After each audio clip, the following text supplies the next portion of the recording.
Alrighty, so welcome to the give me a sec.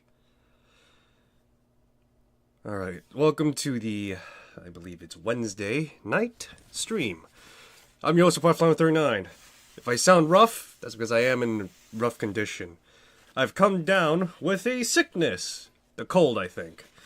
And right now I'm dealing with a cough, as well as the fact that I have been trying to break a fever, and currently I'm sweating my ass off, relative to the term. I'd like to thank my mom. I'd like to thank my mom for the tea she left, but yeah. Actually, I already thanked her before she left to work. Yeah. But yeah.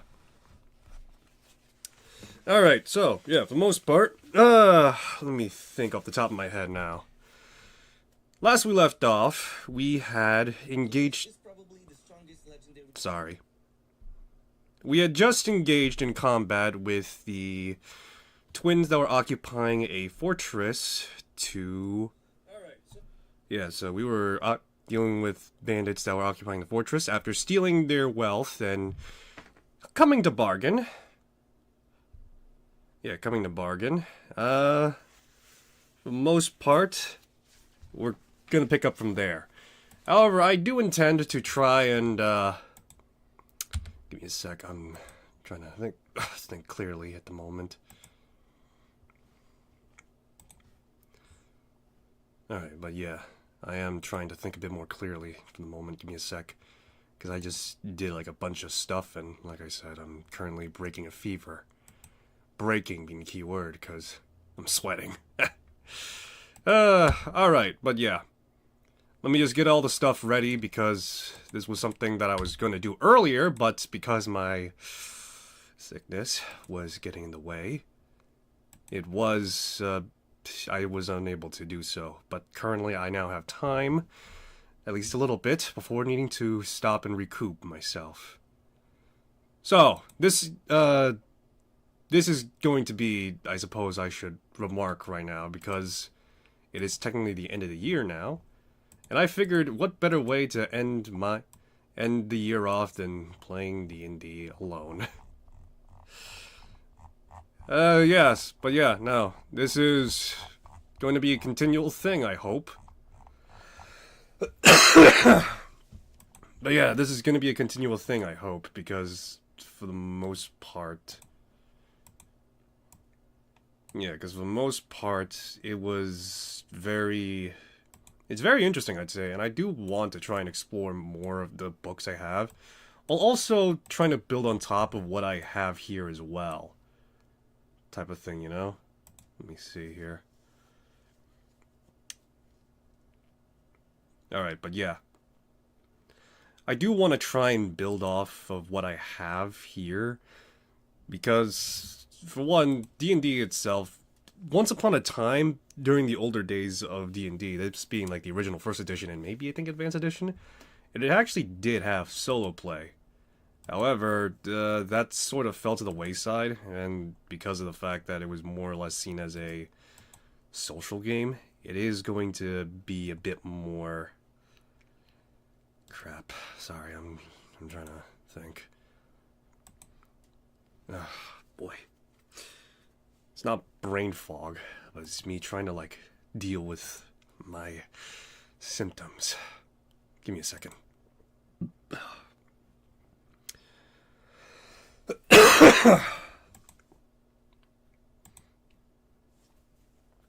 Alright, but yeah.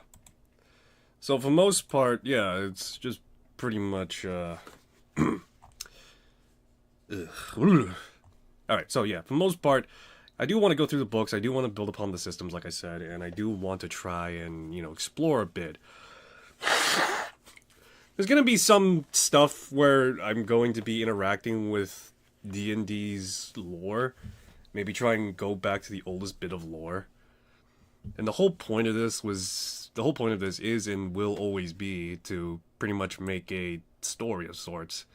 Not one to be published or, you know, hope to be famous or something like that, but more particularly just because I like the idea of just, like, building up this character, these types of characters that are just, like, just grow to be more, what's the word for it, legendary? I'm not gonna say that in real life they're gonna become a legendary. They could become so legendary, guys. No, I'm not that egotistical. Let's be honest. But no, instead, I'm hoping that at the very least with this sort of stuff, this would give some leeway to interact with stuff. So pretty much you just create a character that theoretically exists, but also doesn't exist. It's like Baba Yaga, or Ygwithin, the Fey Witch. But, those characters are real, and mine theoretically isn't. Alright, but yeah. Give me a sec as I... Give me a second as I get stuff set up. If I cough throughout the duration of my playthrough, just know that I'm trying to keep it in check, but there's going to be instances where I am going to be coughing for an extended period of time. Speaking of... Actually, yeah. So I have actually made some slight revisions. Not to the writing, but actually to, more particularly, one thing that I would commonly do, and probably stop at some point. Is the design of my characters, to which I have recently redesigned Rex. In the sense that he now properly fits the descriptor that I hoped that he had. Because before, he was just wearing like a full-on, like... What's the best way to describe it? Techno-monk? No, not techno-monk. Techno-mage type of thing. Sort of as though it was an artificer in infiltrator armor. So, yeah. Give me a sec to just get that token down. I'll actually show the token as well. Or, yeah, I'll show both the token and the character portrait as well. Or, yeah, the character. Sorry, I'm just scattershot right now. There we go. Much more suitable. Alright. Let me get all the resources ready too. To which... Shit, where's my... Oh, there it is. Alright, I got my phone. Alright. Because I am using... I'm not using it to the fullest extent, but I am using Mythic GM Emulator. The 2, I think. But yeah. So that's what I'm using for, like, some of the rulings. This will probably... I'm hoping to use more of it later on. Like, after this whole section. Or, rather, sections, plural.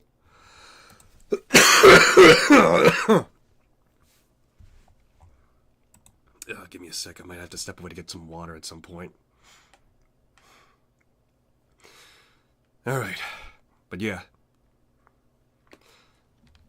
Alright, but yeah. Let me just get a few other stuff as well, just because it's going to be relevant later. Alright, so far we're kind of sort of off the books right now, in the sense that we finished the... What was it? Ah, shit. I got the wrong book. Where's the stuff that I owned again? Where? Ah, jeez. Give me a sec, God. I am not in... I shouldn't say I'm not in good condition. I'm in fair condition. But still. Alright. Here we are. We have completed the Robber Baron, to which, to recap, we have just stolen all the gold that was in there and saved the hostage that was under... Yeah, that was under their custody. And right now we returned to the... Let me read up on the stuff here. We returned to Marden and his sister Wendy to offer a deal. However, because they have lost a good chunk of their money and they believe their plans for revenge has been thwarted, they're now taking it out on Rex and Venna, who has decided to join him for this duration. To which... This will let us transition over to a theoretically... Yeah, to another... Assuming that I do the right things, or at the very least do the right enough roles, this can, and likely will, be... Yeah, this can and likely will be a... Alright, yeah, can and likely will be a bridge to a story that I do want to take on, to which I will talk about that later. How later? Just a little bit later. Alright, but for the time being, let me just get everything ready as well. So let me just make sure all my stuff is away. Nothing untoward is shown. Alright. Alrighty, yeah, okay. I think everything is okay now, yeah. Right, so, this is the new character art for Rex. I worked on this because I wanted to reconcept it. Yeah, because I wanted to actually contextualize what he looked like. Before, his old token... Give me a second. I don't think I have the full art anymore. Maybe I do, because the old token that I was using was actually designed for a different character, but it was within the same purview of Bladesinger. Yeah, sorry. Like I said, you'll have to...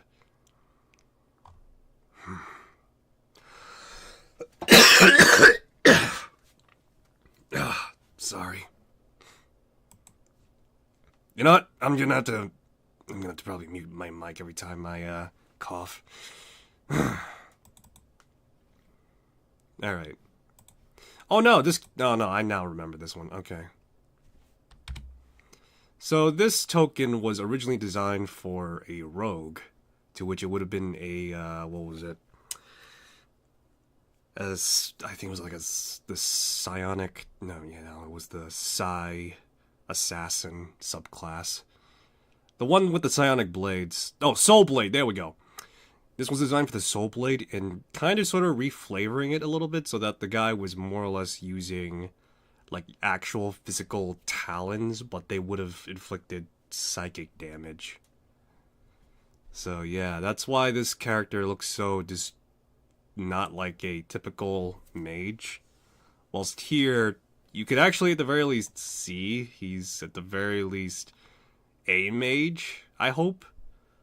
Maybe not like a typical mage, because, well, obviously he's got the S-Stock, or at the very least a long sword. So yeah, and this whole thing, I was hoping to get Thunderclap on my next level up. But yeah, this one was supposed to be at the very least a mage. One that's, again, like I said, clearly armored and padded up in some way, but realistically, I don't... yeah, it's just more or less like a few straps, a few elbow pads, some... I would say this is a reserve strap for, like, wounds or even needing to, like, reseal this. So for the most part, that one, despite it looking like it's, like, tied on, it's really not. And then, you know, you got the sleeve, got some gloves, but of course you got, like, the other stuff there, too, like, you know, the sleeve gloves, and then you got the legs here, which are, like, they kind of look like, I want to say at the very least... maybe, I want to say at the very least the material is like maybe a thin layer of layer of leather. Mostly, you know, the type that would be like, at the very least, more for warmth than actual, you know, protection. Though I know that leather is naturally protective. And of course, the mask. The mask is a little bit more fancier than I hoped, and you could probably already guess that it looks like a Nightingale mask from Skyrim. That wasn't exactly the entire inspiration, but I figured, hey, it looks nice, just keep it, whatever. And of course, yeah. I figured I'd, at the very least, with this, He doesn't have an eye patch. That's supposed to be Shadow. I'm not exactly great with that. And I didn't want to have to go through the hassle of, like, making another thing. He's supposed to have maroon eyes. Although... yeah, no, it's supposed to be maroon. And, of course, he's got a headband underneath. That's because I figured why not. I would at the very least think about replacing it with a circlet. I will say that. And to demonstrate the wizardry, I have a book. It's not exactly the finest detailed, but yeah, it's there. Alright, but yeah, this is the full design. I'm fairly happy with it. It's not the greatest, obviously, but I'm fairly pleased, at least. It's probably similar to a lot of the stuff I've made prior, which, yeah, that's likely true. But so I'm still very pleased with it and how at the very least it panned out. I'm hoping to maybe explore more exotic options. Maybe ditch the hood later on for like a hat. Go with like a... well, we'll see how it goes later. But for the time being... let's focus on what's going on now. Let me just organize a few things here and there.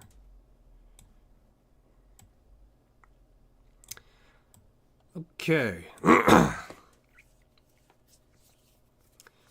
Okay. Let's see here. Top of the order. The spy is, or yeah, Martin here is going to try. I'm trying to double check. Did he make his attack? No, okay. So, Martin here is going to try and make his attack. Let's see, and Rex here has 19 AC, if I'm not mistaken, because of the Blade Song. So, he will make the attempt to attack. This will be, I believe, a straight roll. 7. To which now... Martin is going to take the bonus action of disengage.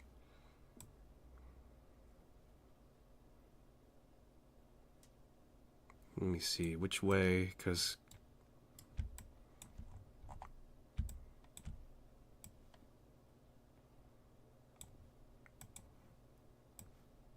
yeah. All right. Let me check Vena's stuff right now. Because I got to double check that feature for when she's raging. The World Tree specifically, because the Vitality. Start your turns, another creature within 10 feet. Yeah, okay. So, what Rex is going to do, because he's got 40 feet of movement, he's going to... Alright, so I believe going through here, he's going to trip at least 2 attacks of opportunity, to which I believe this, yeah, the Mastiff here will make a bite. There's no music going on right now, so, ooh. Ooh. 3 points of damage and he's prone. So that means... let's see. So the Mastiff bites him and he's knocked down prone. That will not deter him, however, as... let's see here. It was only movement action, and currently he only used 5 feet. Let me see. What can he do?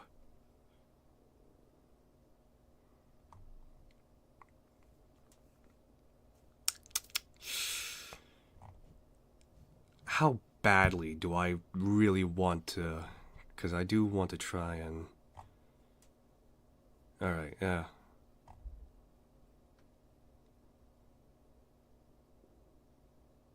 What he's going to do is cast Magic Missile at the first level. In which, let's see here, 2 damage. 7 damage.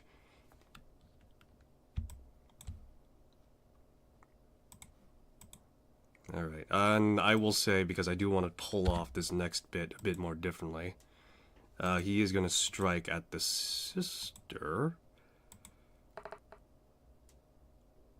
4 damage. 6 damage. Okay. 6 points of damage inflicted, to which, afterwards,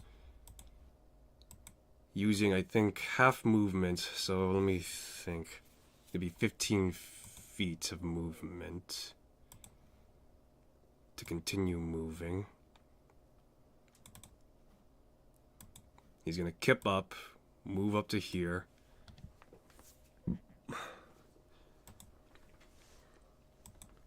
And let's see. What round is this? Round 3.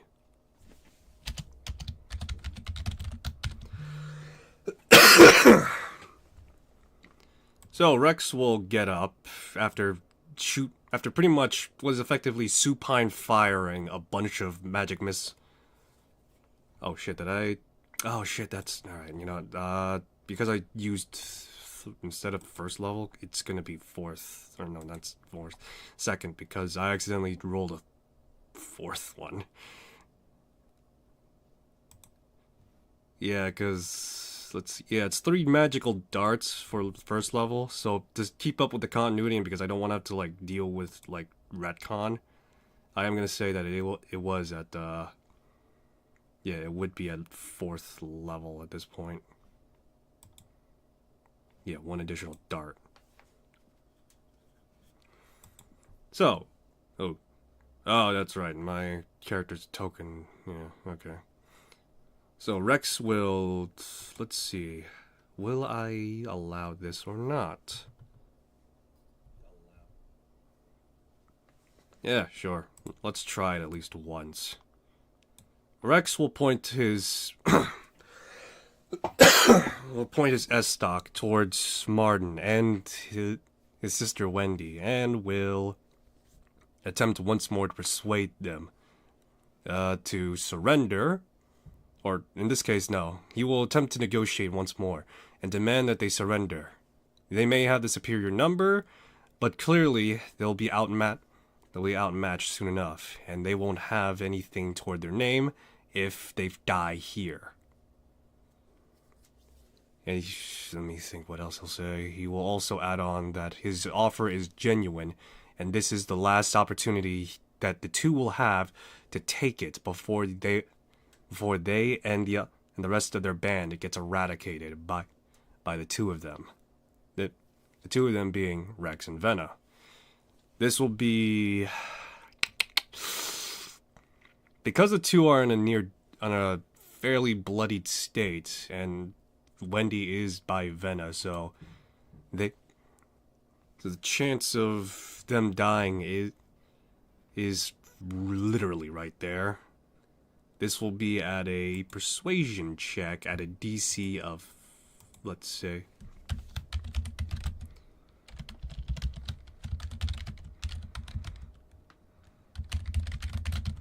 let me just write this down real quick.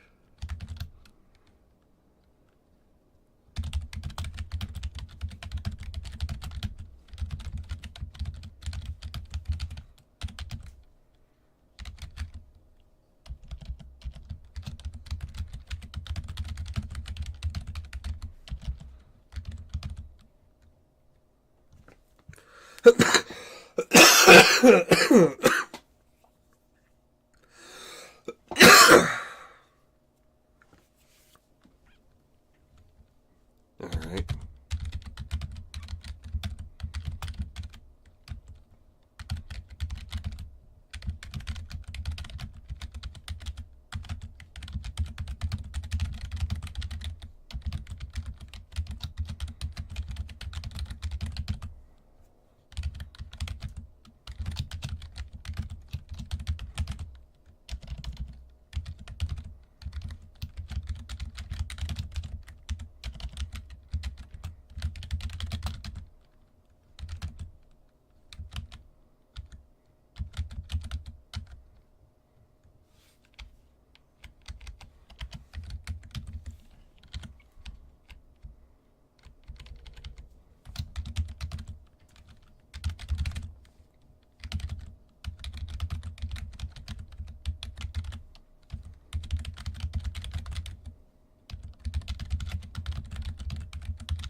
Alright, so let's see here. Because, let me see. One of the bandits is dead, if I'm not mistaken. Yeah, one of the bandits are dead. One is bloodied. Alright.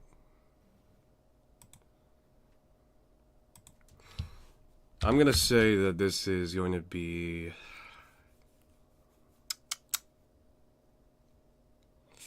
Do I want to say that this is with advantage, or would this be straight? I'm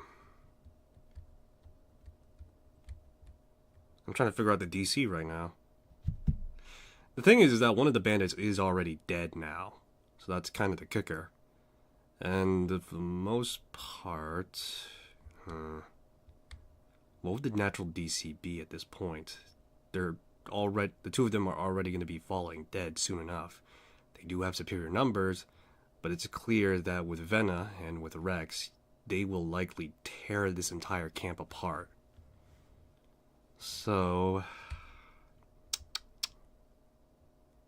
I'm going to go with DC 14.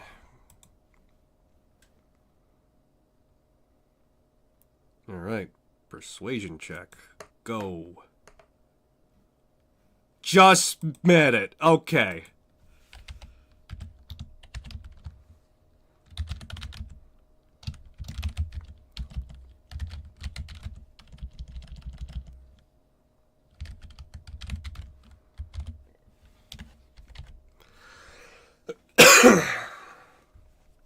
Roll persuasion 14. Alright, so... give me a sec. Apologies again. So, as Martin and Wendy look at each other, they realize that despite these two just being two of them, they are greatly and grossly outclassed. This entire camp would likely be butchered before they could even realize their ambition. So with great reluctance, Martin with a pained yell yells out, I'm trying to think, what would he say? He would yell out,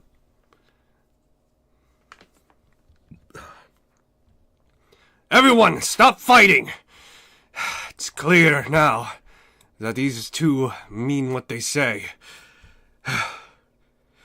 All of you, weapons down! Weapons down! They killed one of our own, and we'll all be dead and joining him soon! Weapons down!" The bandits are reluctant, but acquiesce to the order.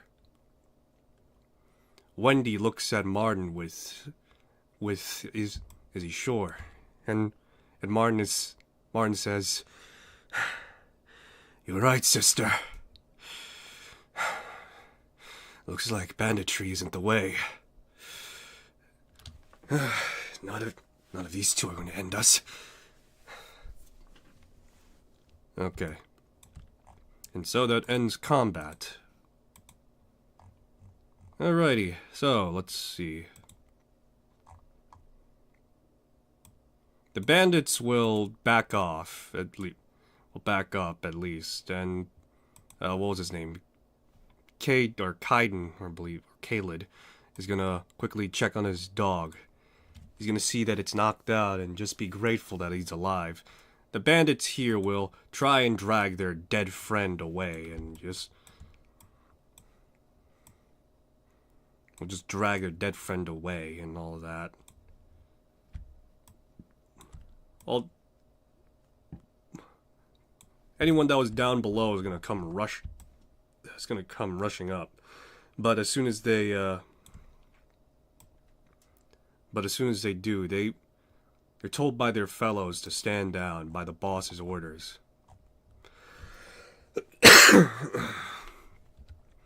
So, you've come to offer service, have you? Alright, let's see here. Give me a sec to write this down.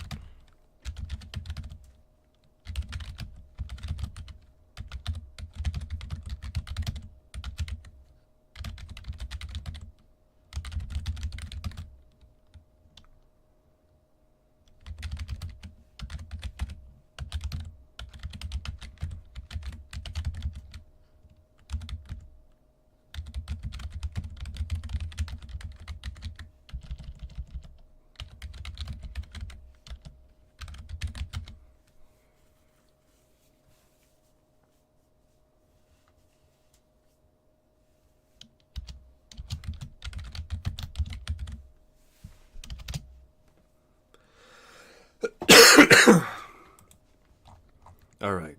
What the hell's with this guy? Alright, so, yeah.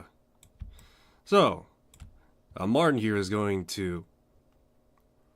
Alright, so Vena's first going to stand by to Rex, in which Wendy and Martin will stand next to each other, and Martin will be the first to speak up. What do you know of our plight? What do you know of our plight in the first place? Coming to offer service. While I was snooping around your fortress, and Rex would respond, while I was snooping around your fortress, I figured I was on the job. But then I read something about you being nobles and being ousted by, what was it? Let me see here. What was it? I think it was the Aedmon family or something. Let me see. The Eomanes. You were ousted by the Eomanes. That's right. We were ousted by what we thought were family friends. But it turns out they're a pack of snakes that would backstab us for gain. Brother, please, temper yourself. The Eomanes were once upon a time our friends, but as my brother has clearly demonstrated, has shown great disloyalty to us, and have stabbed us in the back. I'd figure as much. You're a priestess of Ogma, correct? That is correct. We were accused of devil worship. However, we do not do such deals. Other noble houses may have, and perhaps even some have dabbled with the idea, but us, we were, despite being nobles, not that noble? Sister, come now, we weren't as big as any other major houses, brother. We were simply among, at the very least, the modestly rich. In either case, the Eomanes have earned our ire, and we want payback as well as restoration of our titles. Seeing as you've come willingly and have offered your services, we would gladly be able to assist if you do us this service. That may be plausible, but we should discuss rewards. Oh wait, no, that's not right. I shouldn't. No. Rex shouldn't say that. Crap. Oh, what was it?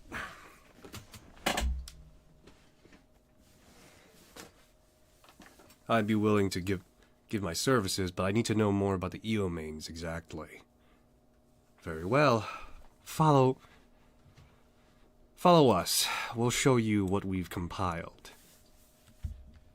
What we've gathered, and what we were able to salvage. Salvage from our old home. And so, yeah. Give me a sec.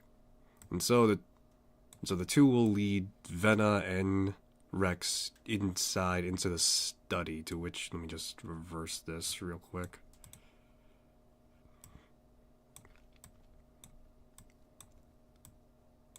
Yeah, to which they're going to be here. This is just for sake of context, in which there's now a full and rich pile of paperwork, to which I can now read the next chapter fully, at the very least. At the very least of what I can get. Let me see here.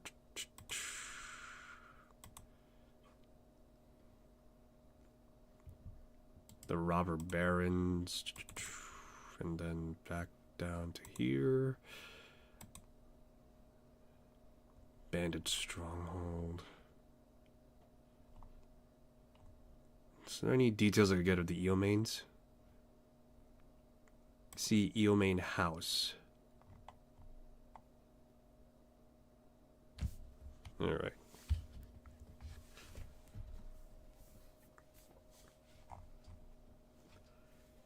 Alright, so the Eomanes. Alright, this is just me now making stuff up as I go along. Alright, so the two will recount what they've been able to compile thus far. The Eomanes were a new upcoming noble house that have recently taken up occupancy in the taking up occupancy in the Felmumler Del... No. In a house that was supposedly owned by Felmumler Dels, a noble of a much older noble, and one that just so happened to be also friends with the...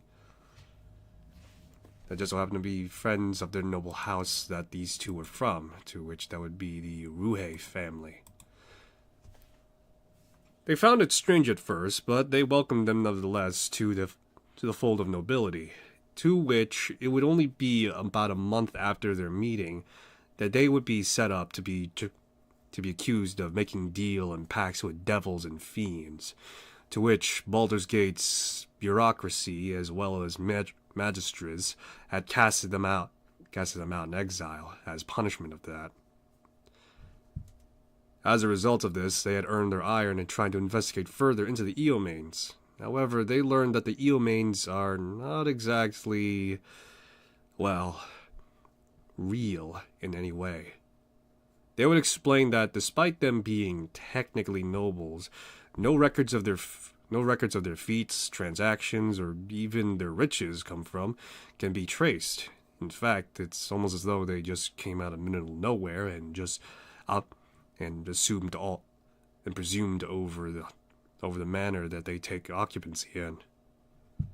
They suspect foul play, and for whatever reason that they were selected, they want vengeance back.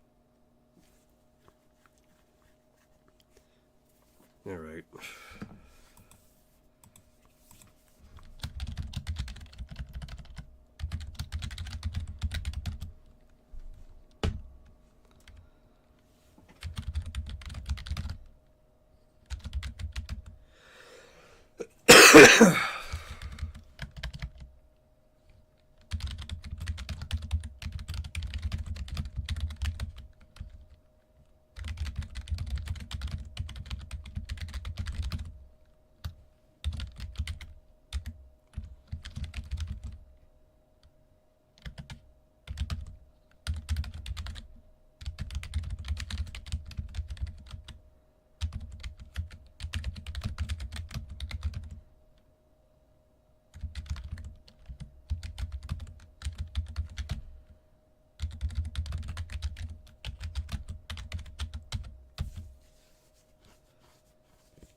All right.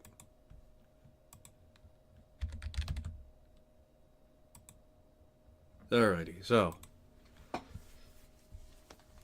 that's as much as we were able to gather without entering the city and raising awareness to the flaming fists.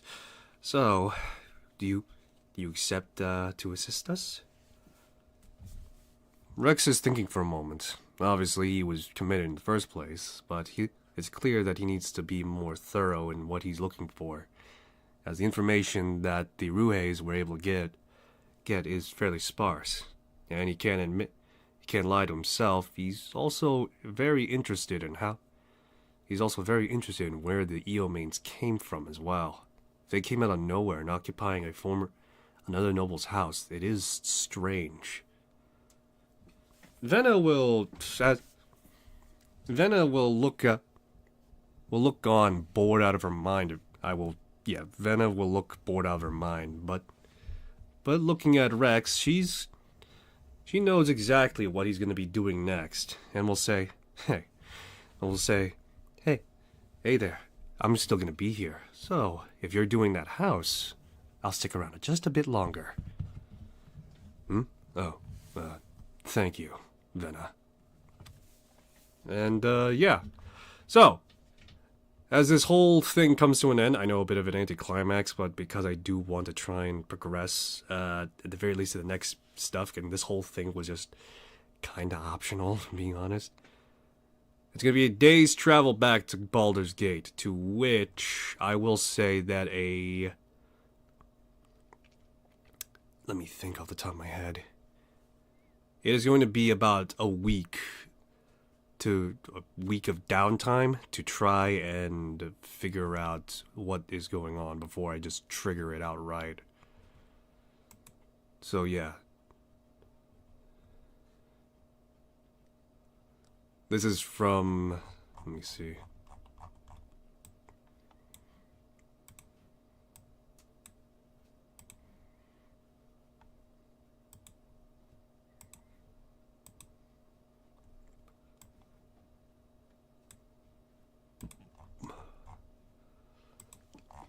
Alright, so, apologies. Alrighty.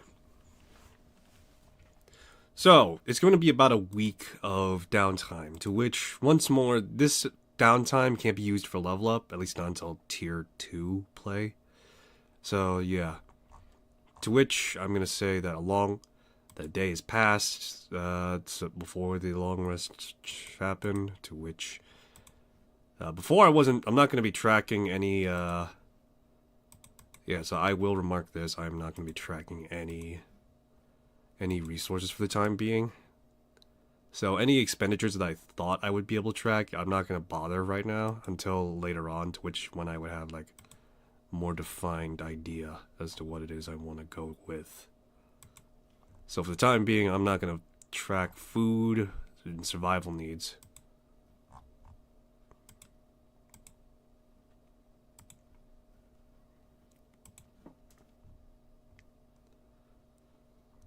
Where is the rage?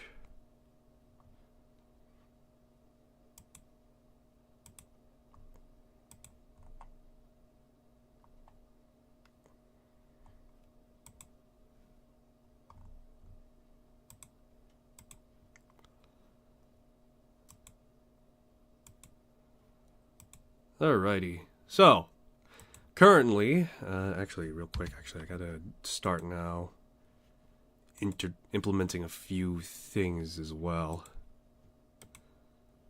Because this is going to be the last...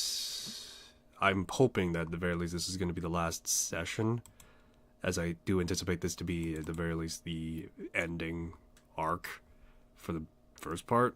Like I said, I do hope to try and push this to be a bit longer. Well, yeah, I do hope to try and push it to be a long-standing thing. So, yeah. Let me just see which one is the most... I got like so many fucking old stuff here that I don't know where to go.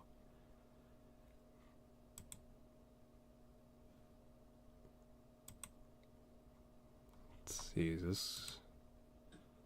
Sure, why not? Alright, may as well while I'm doing this. So real quick, I'm gonna do, yeah, so real quick. For some of the companions here, or for some of the characters' companions here, I'm gonna do... I've been using, manual, no, not manual. I've been using point buy and standard array methods, so, but here I'm gonna actually do rolls, to which I'm gonna do up to 5, just to see what I can get. 9, 13, 11, 12, 8, 13, Jesus Christ, that is piss shit.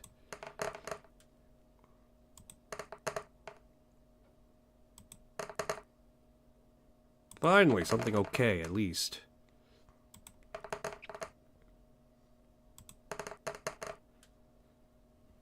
Alright, that's actually not bad. Let's see if I can get higher, though. 12, 10, 13, 13, 14, 11. 1, 2, 3, 4, okay.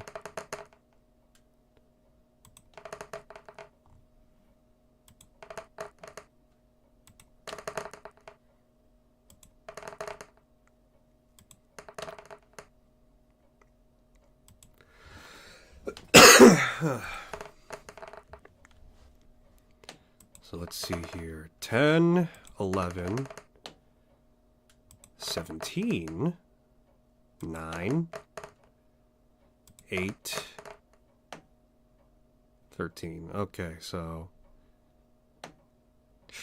Alright, guess we're going with this one. Let's see here. Dexterity for this character.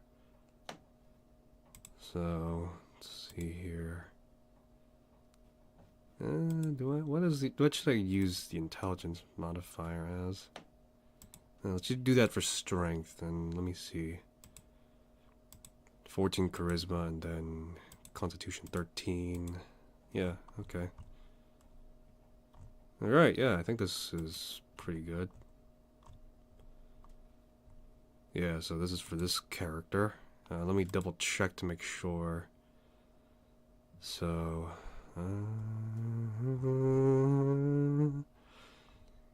so, ASI, Ritual Caster, Druid,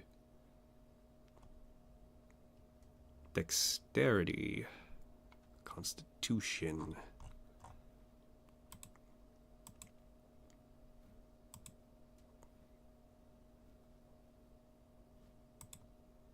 Oh, what? What's going on? Why isn't the character ready? Oh, that's right, the wisdom modifier is still... yeah. Alright. So, this is the character.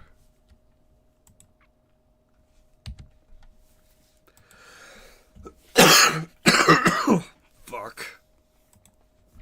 Alright.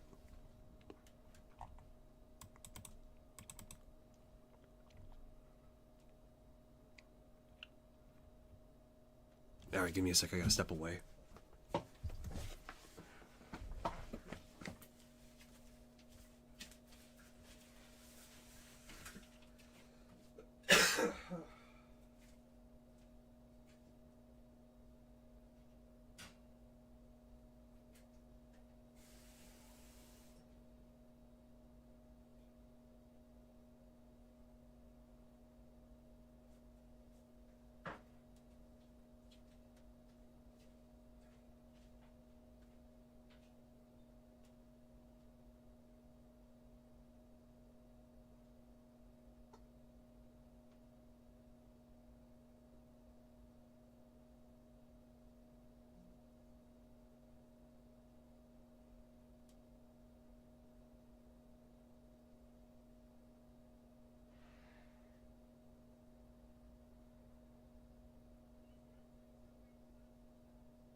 Oh, okay. I got some water and I actually had to use the bathroom as well. So, I'm back. Alrighty. So, let me see. What do I have that fits this character? I got like so many tokens, but not for the character I'm thinking. Fuck. Okay, let me see. Oh, excuse me.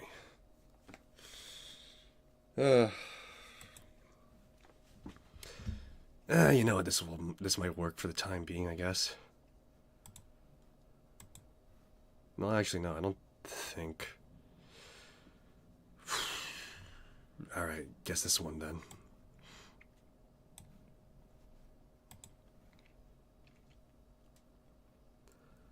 Alrighty, so give me a sec. Apologies for the delay. Let me see. It's right here, I think. There we go. Alright, and the second to last character to get the... Yeah, so second to last character to get a, to get this treatment as well. Or, yeah, the last character to get this treatment.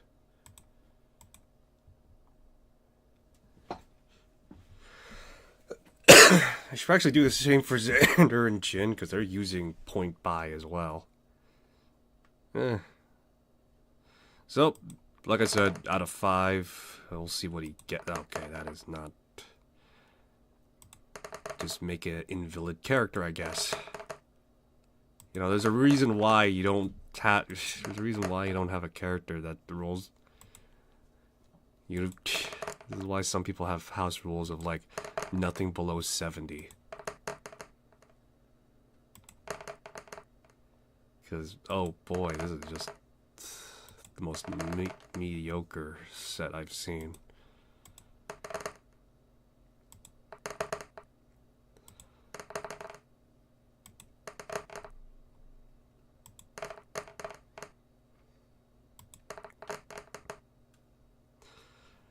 Alright, this seems a lot more promising.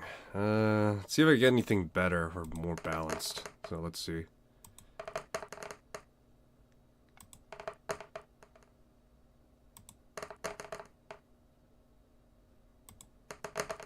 Okay. Okay. Okay. One more set. See here. See here.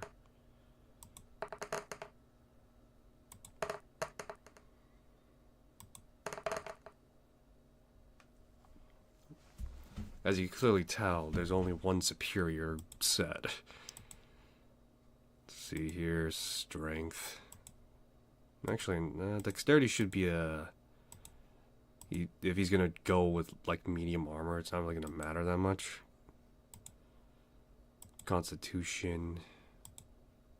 Intelligence is 10. Wisdom is that. Look at that. 20 at 5th level.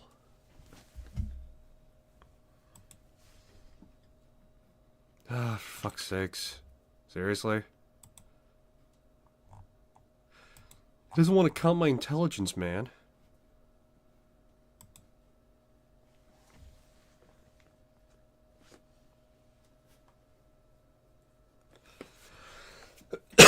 Okay, so, as we clearly see here, a character that is, well, just ungodly strong. Actually, I should probably do the same thing for Vena. Because, yeah, fuck it. Do it for all the characters I got. Why not? Just see what I get for them.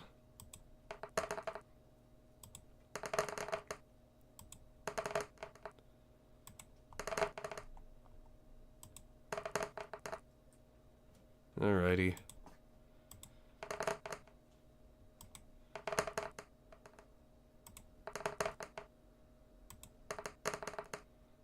Ooh, that is miserable. Well, actually, maybe not.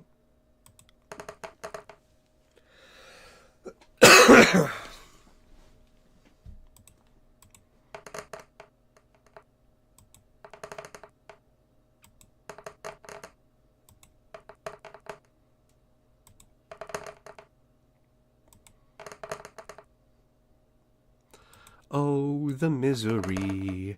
Every single thing is an enemy. Ah, jeez. character's supposed to be a fucking marshal, man. And yet all I got is just like all these shitty ass rolls.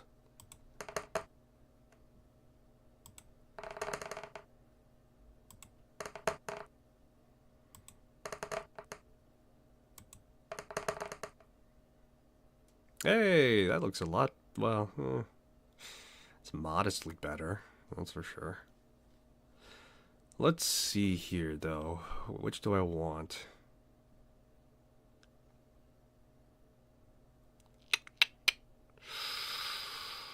I think I'll do this. So, actually, hold on. Yeah, no, let's just do that. So strength, con, and well, yeah. Actually, the others are pretty good though.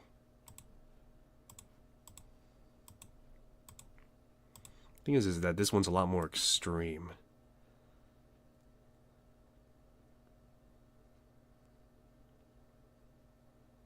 Yeah, sure, why not? Take this one.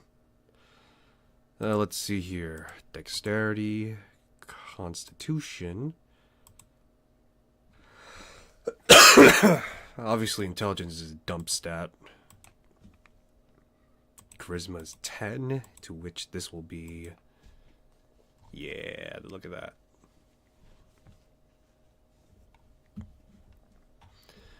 Alright, yeah, look at that, though. Ooh, yeah. 20. Across the board. So now she is just a strong, strong woman. Alright. Yeah, like I said, let's do the other... You know, I'll do the other characters as they come along. Just not now. We got fair-ish amount of time. So...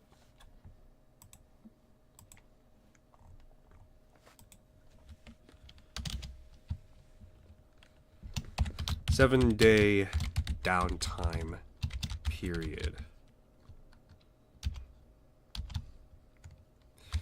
Rex and Venna return to Baldur's Gate with the intention to look into the Eomain family.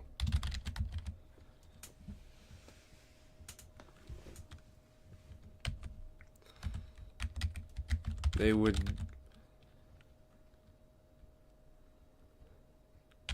part ways for their share of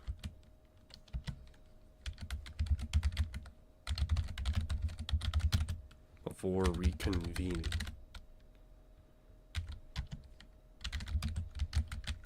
Each night at Low Lantern.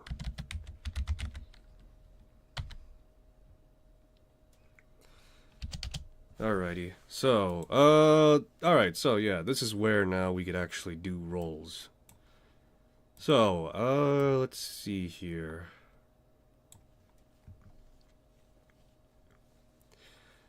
Obviously, Rex is a bookish guy, despite his more aggressive disposition, or his more martial disposition. In fact, hold on real quick. I do want to try and figure out and see if... Override score 30.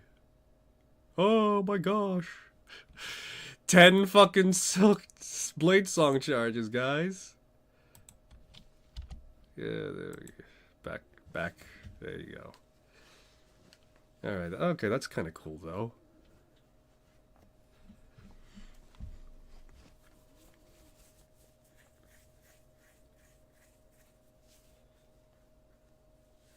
Alright, so... Yeah, he's gonna do investigation. Rex will investigate archive records.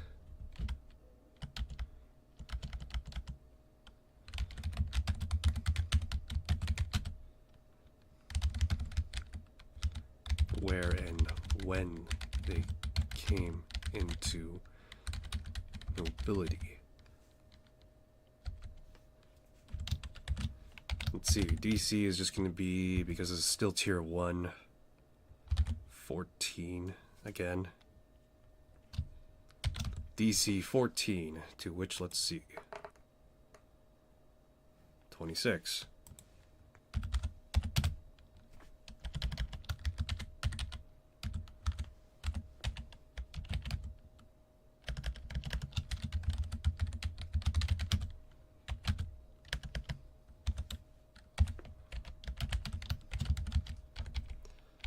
Alrighty.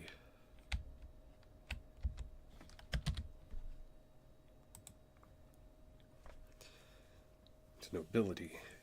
DC 14, roll investigation 26 equal pass. Rex, I would say Rex would find that the Iome,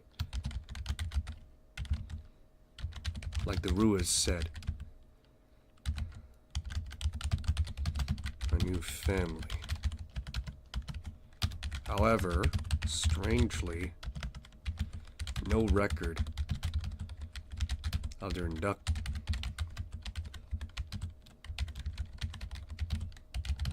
was noted. However, strangely, no record of their induction in nobility was noted.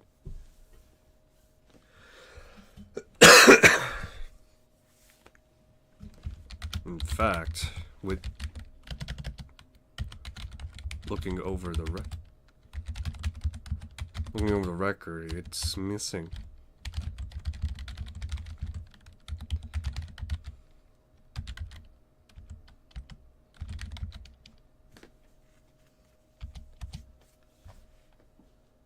All right.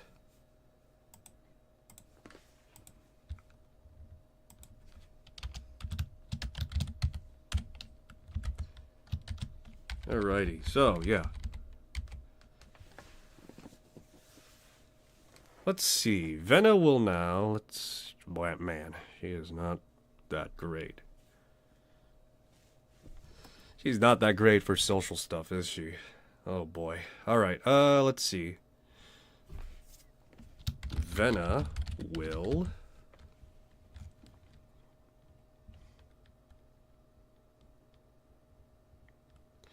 Let me see. I don't think what's her background again? I didn't write down anything particular just yet, because I've been scattershot lately. But as a farmer, she is more honest, so I suppose then if these nobles have lands, that she would ask farmers then. However, I am trying to think specifics. How would she go about it?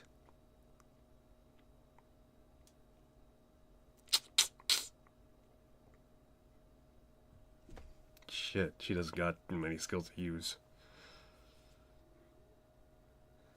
At least not ones that I could, like, you know, fully implement as well, you know? So shit. Okay, so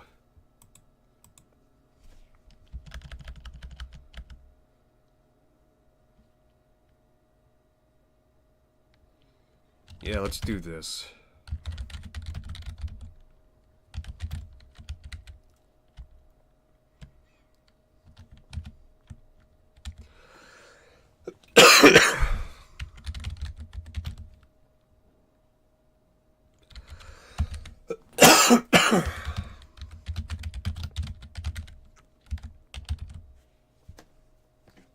Give me a sec.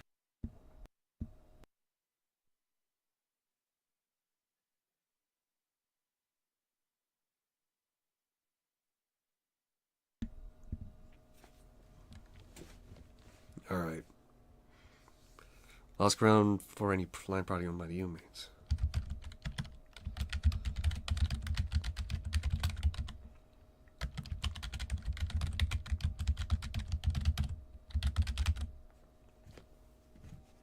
Give me a second.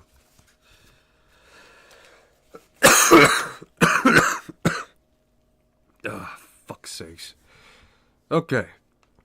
She will claim to be looking for work as a farmer.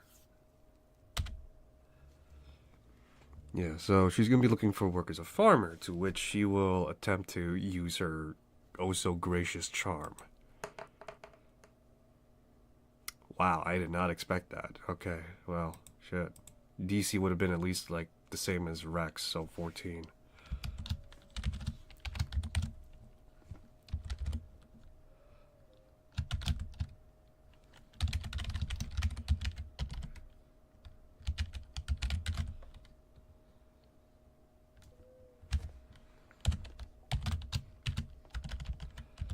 Alrighty.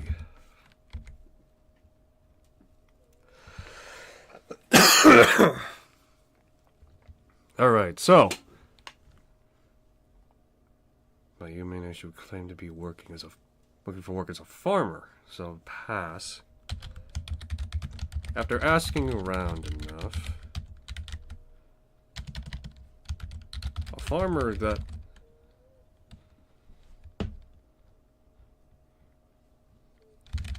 would know more of the farmer that would know more about who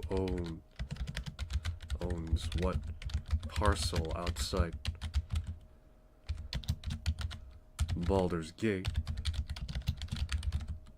would point toward a farm supposedly owned by the Eomanes. However, would warn her that she should keep her expectations low.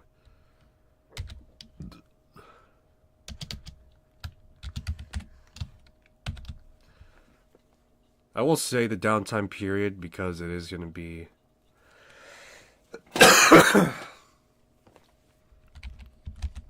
yeah, because of the downtime period is going to be a bit more. It's likely going to be interrupted if they get all the information they need.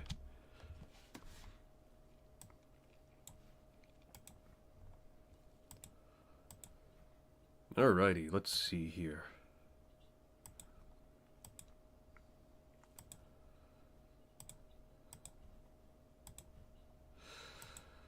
Alright, let's see. Is there anything Rex can do? Maybe study a spell that could help him further this investigation a bit? Is there anything that he can get? Let's see here.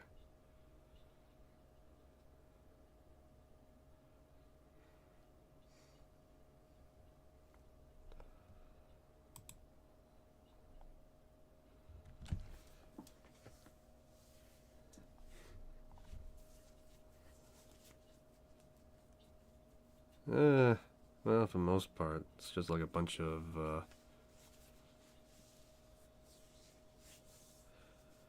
yeah, sorry, I'm just looking at a bunch of stuff right now.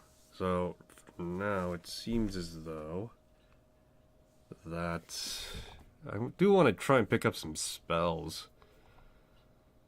But, yeah.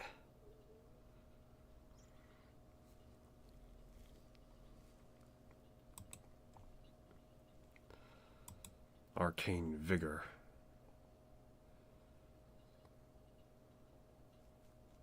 Oh, wow, okay.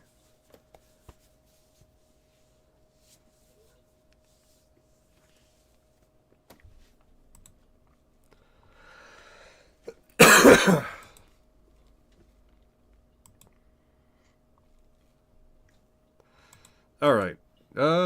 So, yeah.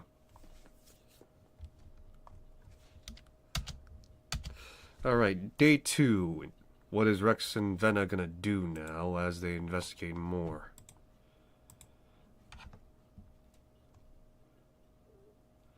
Alright, so Rex is going to try and...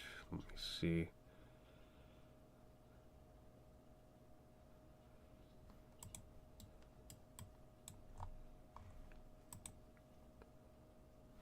Oh, that's right. He's also got heroic inspiration as well, so I can now re-roll every time this passes.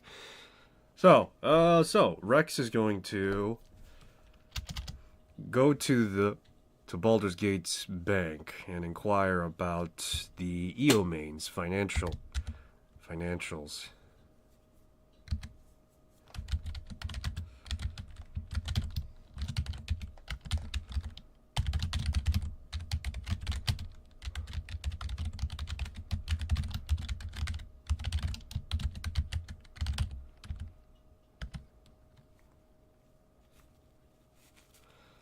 Alrighty.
I hope you're enjoying the Sick Man stream.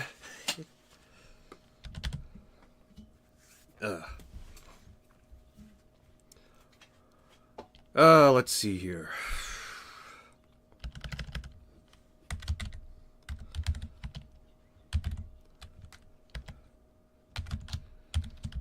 Alright, so he will inquire about the Eomane's finances under the assumption of... Oh, Cheese Derp's dropped by. Hello, Happy New Year's Eve. Hello to you too, Cheese Derp. Happy New Year's Eve. I'm currently, as you can probably tell, a little bit sick. So, yeah.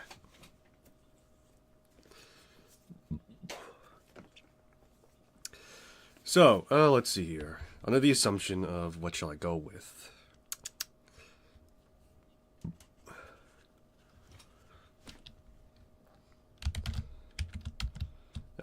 Auditor might be a bit of a strong heal. That would have raised it to DC 20, I would definitely say. So...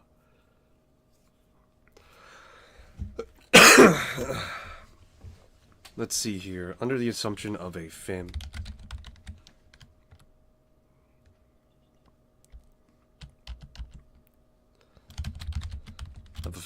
friend,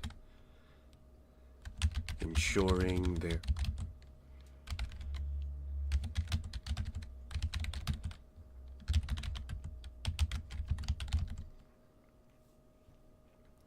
Wonder what chaos this year will bring. Suspect kids will get dumber somehow. Oh, don't say that, because you know it's gonna be true. Alright, anyway, let's see. So, yeah, being well kept. So, this would be a bit more... I'm gonna throw big baby fits, if so. You and many, many others. Alright, so, yeah, so under the assumption of a family friend ensuring their money's being well kept, DC for this one is going to be 15, because that's, I think, a bit fair. To which is a deception check. Alright, so DC Deception roll. Let's see. Ooh. Let's burn an inspiration on this one. See if we get anything better. Ah! One short. Or does the kid say, I'm finna crash out, bro. Ugh. I rolled a 14 though. That's unfortunate.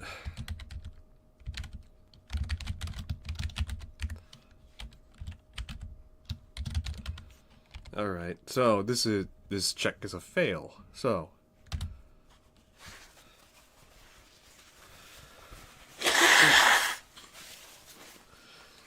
alright, so you've seen strange lights in the sky lately? It's fireworks, but no.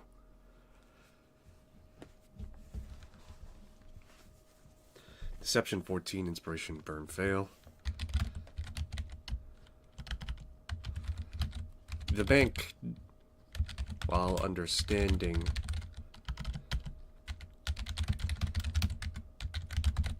the bank, while understanding the concern, deem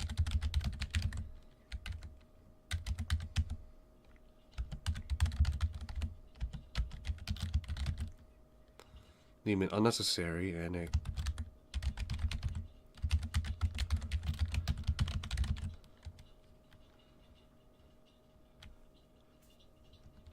to allow a person to click.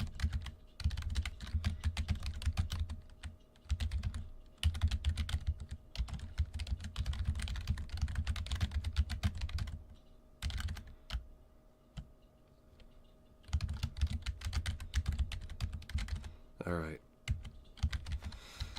The bank, while understanding of the concern, deem it unnecessary and a risk to security to allow a person claiming to be their friend whilst not having an Eomane in company. Rex is turned away. Venna will go to the farm. To the land. The Eomane's own. Given own outside Baldur's Gate.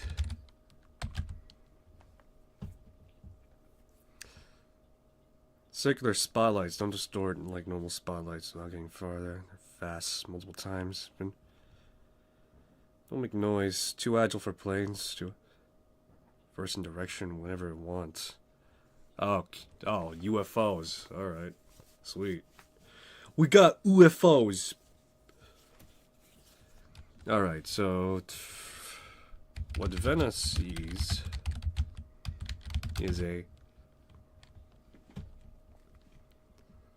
piece of land that seems to be barren and almost effectively dead.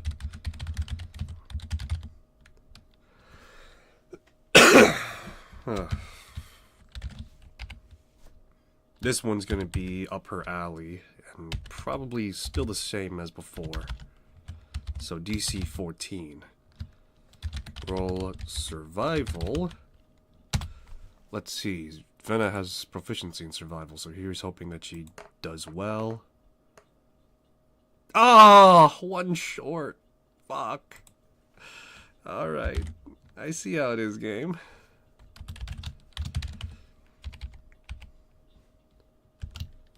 As Venna surveys the land, she is unable to discern. He's unable to fully determine the.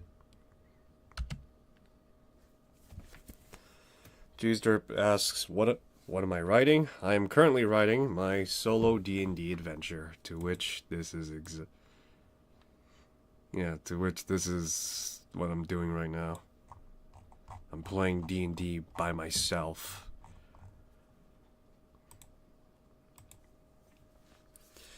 As Venna surveys the land, she is unable to fully determine the state of the land, as it would appear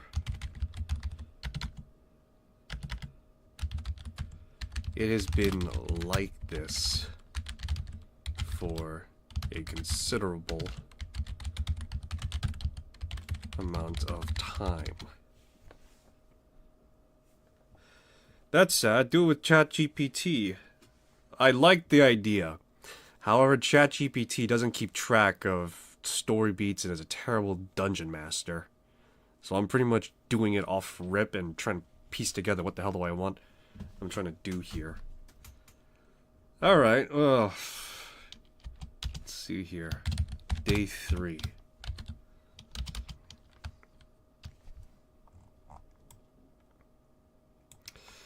Day 3. Jeez, I gotta figure out what I gotta do with these downtime days.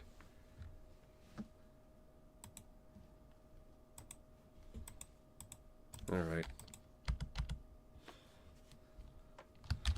Rex putting aside the investigation would go to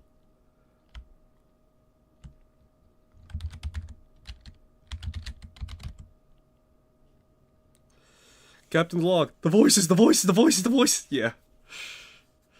Putting aside the investigation for time being, decides to invest in himself by studying magics to put in his spell book. To which I need to remind myself again what was the let me see here, because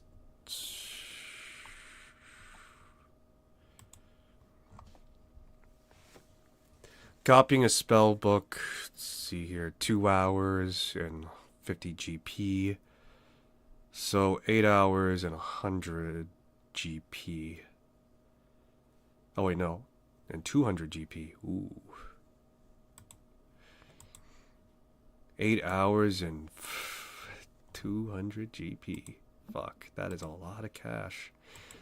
A lot of cash indeed. Okay.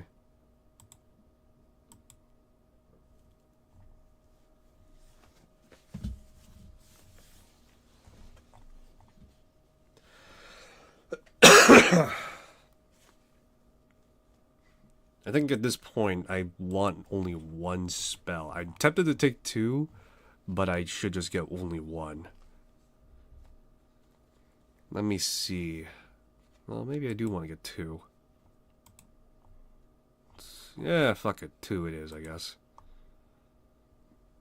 So, I will induct and take on... Misty Step, as well as... What was it I wanted? Ward Away, I think. Alright. In which I'm going to remove the amount of cash I have. So, let's see here.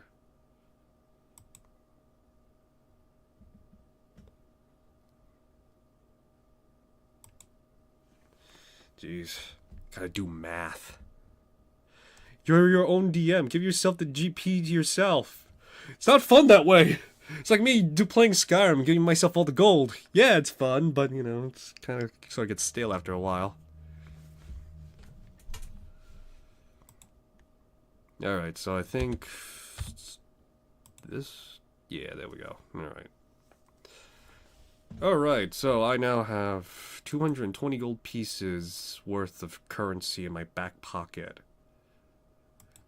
Alright, and with this time as well, manage my prepared stuff.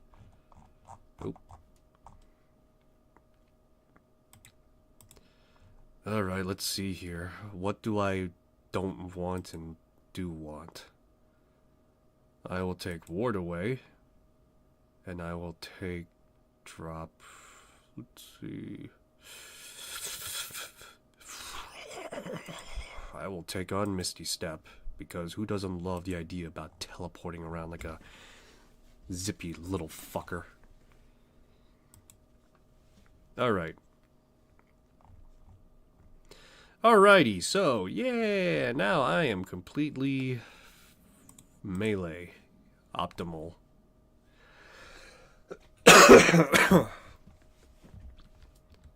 Alrighty, so yeah, it's 8 hours, I think.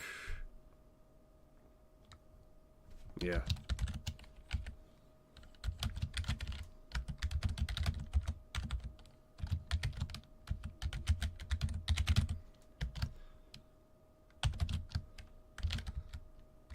Oh wait, no, it would be 6 hours because one of those is a level 1 spell, so it's 150. Yeah, there we go. So Misty Step is level 2 and Ward Away is level 1. So let me add back the money. Let's see here. So let me just add the full 20 platinum back.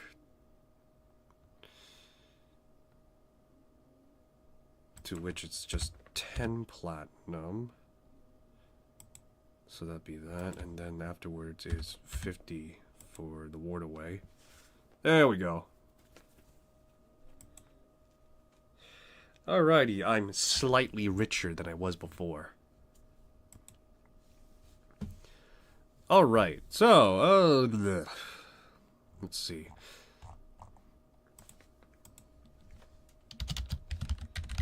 Alright, what will Vena do?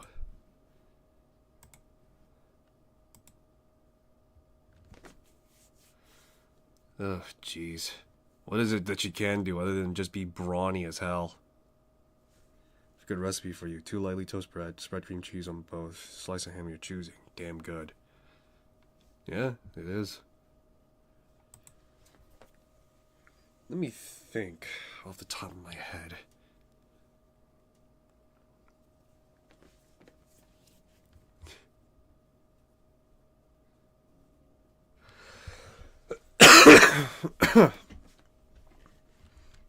Alright, why the hell not? She's gonna go around and... what the hell? May as well try it.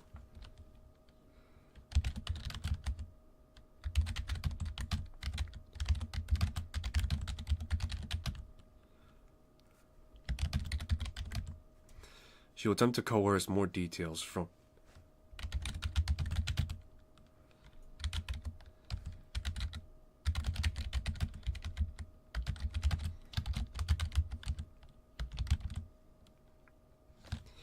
Oh boy, this is gonna be awful. DC 15, let's do this. Intimidation, go. It's not gonna work.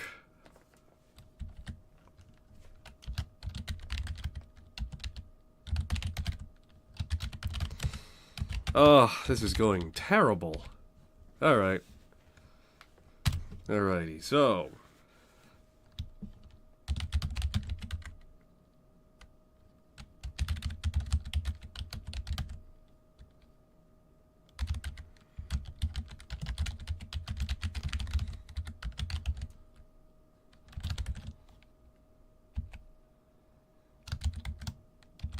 Alright, let's see here, because this is going to be a lot more.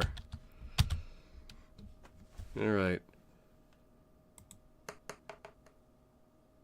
Oof, miserable. Much better. She's got an advantage on athletics checks. Alrighty, so she rolled a 19.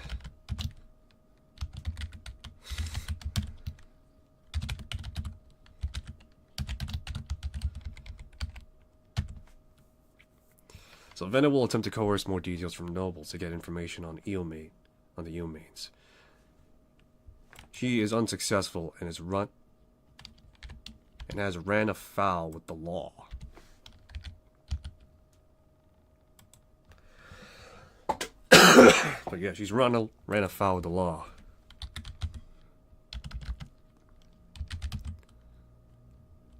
She evades them and...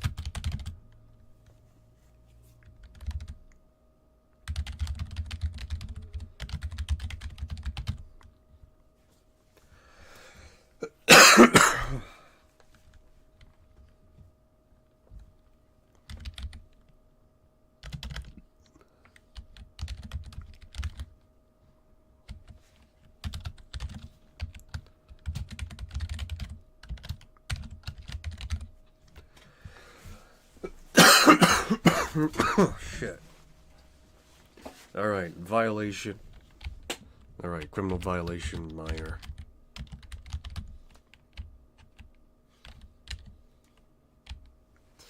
Alright, criminal violation minor.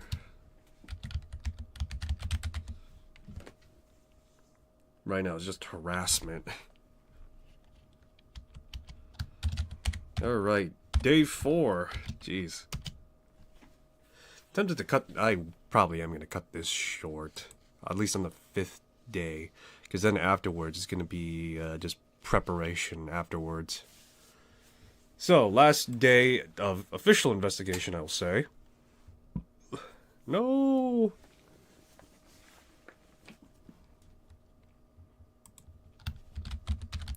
I should specify verbal harassment. You planning on staying up? Yeah. I'm planning on staying up at least a little while longer. But yeah, no, for the most part, it's mostly just ending this investigation phase and actually getting to the actual stuff I'm going to be getting to, so... You staying up for New Year's? Yeah. Probably not going to see the actual New Year's ball drop in New York, but yeah.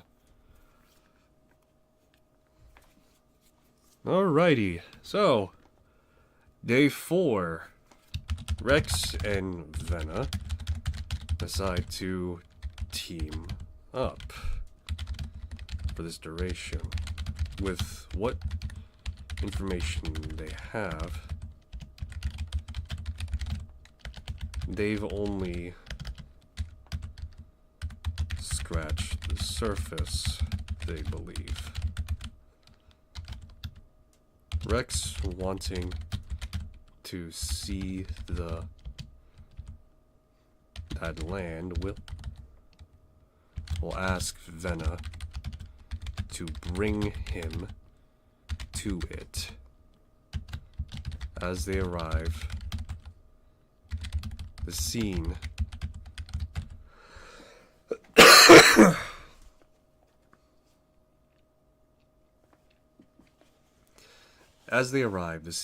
has, since the last time Vena visited,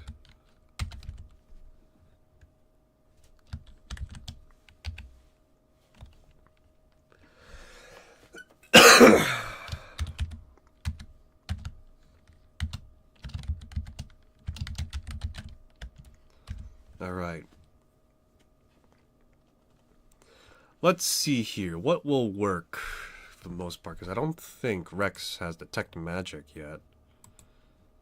Let me see. I think detect magic... Yeah, it's one of those spells I don't have. Oh, fuck. Son of a bitch! I should have gotten detect magic. Fuck. Alright, whatever. Okay, so... this is one of... I don't think detect magic would even work anyway. At least that's what I'm declaring right now. So... what does Rex have to assist? So, Rex will do an investigation check on the land. DC will be the same for him as it was for Vena. To which, with Vena's assistance, while not investigation, she's a farmer, so she would know land a bit better. Roll...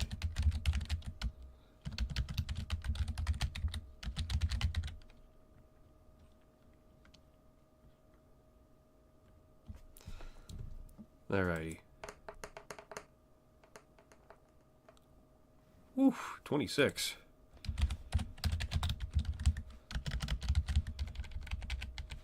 Alrighty. Rex would see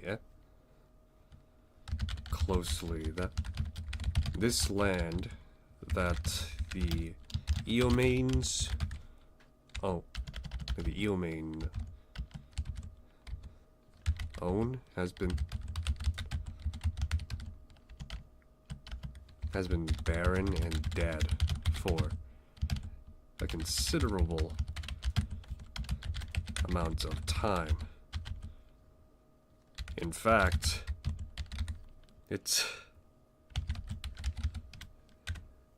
It's been 5 days since Noah's been infected by that bastard of a parasite. I can't bring myself to kill him. He was my second in command. I'm trying to scavenge all I can on the ship. Hopefully I can make it to the nearest warp gate.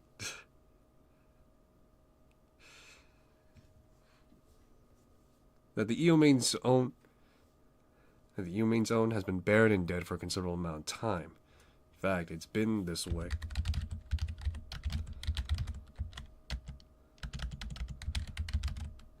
since last year. Given there's been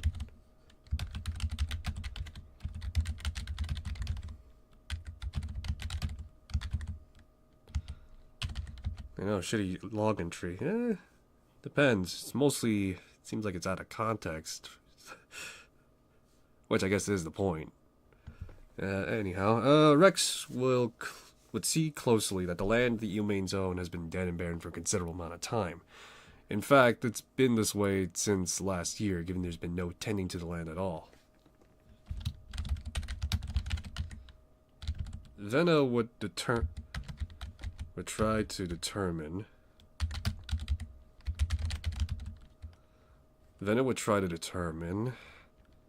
what caused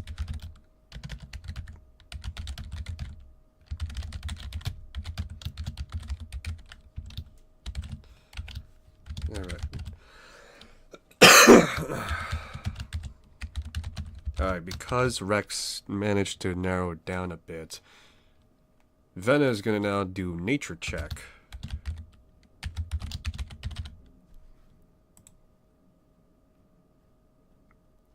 Alrighty.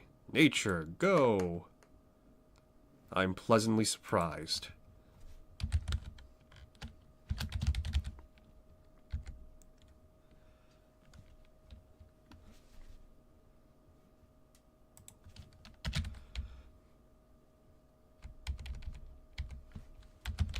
In which she figures out with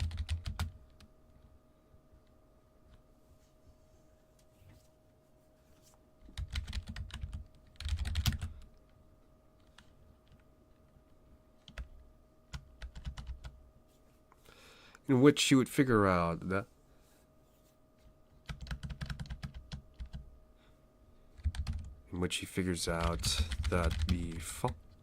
the land was tilled and until no more, as if amateur.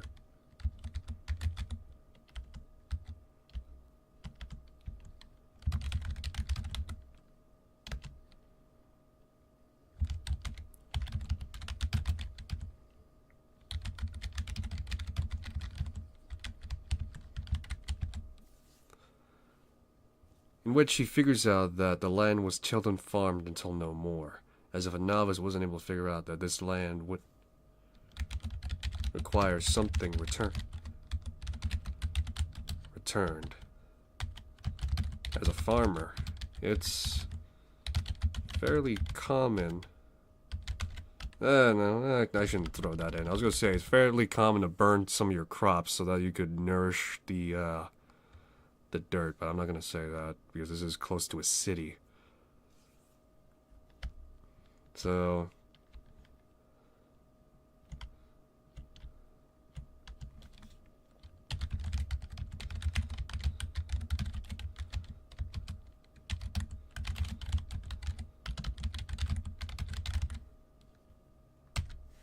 alrighty.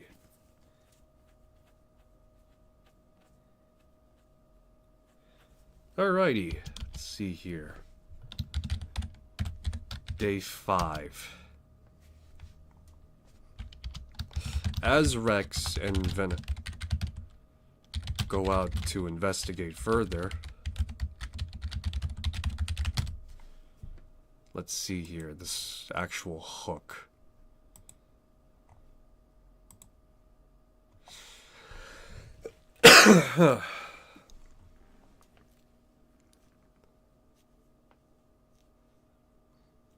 Let's see.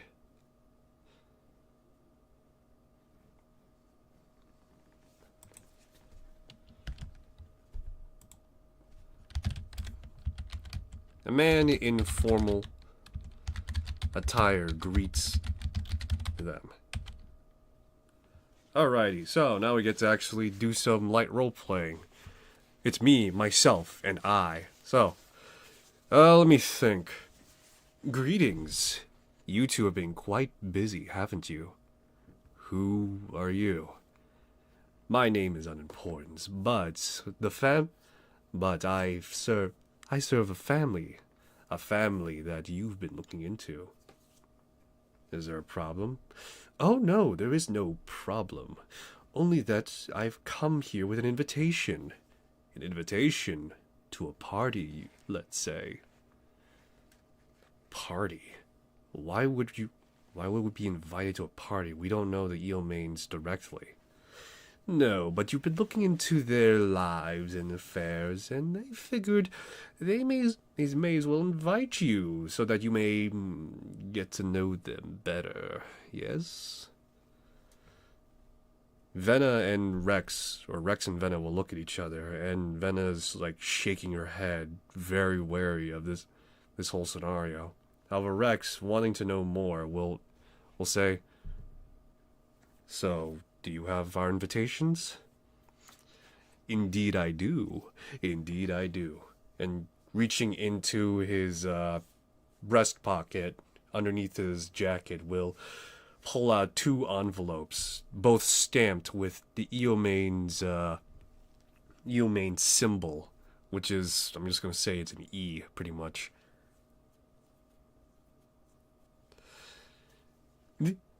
The party is 2 days from now. Do please come. Do please come. It will be a joy to have you amongst our party. And then the man will leave and seemingly just disappear into the crowd. All right.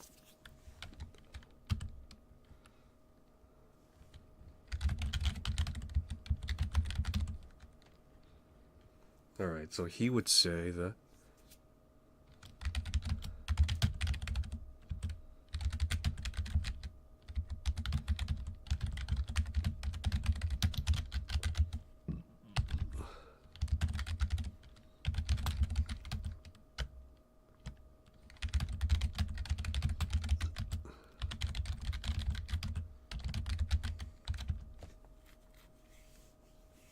the 2 have been looking into them.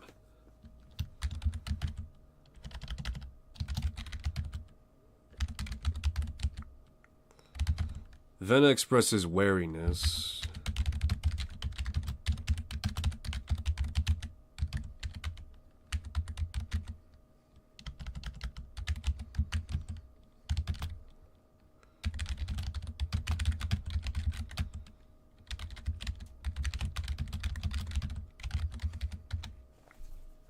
Alrighty, so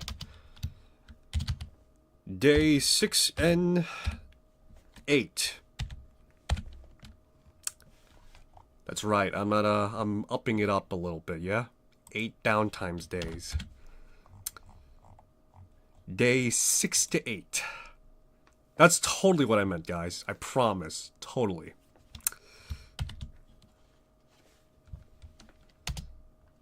Anyway, so day 6 to 8. Rex and Vena. Alright, so let's see here. If this is going to be a party, and they're under the assumption it's a party, they're going to need to get some, well, Rex is already very much aware that this is a trap, along with Vena. They've been looking into the Eomane's affairs in some way or fashion, and so they need to prepare properly. To which Rex will spend this time studying more spells that he can, using the money that he accumulated and gathered from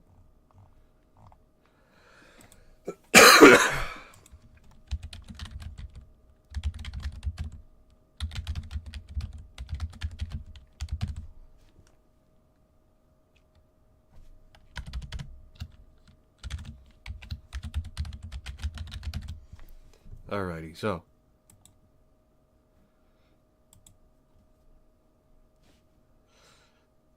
Okay, so, let's see here. So I want to learn. Let's see here. What would I want to learn? I already have identify, so may as well. Let me see here.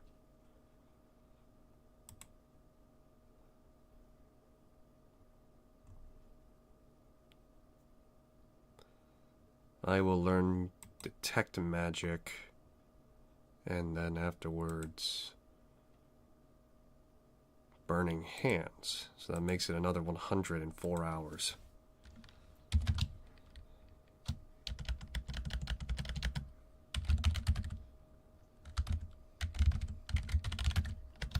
So 4 hours and... Alrighty, yay! I'm broke again, guys. I'm broke again. Relative to the term.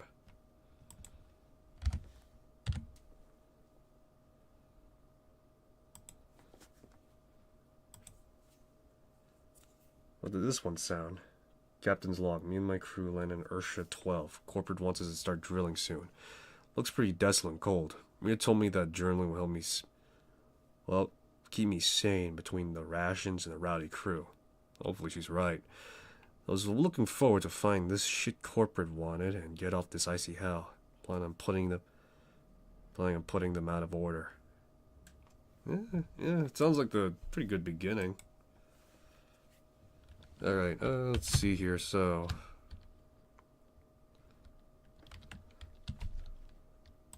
Give me a sec. So, it was...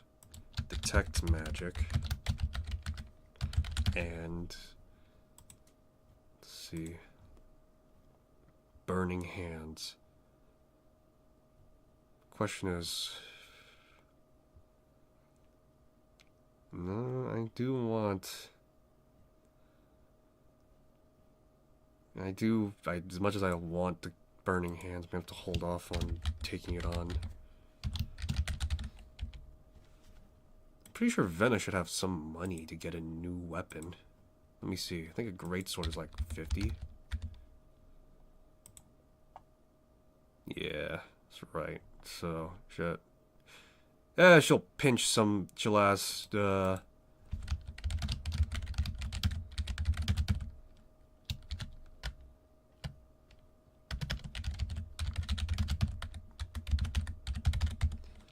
Alright, so Venna has bought a great sword, to which she's gonna pretty much expend all her gold and ask Rex to pretty much help pinch her in for whatever remains. 45, and then afterwards 5 from Rex.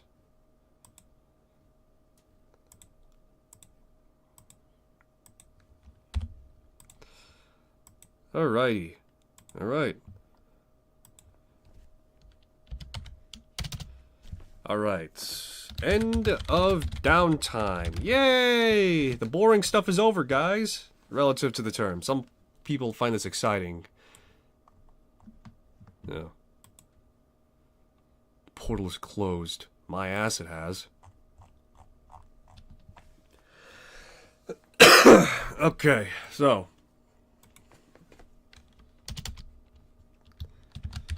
the day of the party arrived.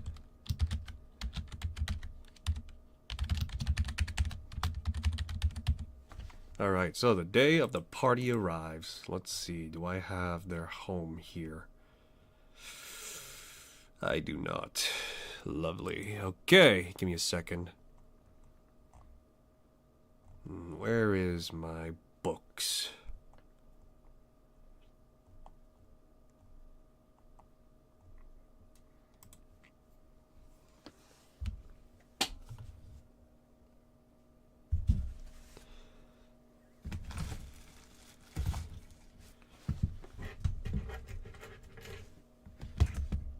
Oh, there it is. Alright. Sorry, I was looking for something else. Alright, so... let's see here. Where is the...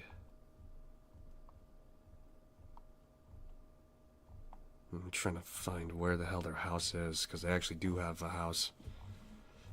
And I'm going to be using the actual full-on, yeah, that's right, it's divided up into, like, different categories and all that.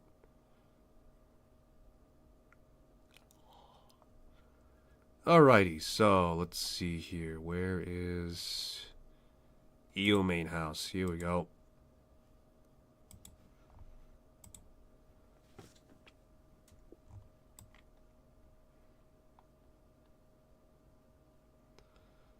Alrighty, where is the entrance, I guess?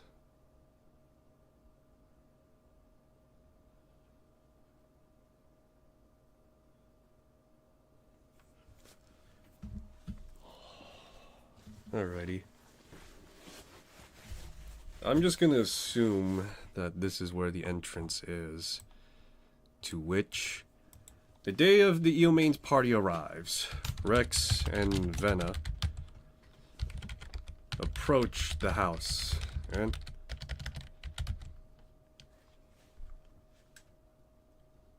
see it towering. Alright, give me a sec. Approach it.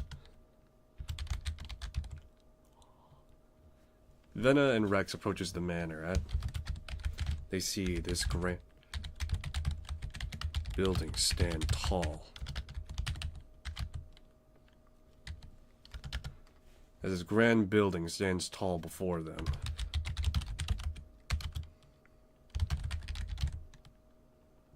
As they are looking up, let's see who. This is not going to really matter much, so I'm just going to go with how I feel it's going to priority be. So, one moment.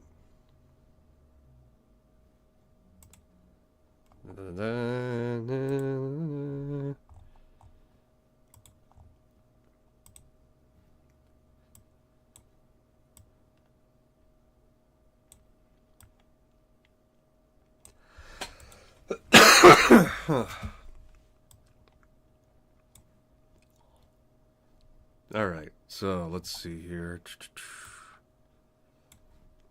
Let me do some setting up as well as the actual house and its actual stuff. To which, let's see here.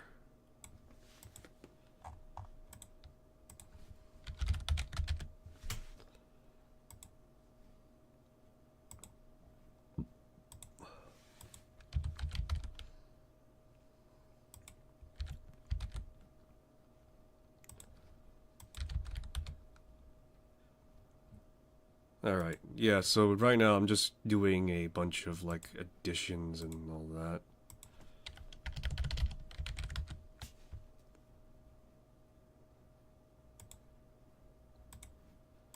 So let's see here. A mage apprentice.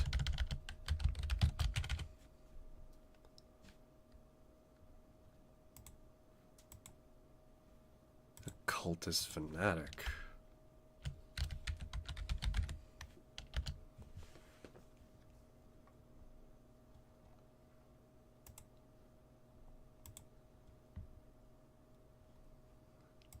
And there's like a guard.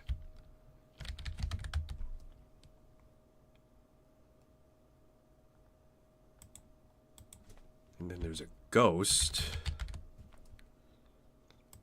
And then, let me double check. So there's like, it says here hirelings, so.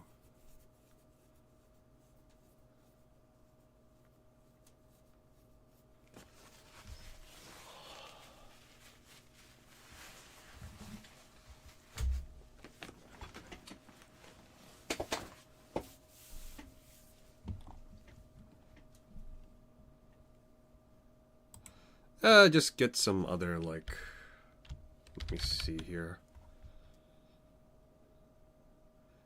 Alright, let's just get the legacy nobles. So let's just get like a few dozen of them to highlight the amount of people here. So let me see here.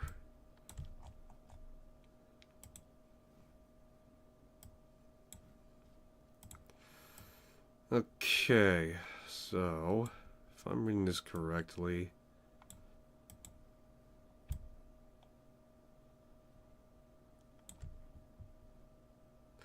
Alright, so what I'm gonna do is that I'm gonna have them be a bit more interactive, so to speak. To which, let me see, where is this guy supposed to be?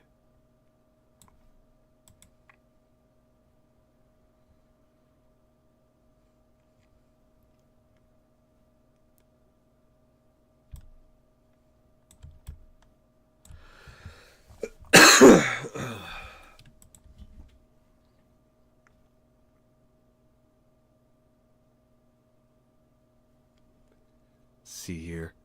Roam the house separately. The family members are as follow. Doesn't give me an idea as to where they are. So what I'm going to do is this. I'm just going to put them where I think would make sense a bit.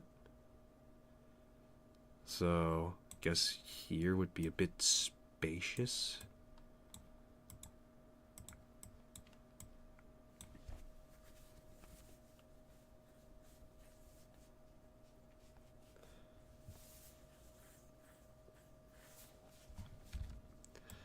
Ghost is supposed to be up in the...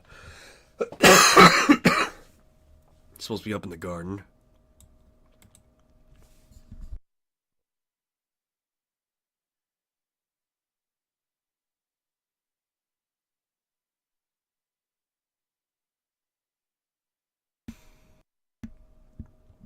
Yeah, so, Ghost is supposed to be up in the garden.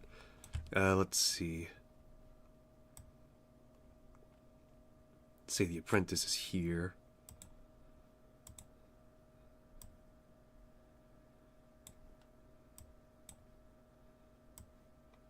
Alrighty.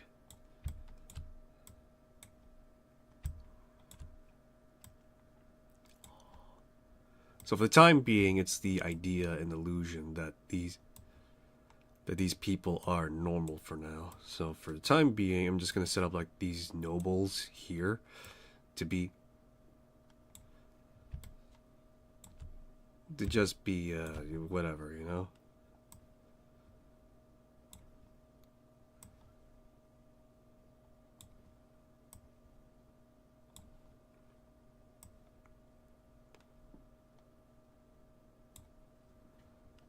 Alrighty, so alright, so now that's enough setting up, I think, for the time being.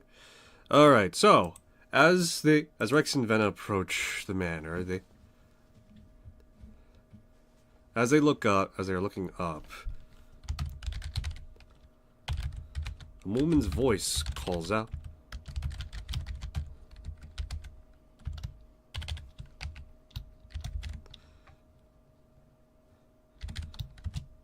Hey! You here for the party too?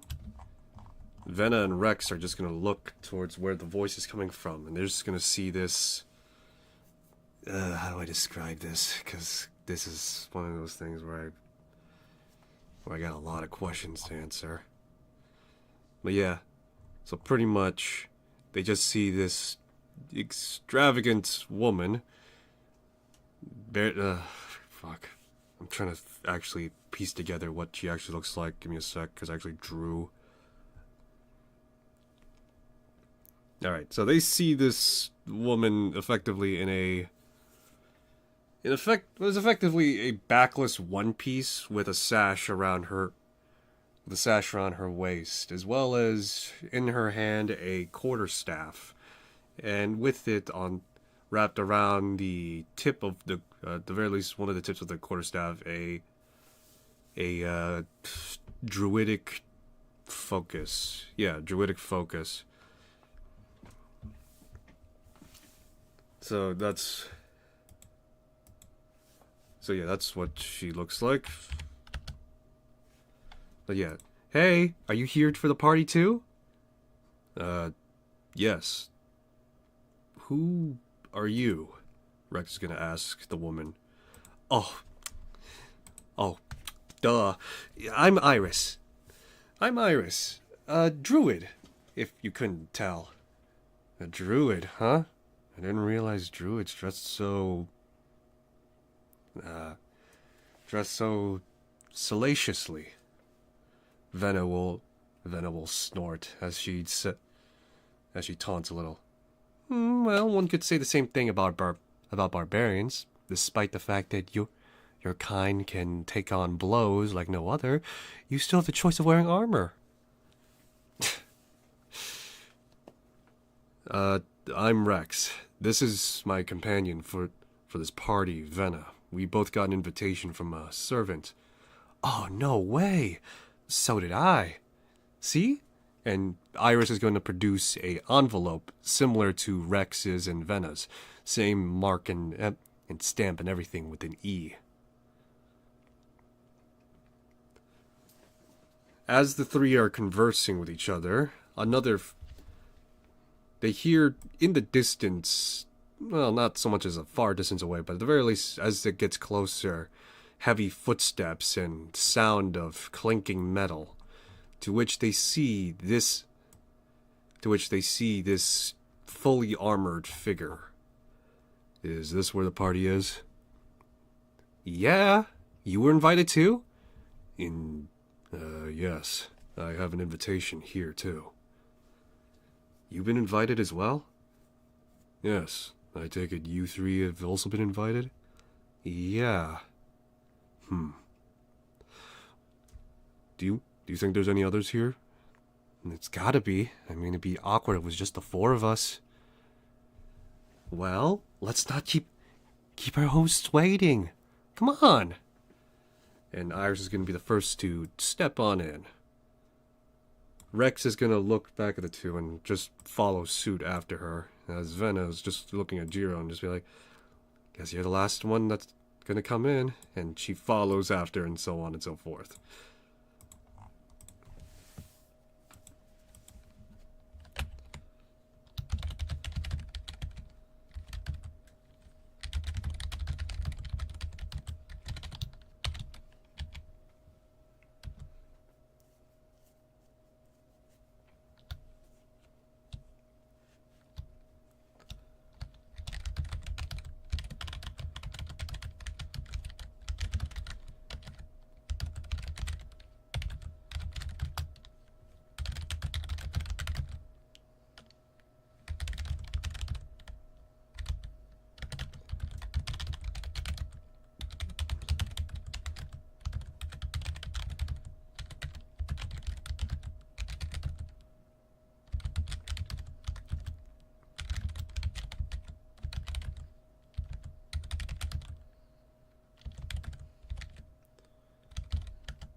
Alright, she introduces herself as Iris.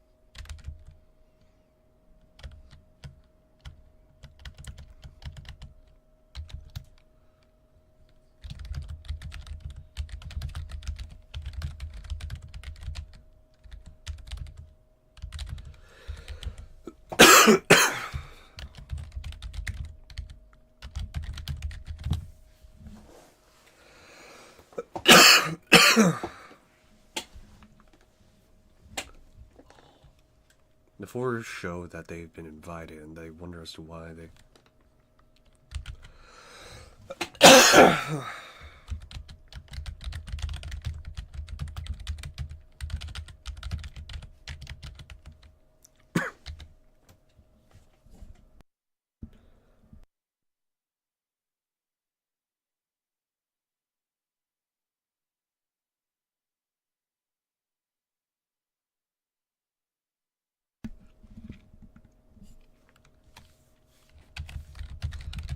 Alright.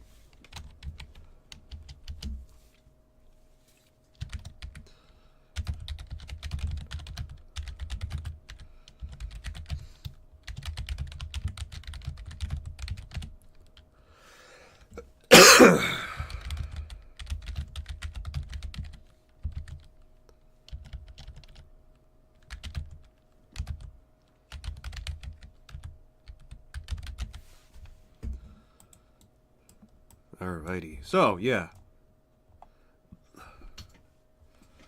So, as the four enter... Oh. So, as the four enter, as Iris is the one leading them right now, they're going to be greeted by their host, to which, specifically, it is... To which it is Trenteller Eomain. Let me see here. Okay, there's a guy, so okay.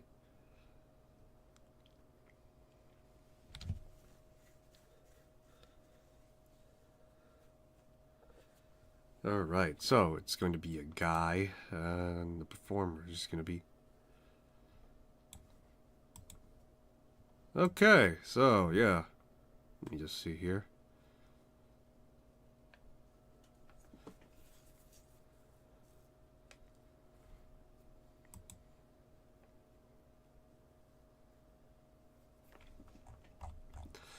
So, Trenteller Eomain is going to be the one to greet them first. He's gonna say, "You sound more American than a cheeseburger." I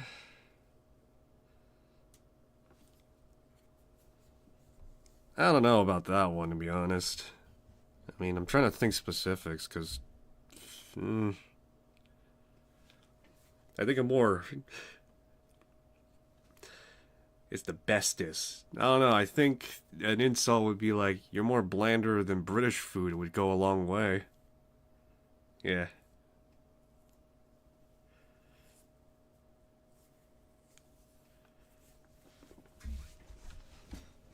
Alright, so yeah. Cultist Fanatic will...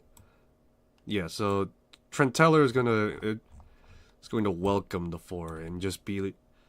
And just pretty much have this like wide smile, pretty much, to which, let me see here, who has high insight? That would be Iris. So, Iris would be the one to pick up on this rather quickly, but won't comment on it just yet, as Trenteller is being a cordial host. With a wide smile, he says, "Welcome, welcome. Welcome to my home. It's good to finally meet the four people that I've been waiting for to come to my party. I've had so many other guests, and they are so wonderful. But you four, I've been looking forward to meeting more directly. I've heard some of your feats before, and I must say I am impressed to some extent and degree. So much so that I invite you to this party. Make some connections, rub some elbows. Surely you won't mind. It may boost your resolve. It may boost your overall renown, if I may do declare." Iris, being the first one that's here, will be like, "Oh, pleasure to meet you. I'm Iris, and you are? Oh, manners, manners. Where are mine? I am Trenteller. I am your most gracious host. I am, of course, here with my family. My family, Doladare, there, as she is playing music. And as her name is called, she looks up and gives the same almost wide smile that Trenteller gives. I also have my sister Nisene here somewhere about, as well as my niece Rusara. Apologies that they're not here to greet you personally, but they are currently doing things to entertain our guests, as you can imagine and suspect. Now, yeah, give me a sec.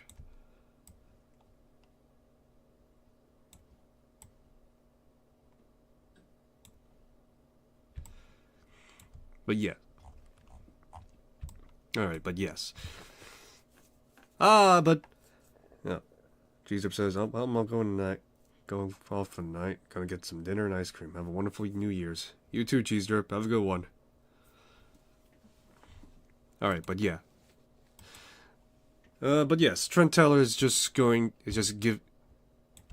boasting and, you know, all that jazz after the introductions. Enjoy yourselves, my friends. Enjoy yourselves. The full extent of the festivities in this house will be going on soon. Please, get comfortable. Enjoy your time here while you can. And he's going to go off with Dolandre following after him.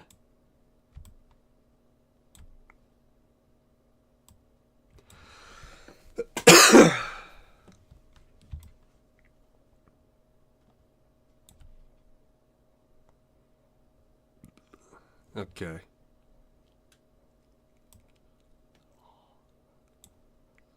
Okay. Let's see. Let's let everyone prep and everything.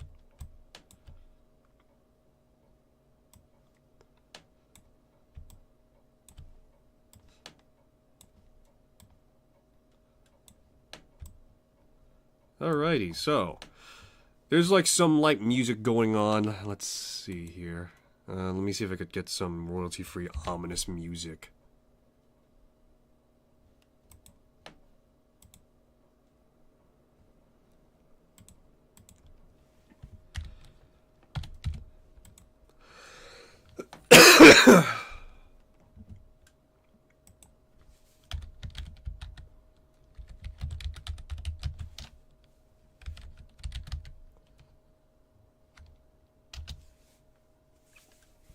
Let's see. Anything I could get that's royalty free?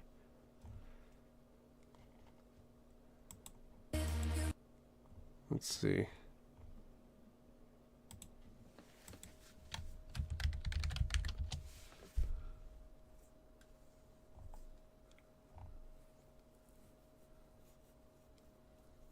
Well, for the time being, what I'm gonna do is hold off on the music then. Just imagine there being like some jazzy music or something, or whatever would be equivalent. Yeah, just think like Skyrim's loot. Yeah? So it's just like, as Trent Teller leaves, Iris is just gonna turn to the others and just say, he's rather friendly. Bit too friendly, but I think he's welcoming. Drew in the back is just gonna remark and comment, yeah, give me a sec.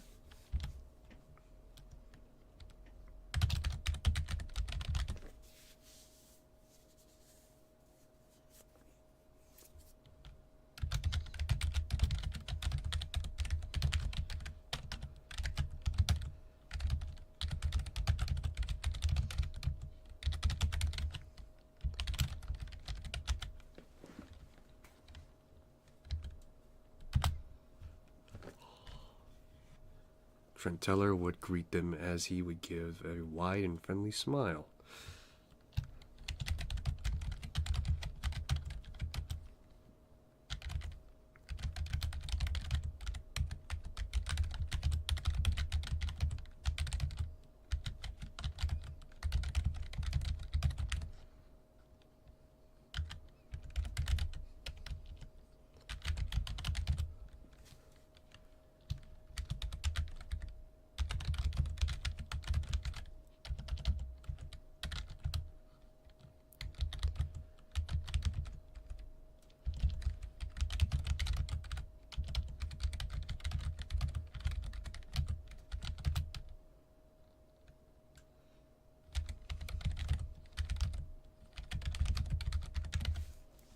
Alrighty, so the four are going to now pretty much just wander about, as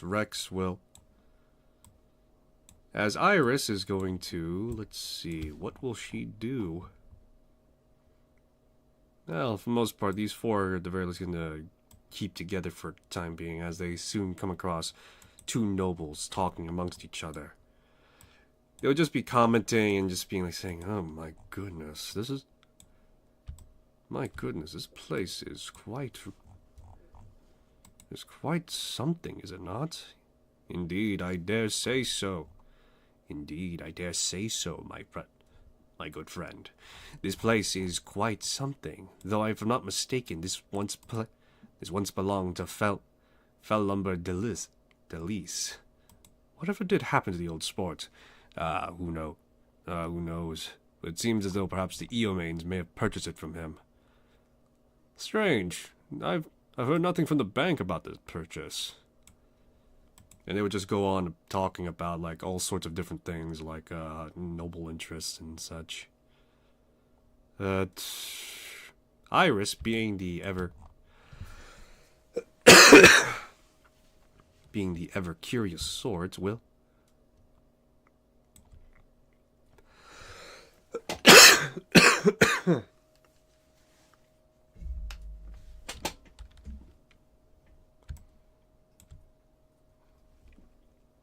yeah, would be beckoned to go upstairs, I'd say.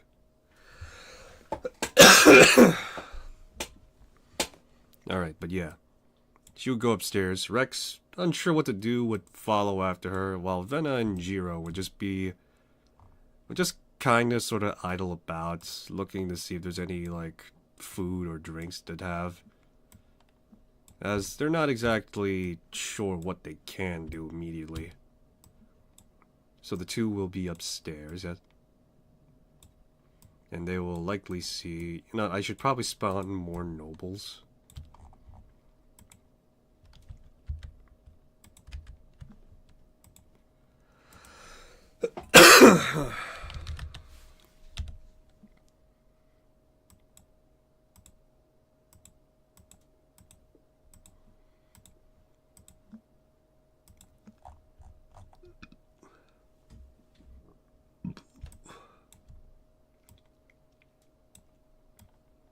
Alright, yeah, so there's like more nobles upstairs and all that.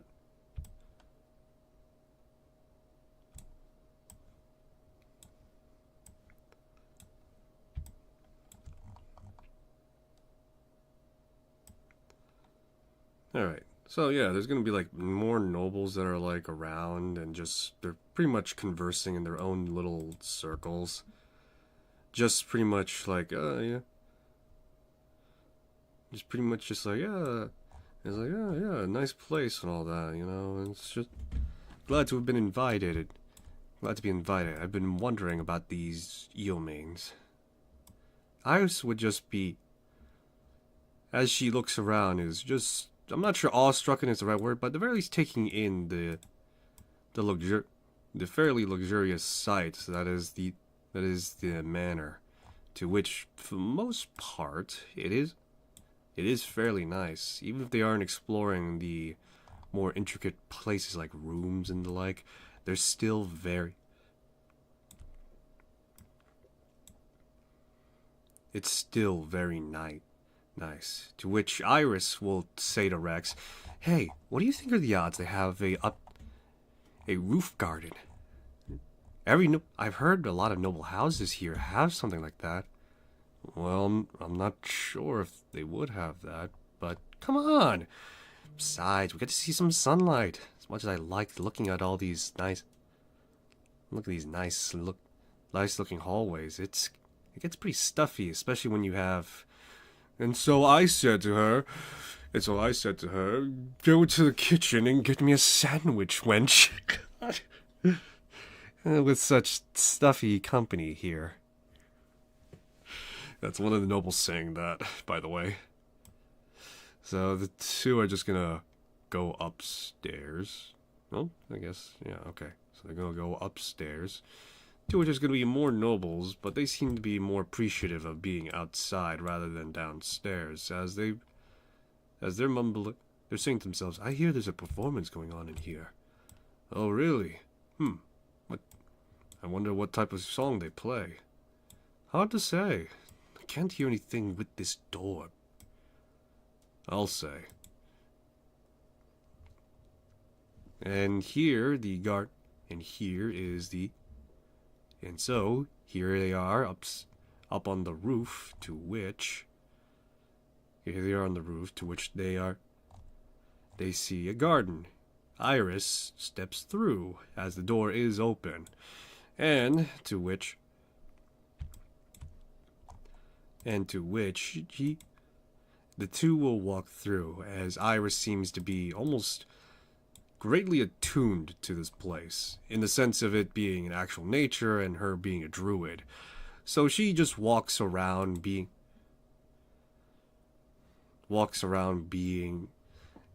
kind of sort of like arms open, spinning a little bit, basking in all that is going on and the like. To which she will say, "Ah, it's beautiful. Even in a place as urban as this, the green nature finds a way, even if it is manufactured a little bit." Huh, I suppose. Not a big person into nature? Not exactly with my encounters that I've had. Oh, have you one too many encounters with wolves? Of the like, yes. Well, tell you what. If we get to know each other a bit more, let's say I join you. I could always use a traveling partner. And I suppose I could use the same thing. I'm not sure how much my friend will stay around with me. As the two are walking around the garden, suddenly there's a cold chill about. Iris visibly shudders, while Rex feels the hairs on his body stand.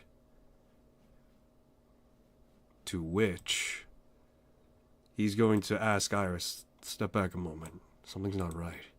"You feel it too?" "I do." In which, let's see here.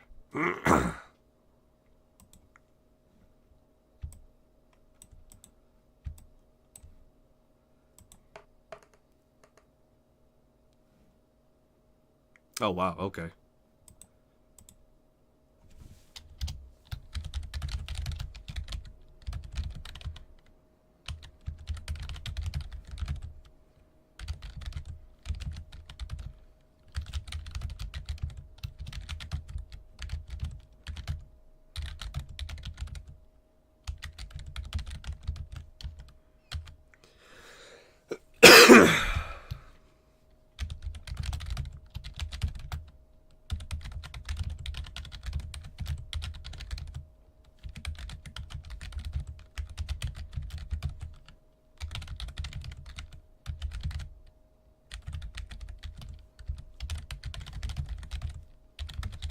Alrighty, so they explore the garden, to which, because I'm just gonna say that it was like DC 10, because this is technically a plot hook point.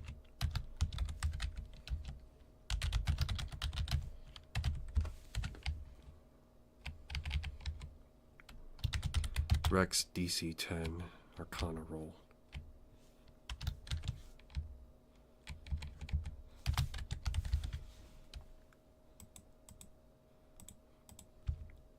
To which Rex and Iris would feel.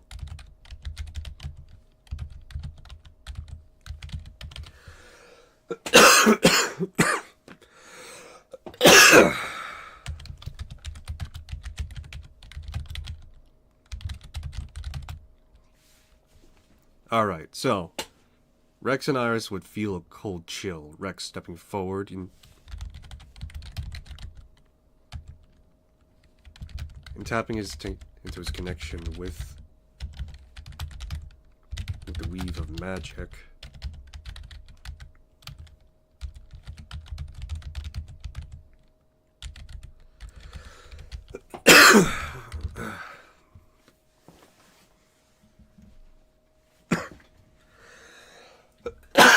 Shit. I gotta step away for... No, not yet, actually. Give me a sec.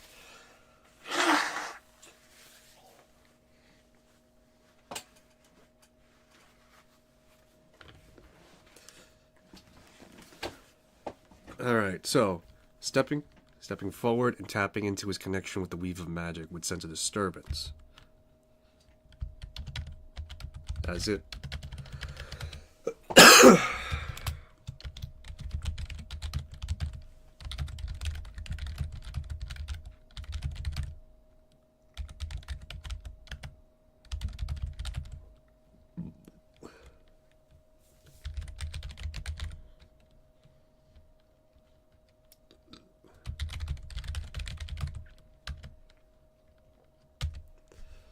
Alright, so, as Rex taps into his arcane connection with the Weave, he would feel disturbance in it. Something restless, wanting, demanding even something that is just out of reach. It isn't until Rex steps forward that a ghost emerges. The ghost emerges, a fairly aged man in the Yeah, so I should remark that because this is taking place at night, it would have been close to dusk. So as dusk is settling, the ghost emerges.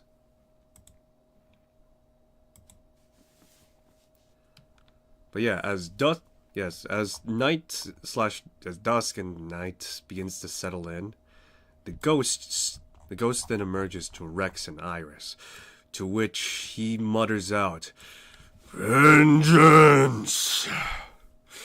Vengeance!" Rex and Iris are surprised, each of them grabbing their respective weapons, but the ghost stops them as he utters out once more, "Vengeance! I demand vengeance against the Inhumans! They are not as they seem. They are murderers, killers. I demand vengeance! Kill them, and this house, this property, is yours." Rex and Iris look at each other confused, unsure if they should take the ghost's word at face value. "What? You means, how is this?" "Explain, Spectre. Explain more." "I need not explain more when the time of blood is to come." To which the... Yeah, so... Oh shit, I didn't do this right.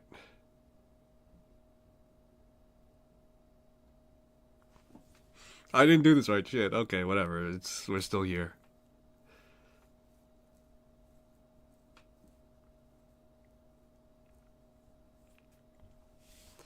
So, as the ghost finished that sentence, Deladare's voice comes booming throughout the house, and with great, almost borderline psychotic glee, can be heard as she says, "Welcome, welcome, all guests, to our lovely little home.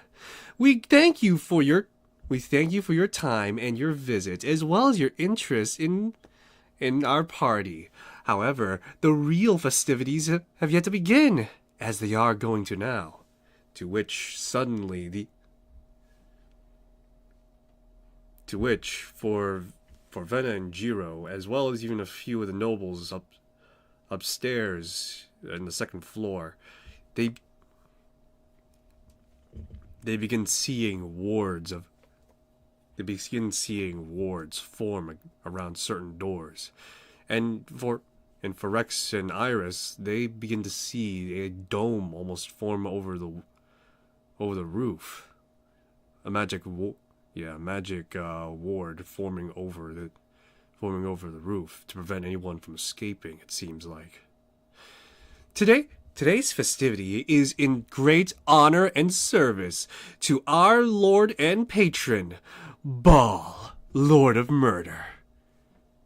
Tonight, our lovely guests, you are the offering, as well as amongst our family, amongst our family who can kill the most. Now we'll give you all a head start. Better run and hide, because it makes it so much fun to try and hunt down prey, hiding from what is inevitable. Ready, set, go! You only have 30 seconds. To which Rex and Iris look at the ghost, and once more he pretty much groans out and declares, "Vengeance! Kill them, and this my former home, my former estate is yours."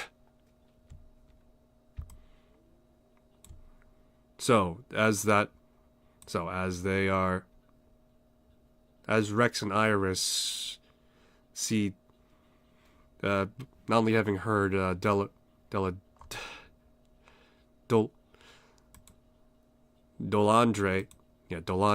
announcements, they both look at each other wary for a moment, but given the ghost and the severity of his words, the two begin to make a quick move. To which, as they walk past these nobles, mumbling in confusion as to what it is that, mumbling to themselves like what it is that they're dealing with, what it is that's going on. Suddenly this door opens, to which a barbed devil emerges, and Dolandre's voice, with great murderous glee, yells out, "Mr. Pointyhugs, bring those two in!" And these two are just, let me see what this thing's got.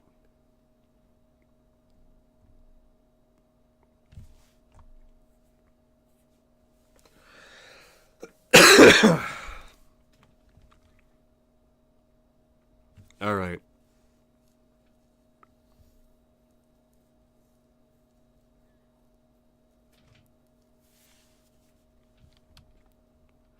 All right. So, as the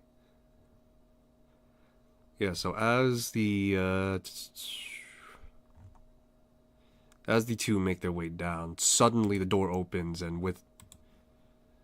as Dolandre's murderous order comes through, these two nobles are immediately stabbed through. Yeah, they're immediately just stabbed in the guts. As they yell out in pain, it's just like, "Ah! It's got me! What the hell's? Ah!" Just the two are like yelling, and then as they're dragged in. The door is open, and the door is seemingly open, and Rex and Iris quickly have to run down to avoid the capture. Alright, real quick.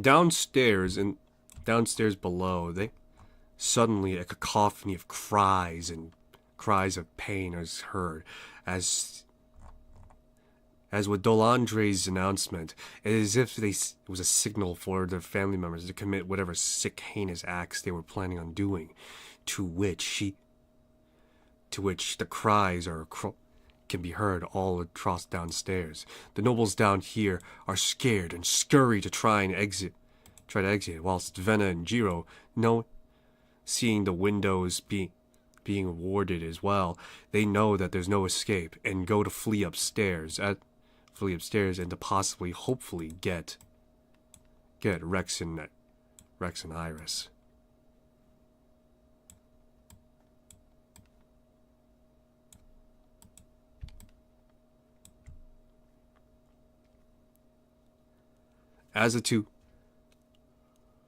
Alright, so as they're all on the second floor, The sounds of brutal murder and cries can be heard all from downstairs and upstairs as desperation is now evident. Nobles here are banging at the doors, trying to get it open. And as the four reconvene, they all stop here, to which they try.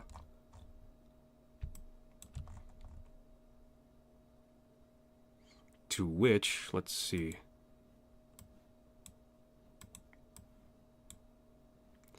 To which they all converse quickly about what's happened. Did I hear that? Did I hear that right?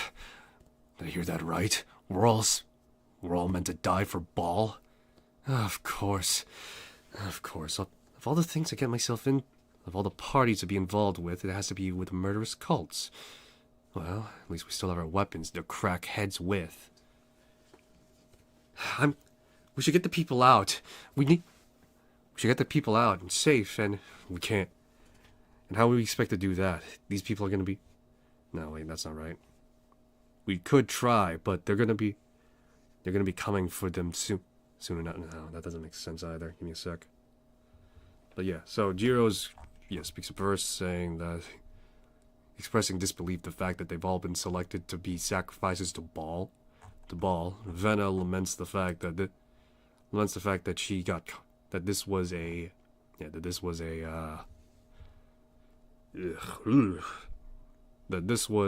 cultist trap, but is glad to at the very least have her weapons. Iris is expressing concern to save people, and Rex is...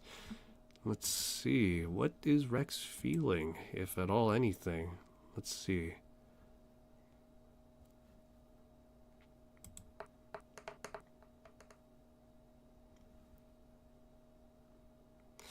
With Rex, there's a sense of panic within him as he's trapped in a house full of murderers, and though he's with allies, he's currently scared. He can't help but feel a little scared because these are these are worshippers of Baal, Lord of Murder. He knows lore about them that strikes fear in him, that strikes fear into him, and so he stays silent, although visibly he's shaking. We need to find somewhere safe for ourselves first. That way we could actually save others. Have any of you checked the other rooms? No, not quite. I'll check back here. Rex?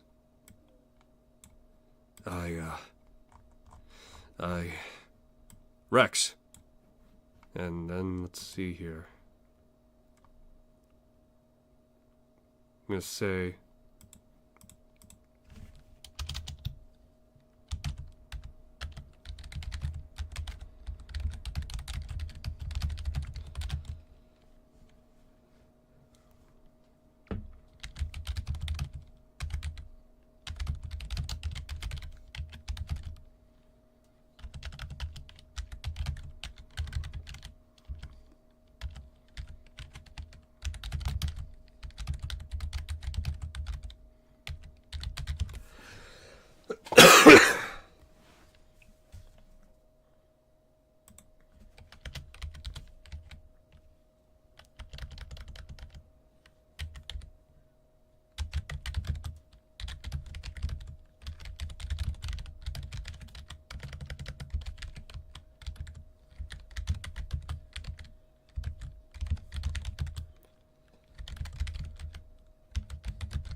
Alright, so.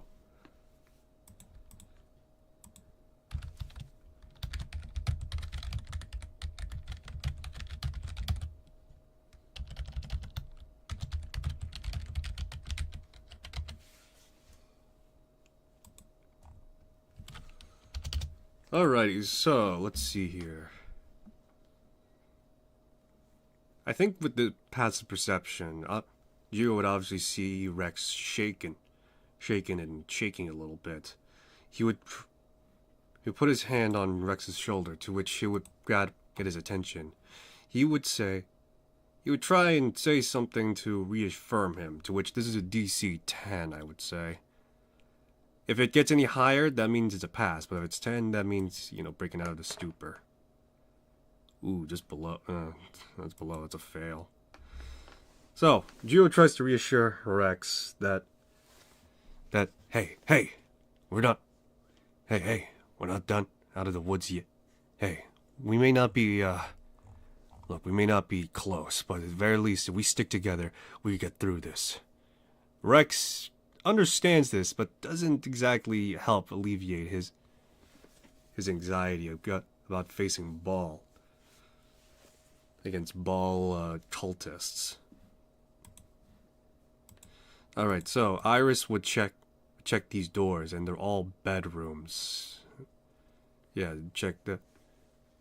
they're all bedrooms. As the nobles figure out that the balcony door isn't going to open, they begin to flee into the bedrooms and try to hide there. Iris backs up as they all slam the doors shut, and Iris's force just backs up. Venna opens this door and finds only a bunch of junk. Yet, the time they have nothing they could go off of. Geo tries to open this door, however, it is locked. To which Rex, seeing this, would motion for Rex to move out of the way for the moment, as he would try to attempt to open the door. To which, let's see here.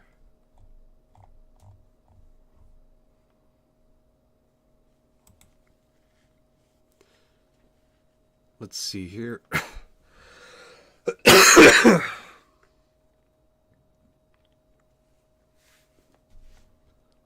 Alrighty, so DC Dexterity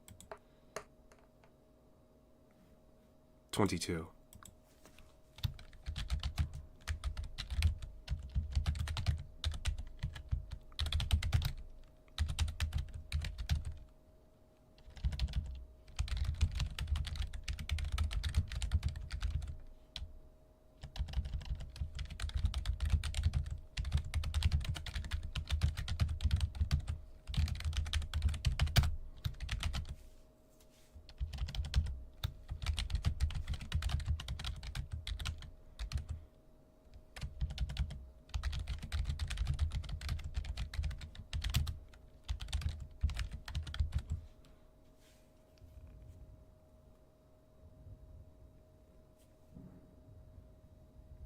No? Oh my god, it's the new year, guys! Oh my god! Oh!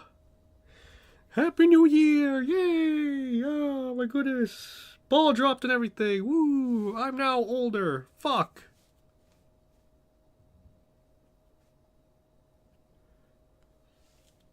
Alright.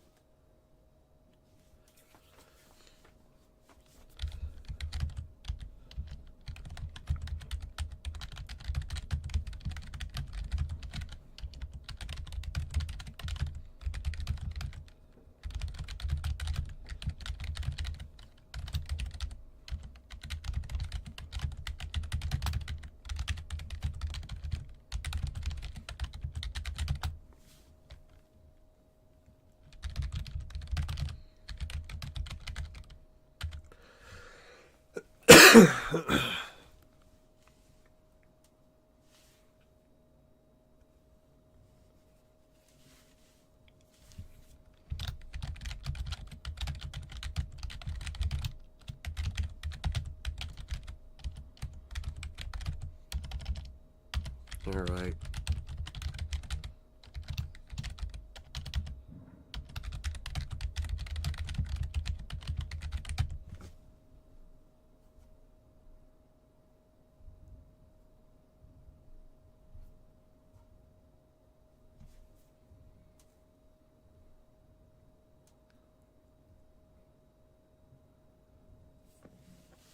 Alright.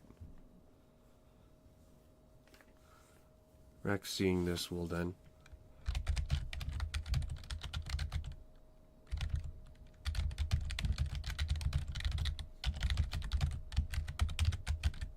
Rex seeing this will then work on the lock to take his mind off the screams. He would.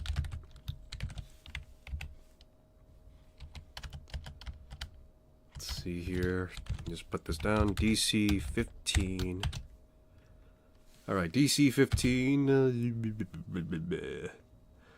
Alright, DC 15. Lock picking. Dex 22. Pass.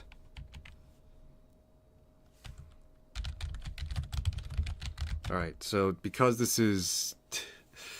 Yeah, because this is a bit over... Let me think. Yeah, because this is under duress, and because he's level 4 now, and that he's now gotten some experience under them, I am going to ignore the time allotment which I had for it, which was 10 minutes. So for the time being, it's ignored. And especially if the fact that he's got like 5...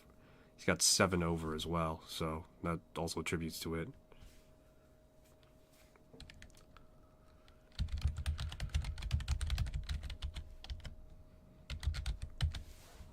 Alrighty, so as the door clicks unlocked, the 4 quickly rush in, and as they do, Jiro quickly but quietly closes the door and locks it back up. Locks it back up. The 4 take a moment to catch their breath until they realize where they are, in which they're in an armory. Yeah, they're in an armory now.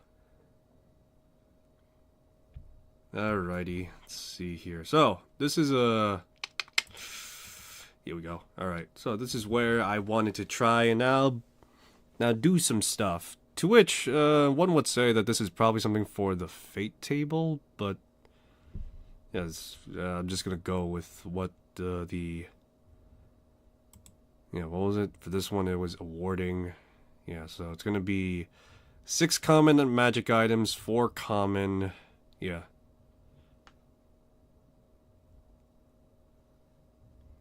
Yeah, so in this case, it's an armory, so I'm gonna say that there's set numbers of stuff.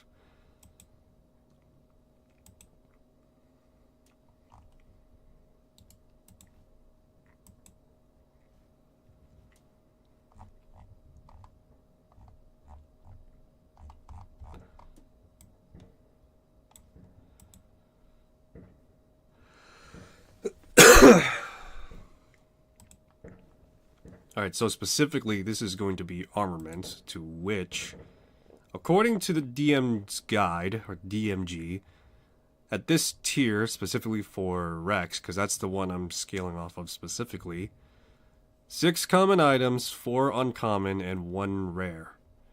And this is what I'm going to be using for certain stuff.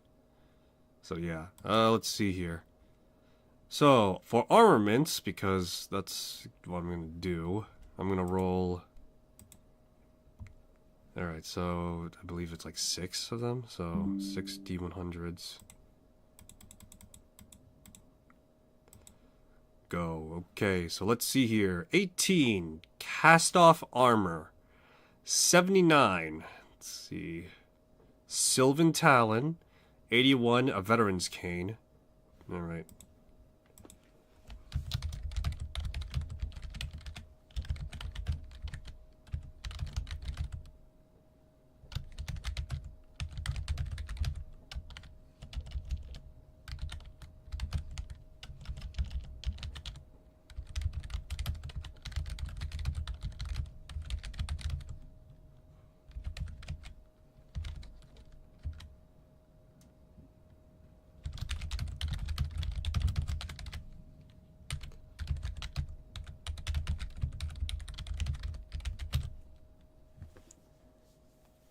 Before take a moment to breathe before they...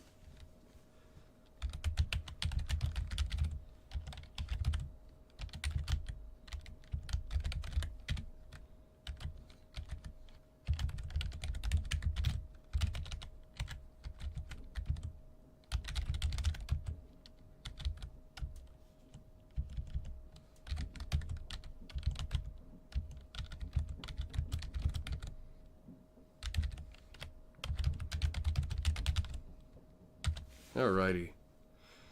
Okay, so let's see here. So once more, let me just get this stuff here.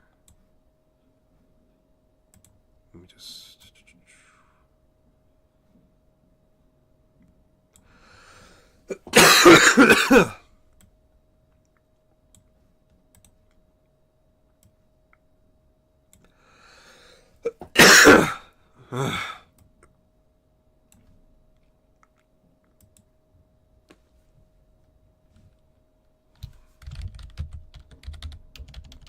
Alright, so cast off armor. I'll do the selection later.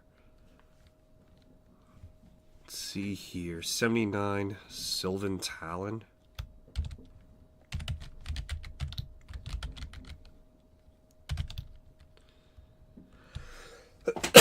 Afterwards is a Veteran's Cane.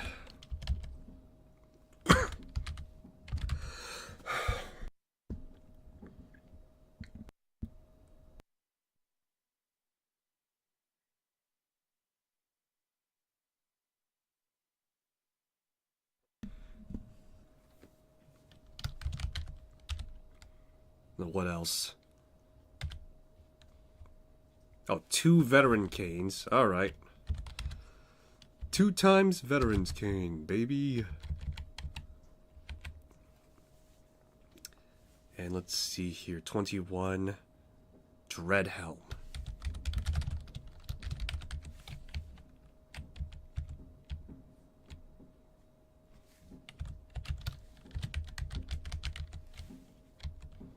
Alrighty, and then afterwards it's another 4D100, I believe.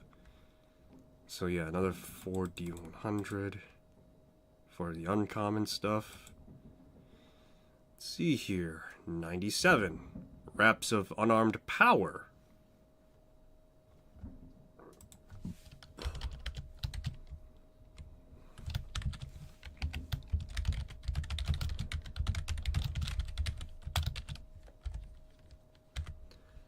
Okay, Wraps of Unarmed Power. 80 is Trident of Fish Command? No. Sword of Vengeance.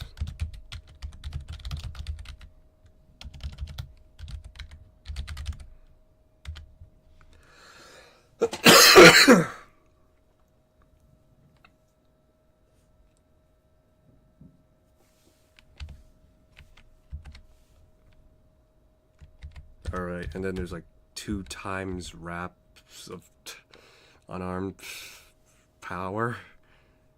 And then 47 Mithril Armor. Okay.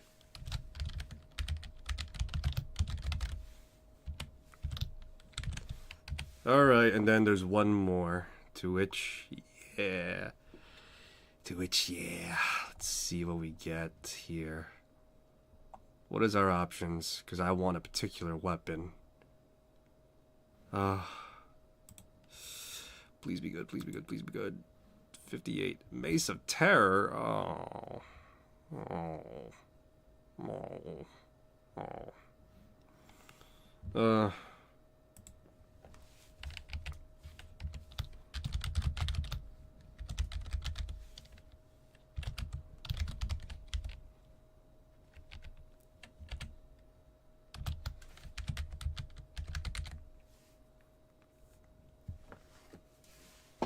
Alright, so this is the selection they got. A whole lot of actual garbage.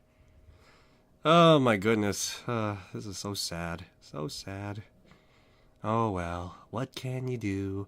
What can you do? Alrighty, so this is the selection they got, and it's quite something, that's for sure. Let's see here.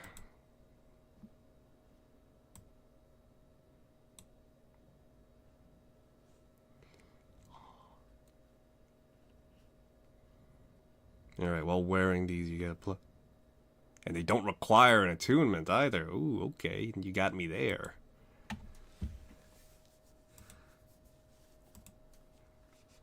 Alright, so as the 4 look around, they wouldn't... Jiro would remark... Well, actually, no, let's not have Jiro do it. Vena would remark, looks like they've been keeping trophies of the people that they've invited. some of these things here are not exact. Some of these things here are. These things here are not exactly uncommon, but they're not exactly. Yeah, they're not exactly common, but fairly hard to come by. To which, at this point, I'm gonna roll 1, 2, 3, 4, 5, 6. So 1d6 for the Sylvan Talons, 5, a sickle.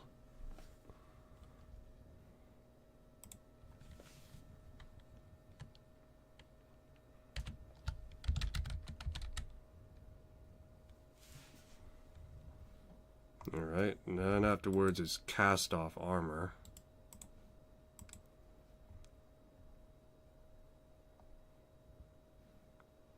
Alright, 1, 2, 3, 4, 5, 6, 7, 8, 9, 10, 11, 12.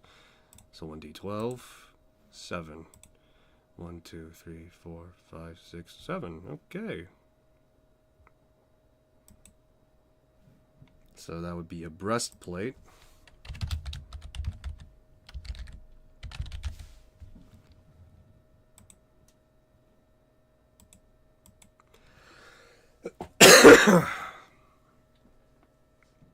Dreadhelm's a Dreadhelm, and let's see. Veteran's Cane, they don't really do shit. It's just. Yeah. It's just so that you could transform the damn thing. And then the Mithril Armor, I believe, is what I picked up as well. So. And a Sword of Vengeance. So just in case I want to make. The Sword of Vengeance.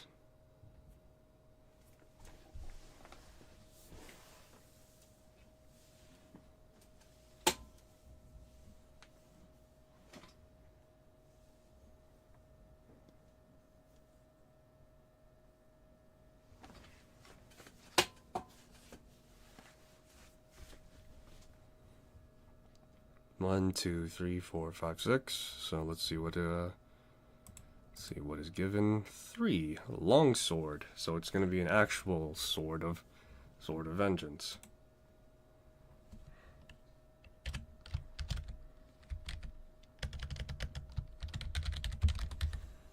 All right.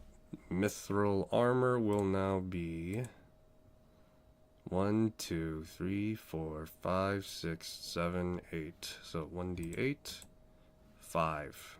1, 2, 3, 4, 5. Ringmail. Wow, that is just shit. I got mithril ringmail, guys.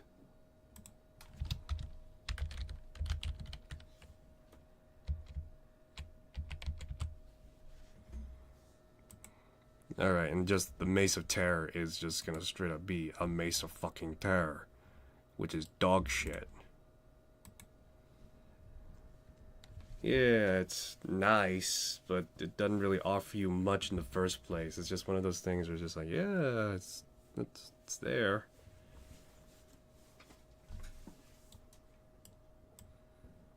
Alrighty, so as they're looking around and pretty much surveying the gear, some stuff have been picked up by. Yeah, some stuff has been sort of picked up by Jiro and Rex, seeing the what was it? The wraps of Unarmed Strike. One of the wraps is strange in the way that it's designed, in the way that it seems almost akin to a talon.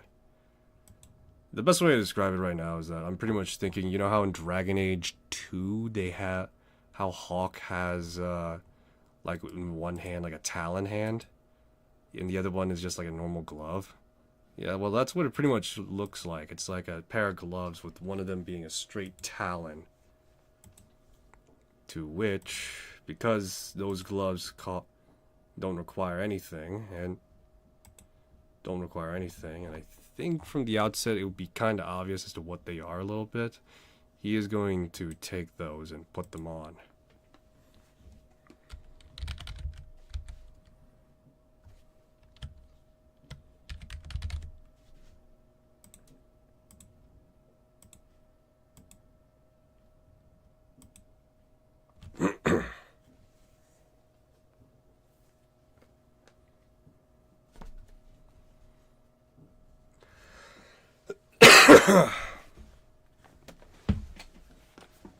Alrighty, yay! Okay, so.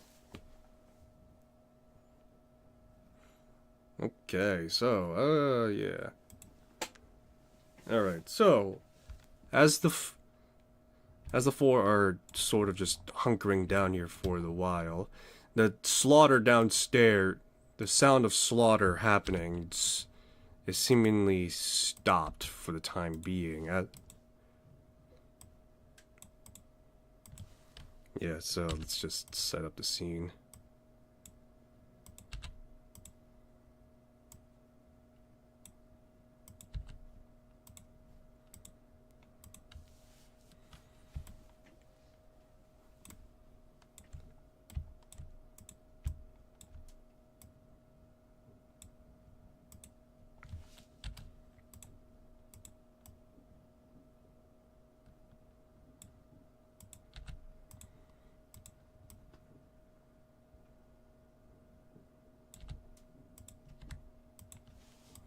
Yeah, so for the time being, it would.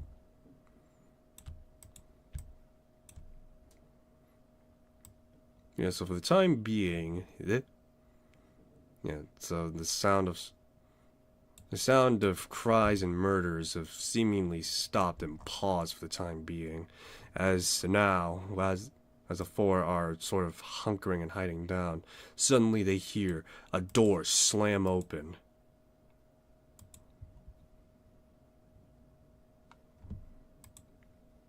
Yep, give me a sec to make sure.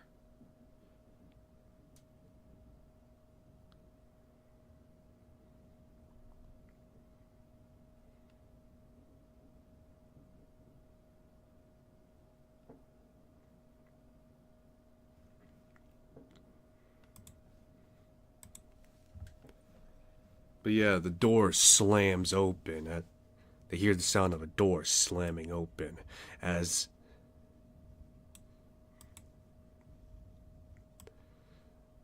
the sound of footsteps are heard outside. Tap, tap, tap. The sound of the footsteps passes by the armory. As soon another door slams open. A yell is heard. No, wait, please! Ah! And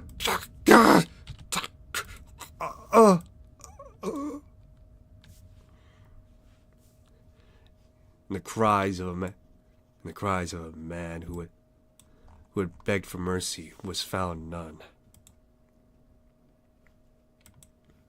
All right. So let me see here.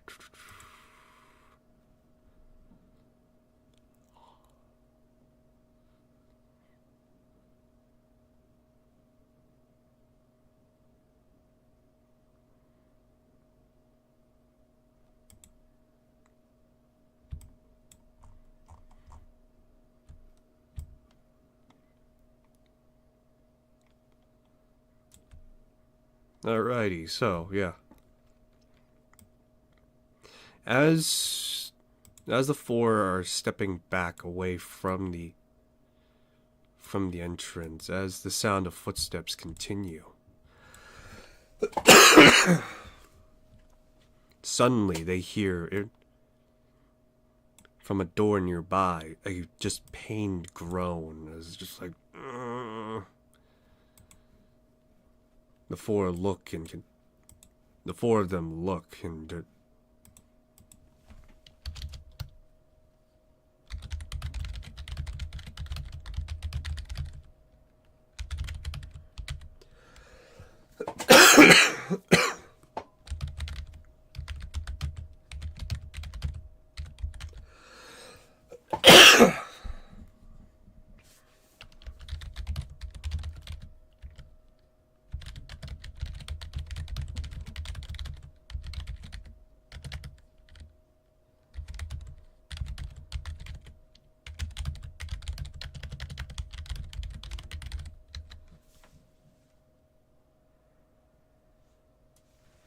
yeah, but not before realizing the sound of slaughter has stopped and silenced.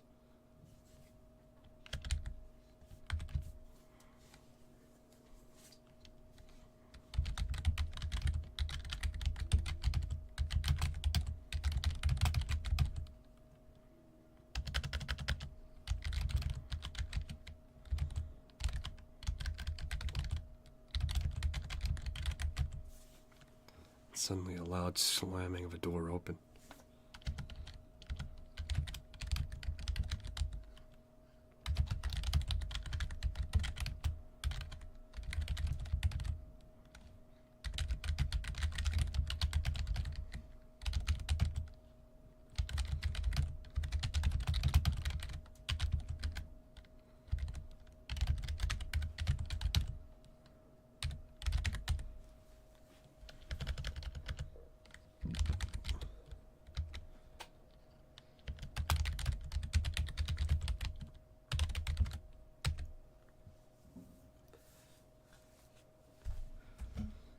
Alrighty.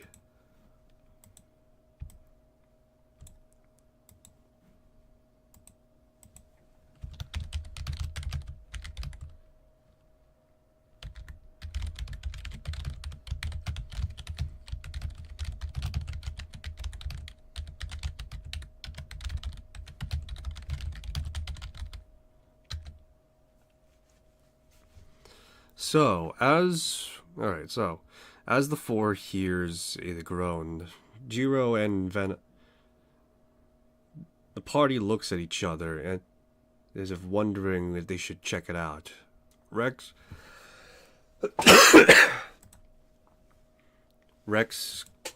would nominate to volunteer in checking it out himself, and would motion for Jiro to follow as... Yeah, give me a sec.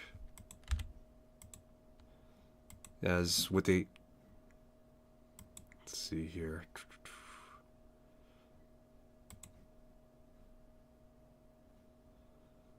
Let's see.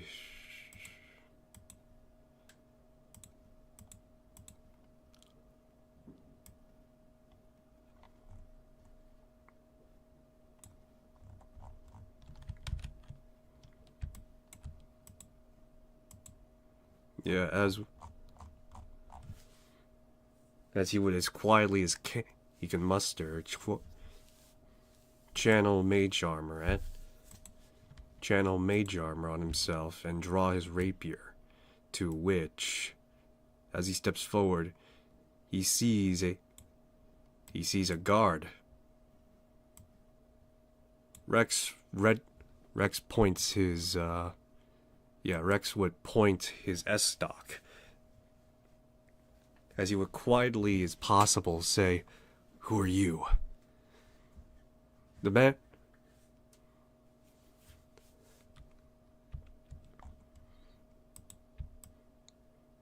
who sits here looks to be a guard. He says to Rex, "More people? Hells. I was hoping... Shit. Who are you?" "I'm Bilwyn. Was a guard for this house. The Eomaids bought my services along with others, but they were, as you probably guess, killed." As you probably guess and imagine, killed. I was the only one that managed to survive, and I'm the only one that seemingly managed to survive so far. How long have you been here? Maybe about... Oh, shit. A week? A week? How's it they have not found you yet? To them, I'm all the same to any of their victims. They look the same, act the same, so I was able to blend in for the time. But I drew one of their ire and they gutted me.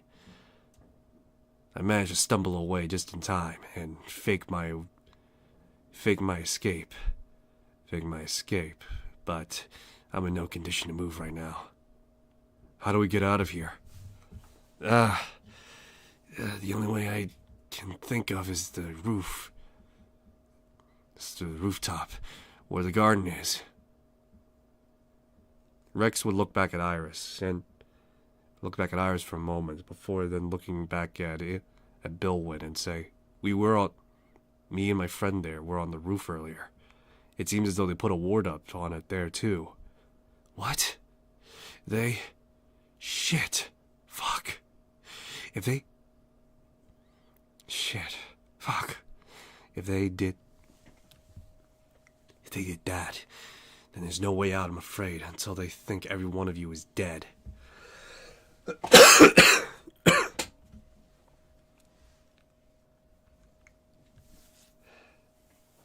You four look to be well armed and equipped enough to take them on. The armory is stacked with their old trophies.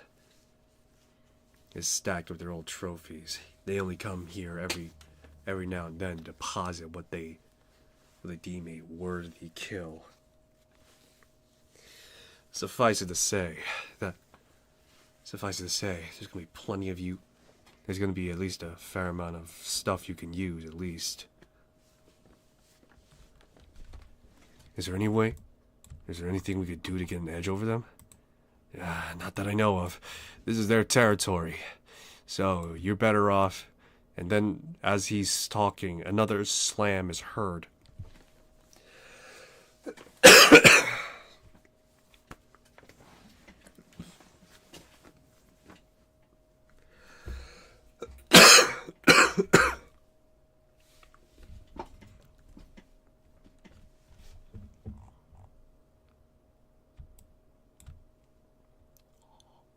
But yeah, another slam is heard, and the cries of another nobleman is heard as well.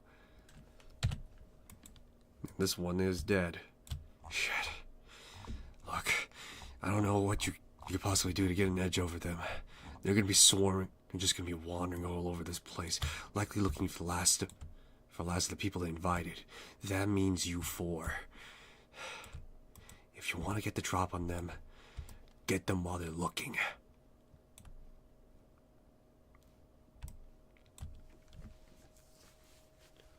Well, how will we make sure they look? Well, that person, if I'm going to guess, that person that's right now going around butchering people on this floor is likely that...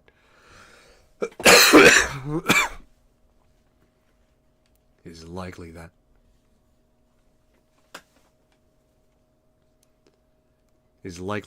bitch, Nisena.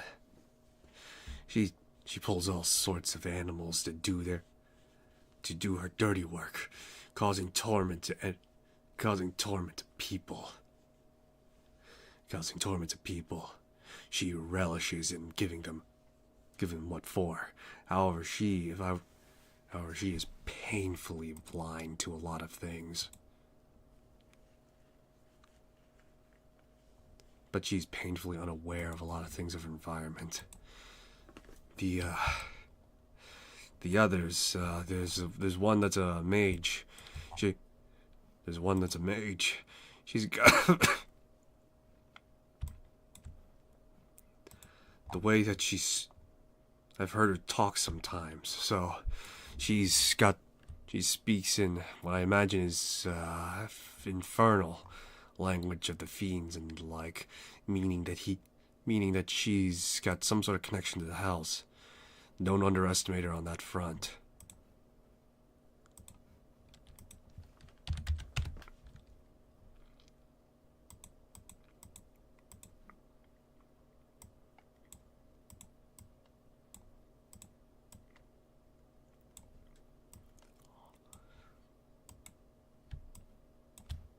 All right.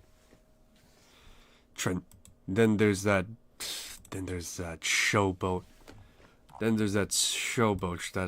That you might have heard earlier. Dolandra. She fancies herself to be a artiste. But she's got a pet. But she's got a pet. Something, big, lumbering. I don't know what it is, but it thumps loud. Be wary of that. And be wary of her, as her voice can charm the pants off of people. And then there's Trenteller. Then there's Trenteller.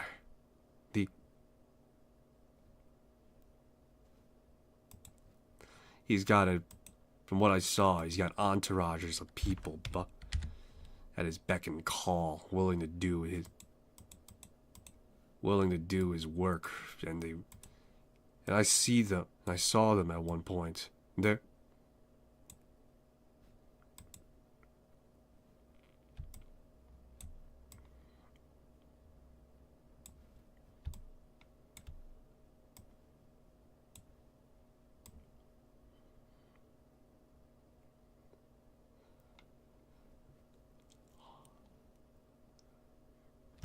But yeah, I've seen them. They revere him like some sort of god.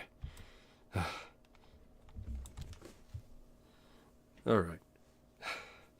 Look, your only way out at this point is likely to fight your way through them. So, good luck, and hope you make it. I'm just gonna rest here for a while. And Bilwen is going to pretty much slump over. He's not dead, as he's visibly breathing. He's seemingly passed out from exhaustion. So, as Rex returns back to the others, the four of them nod and understand what they need to do, and that means they must kill the Eomanes.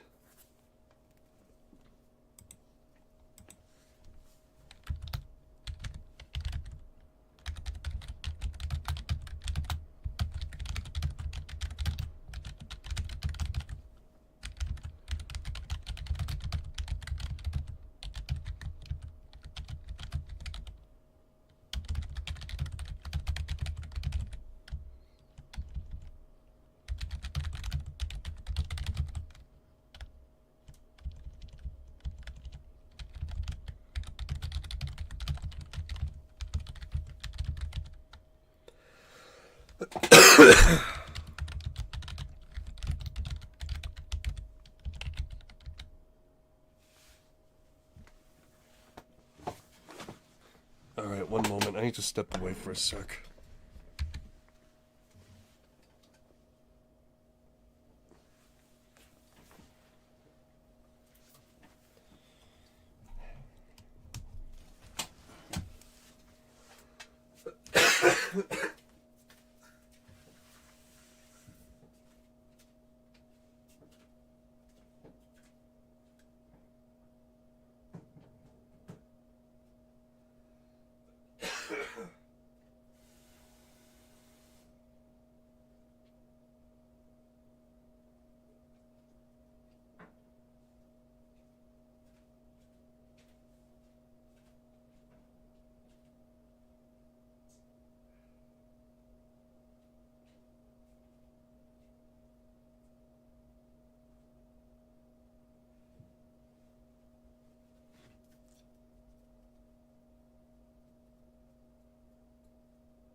Okay, I'm back. So, what was I talking about? Yes.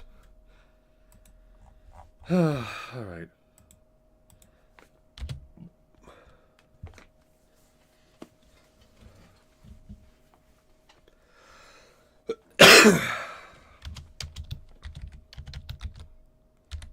Alright, Rex and the... Alright, let's write down their full names. Rex, Iris, Vena, and Gio.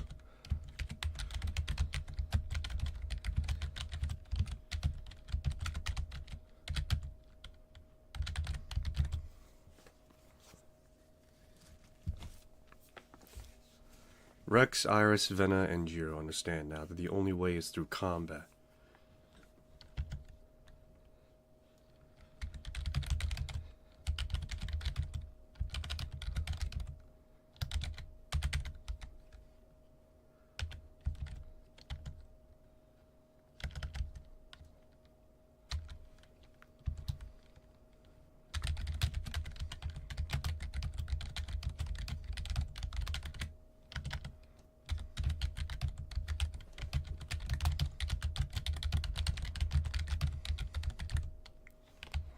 They step out to face off against the first.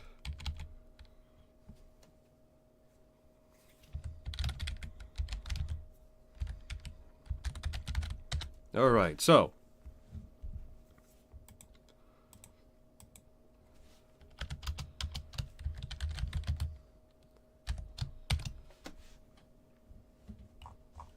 Yeah, give me a sec, I should have actually...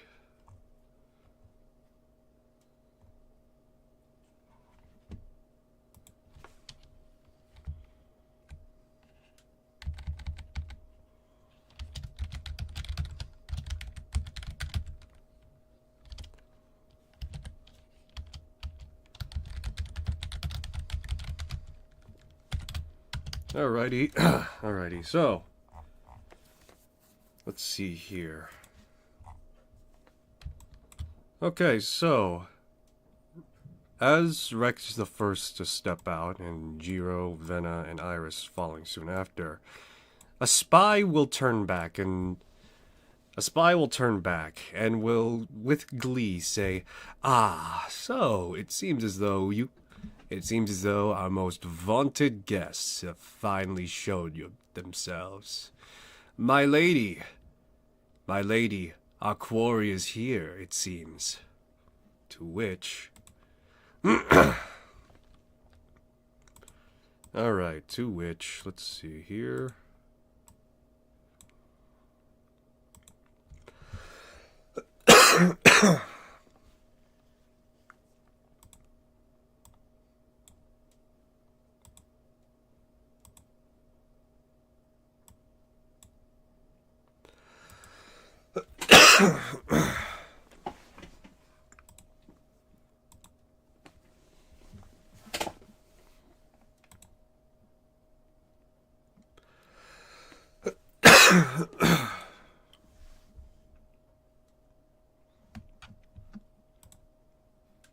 Alright, let's see.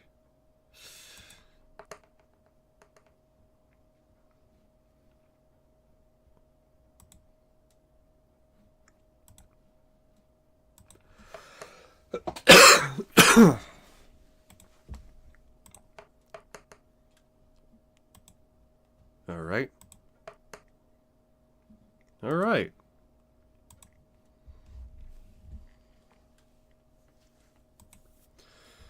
Alright, Vena, as she...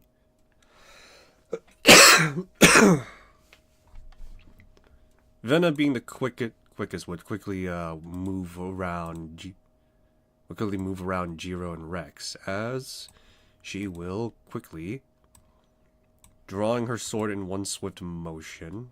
Nope.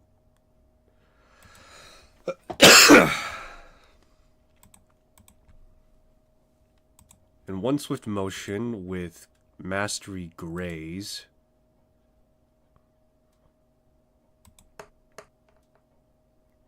$18 to hit, to which that will be 2d6 plus 5. Well. Whatever, it's the same thing. Potato, potato. Oh, wait, no, that is the damage. Okay. 7 points of damage. That is the first hit. Is there a bonus action, I think? Critical, reduced to 0. Alright. And then she'll swing again for 26. For 11 points of damage. To which this spy just gets sliced across, and you're just like, a good hit. And then Vena follows up with like an upward slash, causing him to fly up a little bit, just like, oh, a better hit indeed. And then it's Rex's turn. To which Rex will rush to where Vena is. And would see, at the very least,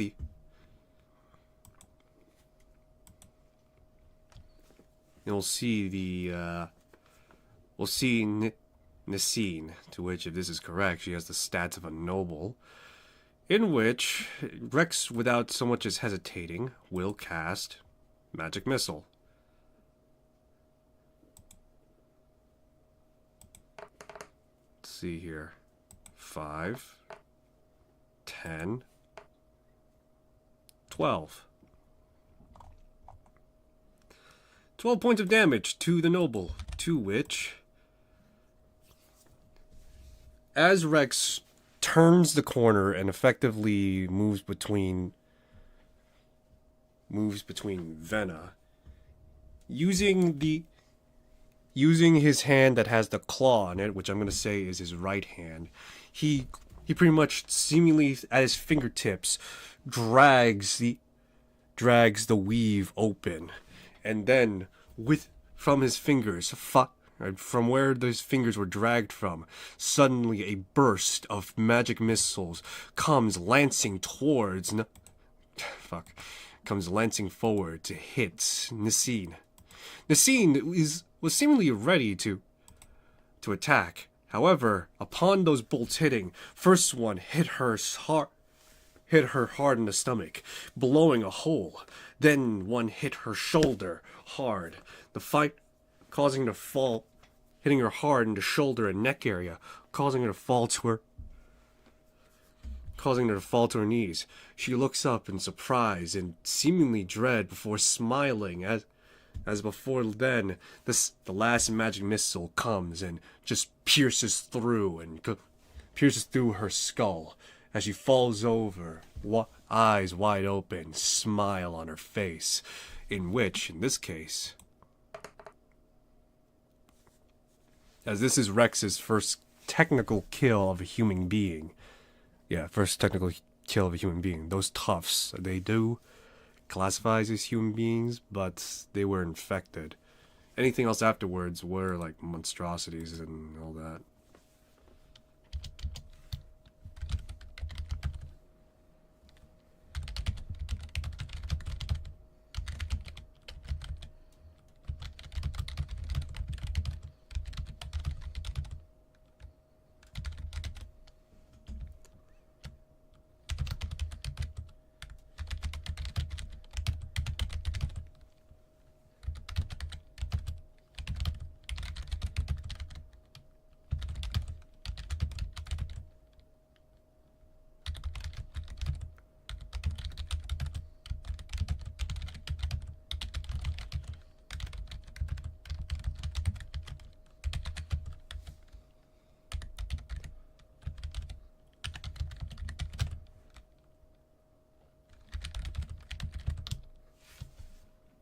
Alright, with great velocity, they hit Nasine.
Alrighty, so the spy, having seen the scene fall, will yell, "No, the lady! You will die!" and will attempt to try and attack Rex. 10. Rex will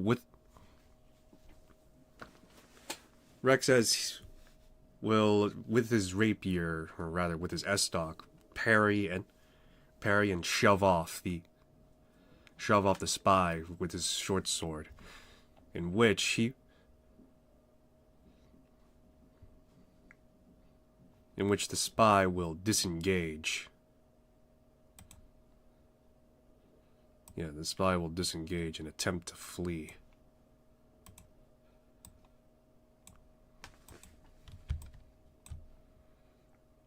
There's a second spy that emerges, and upon hearing that, he will also attempt to take a shot. He will attempt to attack Rex as well, and fire from his hand crossbow, to which he too will miss as Rex sidesteps out of the way as to avoid the bolt. Alright. Let's see here. The noble is dead. Jiro is second to act, to which he will charge out, utilizing great weapon, his mastery over the greatsword will attempt to graze him if he misses. But he will hit, to which that'll be 8 points of damage, and continuing the onslaught. That's still gonna hit.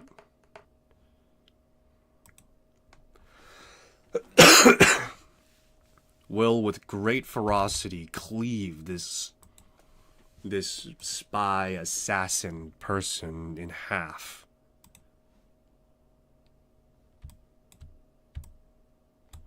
Alright. Iris's turn. Iris will move out and will step over here, to which, let's see, what does she have? I got like a few redundancies here, so I gotta alright.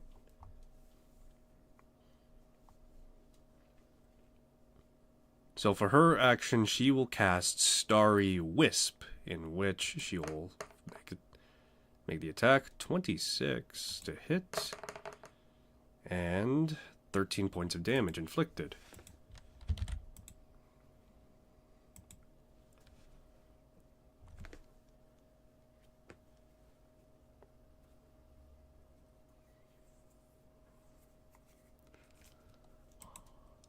Alrighty, but yeah, so, alright.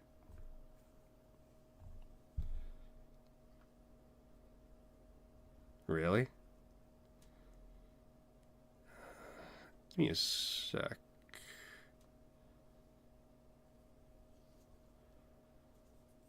Alright, give me a sec. I need to check up on something real quick. Because I didn't realize Magic Stone was a bonus action.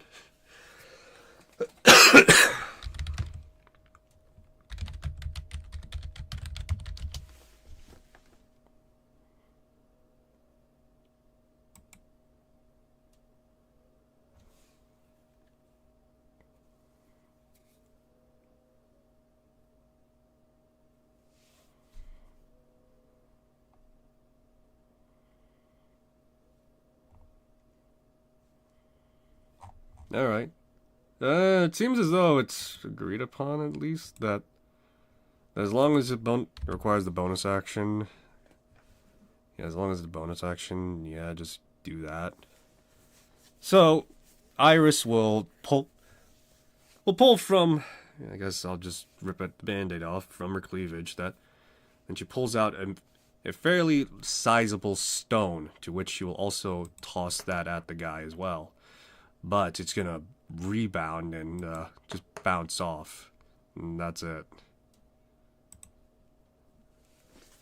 So yeah, it just rebounds off. Alright. Back at the turn order, Vena is going to close the distance and with her greatsword cleave at this guy. To which that will be 12, in which this guy is looking down. Oh, but I call graze, so despite that missing, let's roll the damage. Ooh, let's see. Graze. So, let's see here. If your attack misses your creature, you can deal damage equal to your ability modifier used to the attack roll. Damage only increased by ability modifier, so that's, if I'm assuming correctly, that's 5 straight. So this guy is just like, as Vena seemingly miss, suddenly a giant graze turns into a full-blown gash as he then as this guy just like clutching at his stomach before then he just falls slumped over dead. And that ends this turn.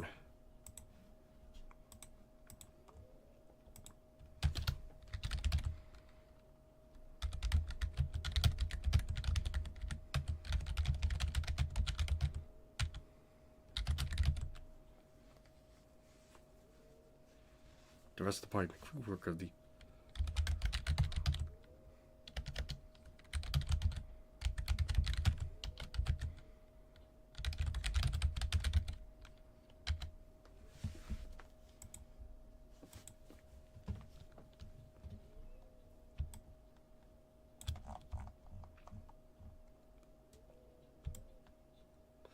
So, as the combat has come to an end, suddenly can be heard loud, heavy thumping footsteps from above.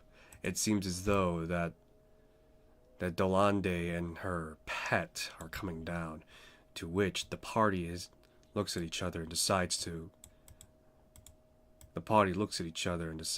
flee. Decides to flee downstairs, hoping to buy some time before they confront the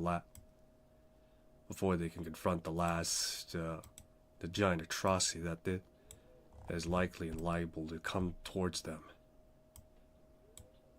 In which, as they descend down, they are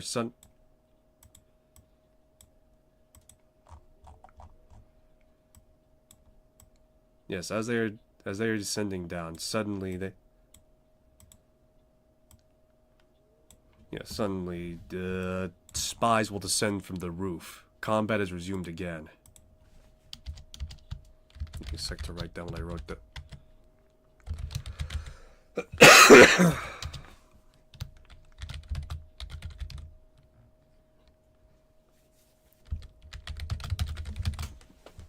All right.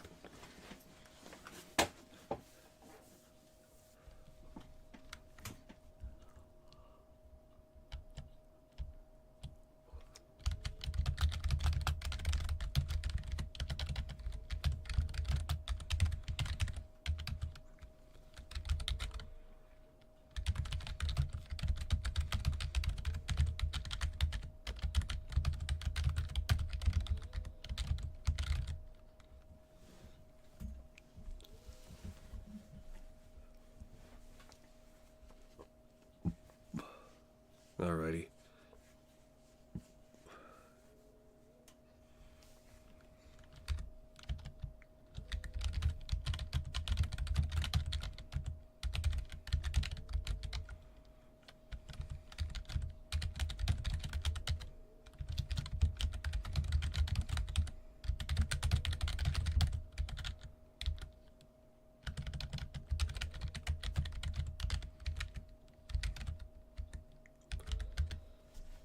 Alrighty.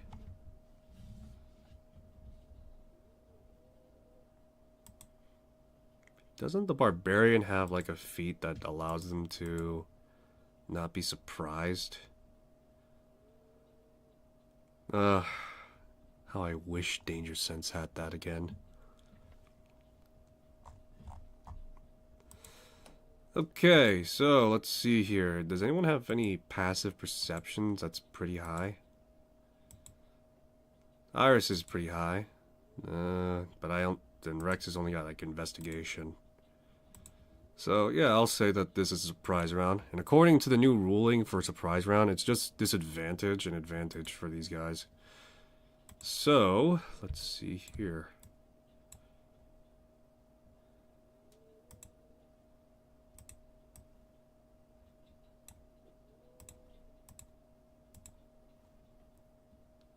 Alrighty, so let's see. 1, 2. Alright.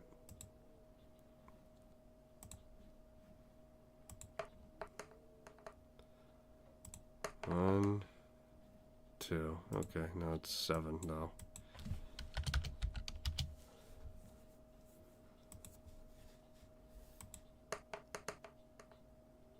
One, 2. Okay. And then 1, 2. There we go. Alrighty.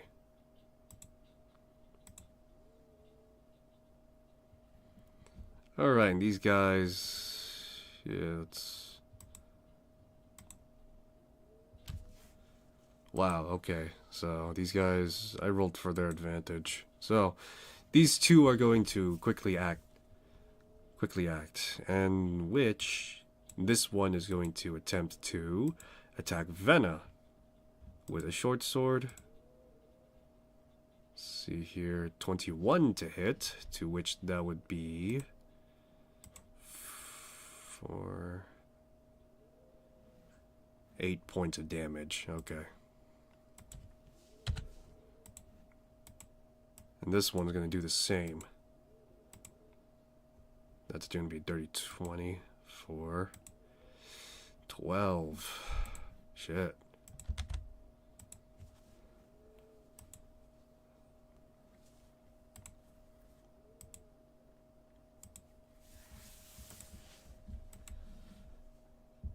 Rex, being in close quarters, will attempt to... Wait, what the hell? Give me a sec to check on something, because this doesn't seem...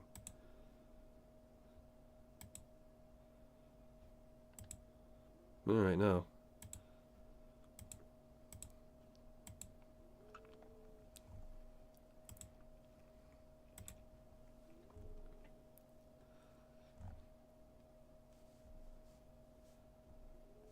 Alright, so yeah. With his rapier in hand, he's going to attack the spy that's in front of him. For 19 points of piercing damage, to which... Or, so, not, sorry. 19 to hit for... 9 points of piercing damage. There we go, much more correct at this level. 9 damage, yep. Jiro being... Seeing this will step in 2. Will step inside, in which he will attempt to use his greatsword with cleave mastery, to which that is going to be straight 5 points of damage. And then another attempt to attack for 23 for the full damage for 14, to which he's dead.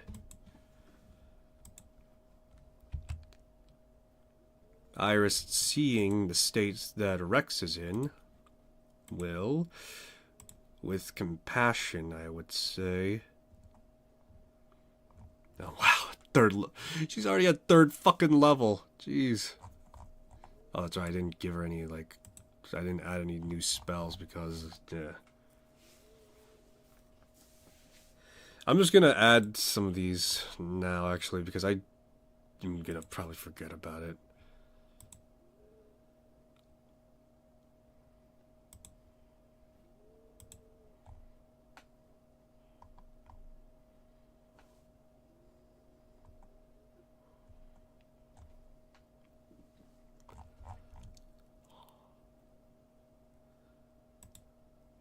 See. How many more spells can I learn? One more? Okay. And then after that...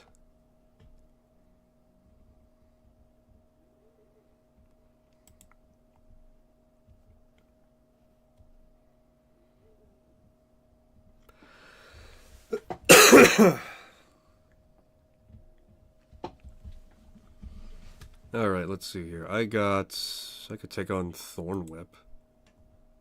Then again...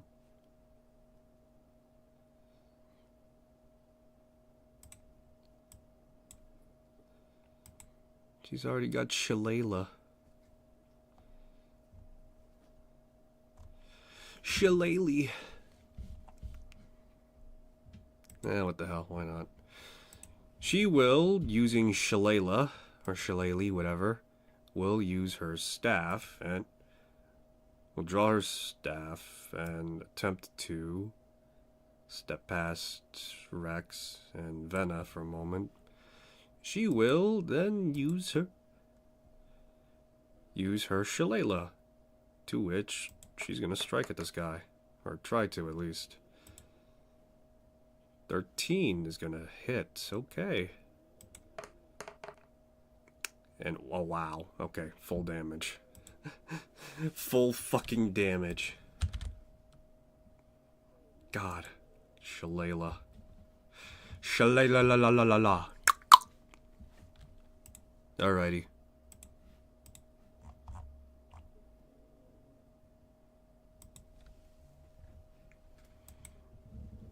Alrighty. So, Venna is now going to...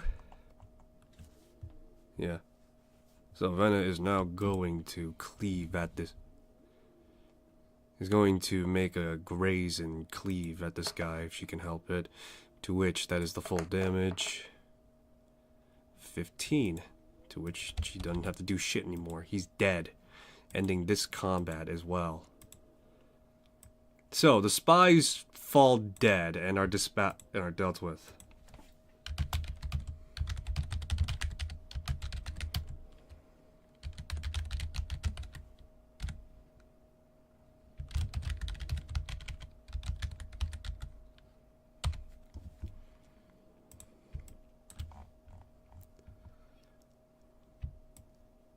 Yeah, so now currently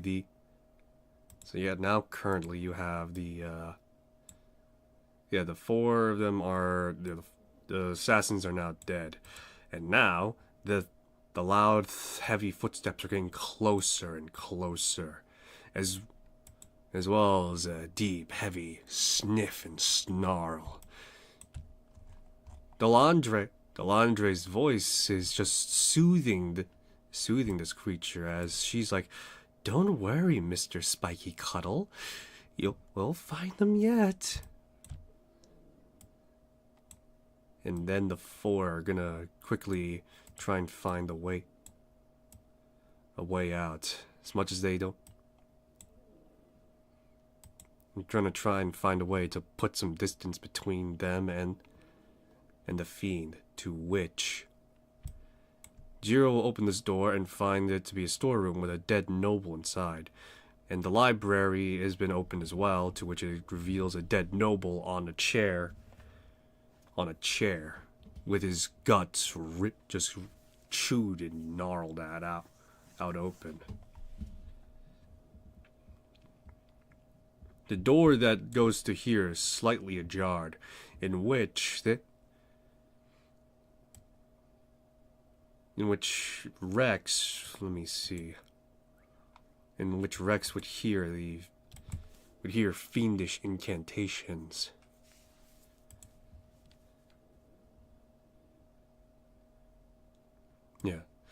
Yeah, so Rex will hear fiendish incantations coming from the room that beyond the library and begin in motion for his band and party to move towards where it's coming from.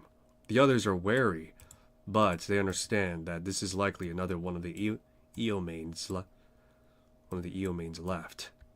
To which, as they enter, they are beholden to a macabre scene in which, let me see, Rusara, and an evil mage apprentice is watching in pure delight as the imps feed and eat at the noble that they just freshly killed.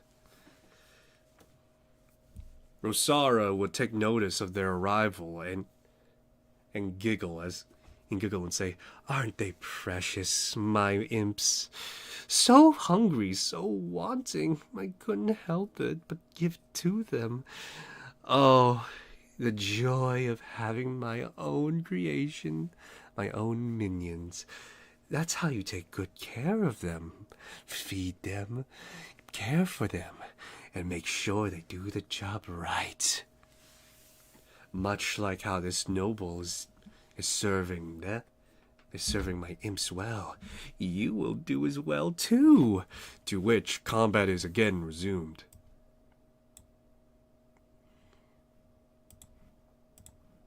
Let me see here.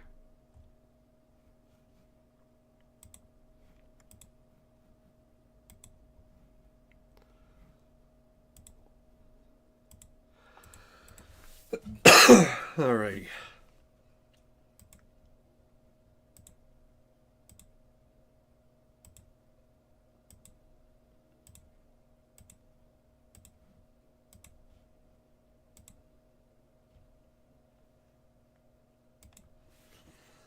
Alrighty. Jiro would scoff at Rusara's notion of some sort of fraternal bond, and would charge straight at her with his great sword in hand, to which he will make a grazing cleave at her if it needs be. 12 points. Jeez. This is what happens when we got great swords, guys. Let's see. What is her armor class? 15. So it's just going to be straight 5.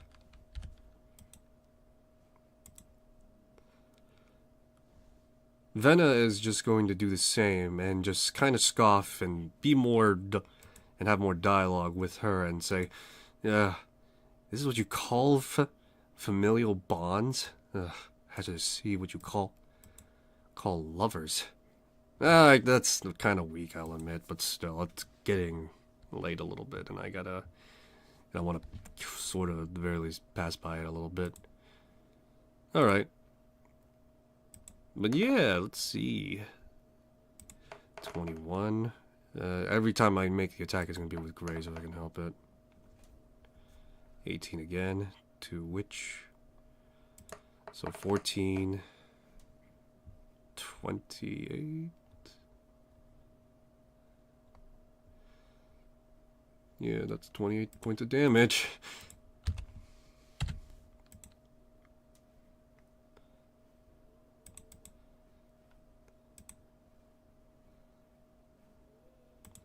Iris, seeing the opportunity, would fire off a starry wisp, to which it will unfortunately miss.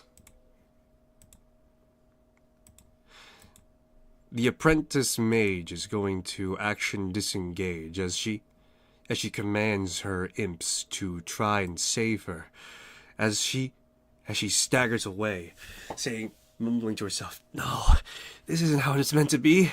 No, how?"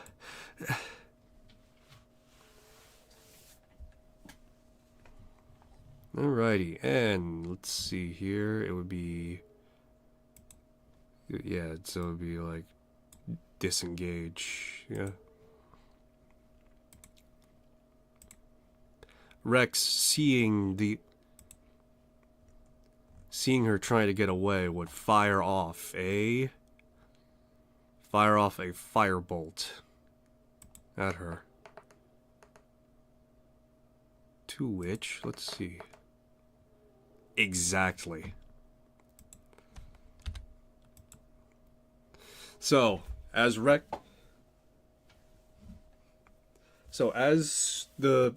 Rosara tries to flee and get away, Rex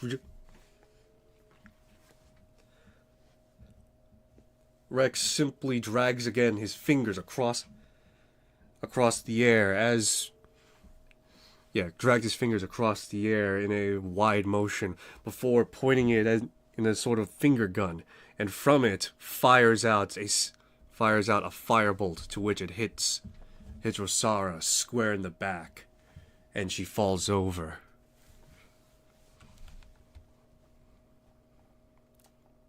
Alrighty.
Alrighty.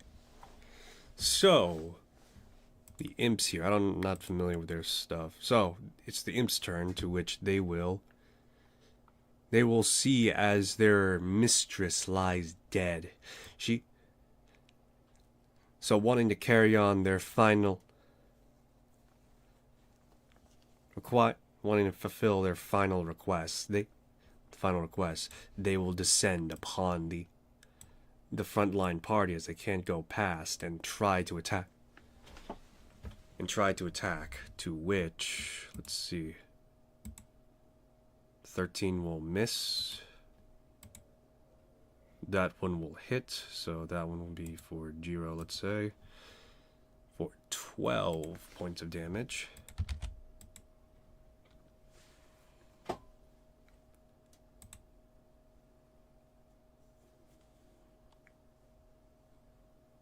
Let's see, that one will miss. That one will hit, and specifically it will be for Vena.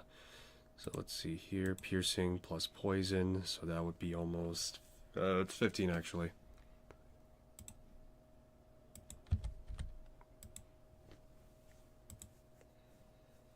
Alrighty, so that's the end of the imp's turn. Top of the order again. Jiro would now focus on the imps, as he would try to... Ooh, that's only going to hit for 5 on that one.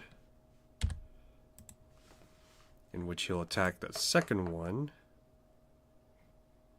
Actually, what are the... Yeah, it's 13. Okay, so it's 13. So this one is going to hit fully the one next over for 15 damage.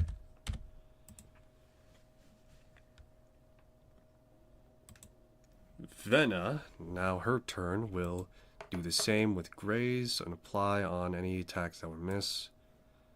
To which 9 points of damage inflicted. seeing this one is badly injured, she'll make an attempt to attack that one, to which she will deal 12 points of damage.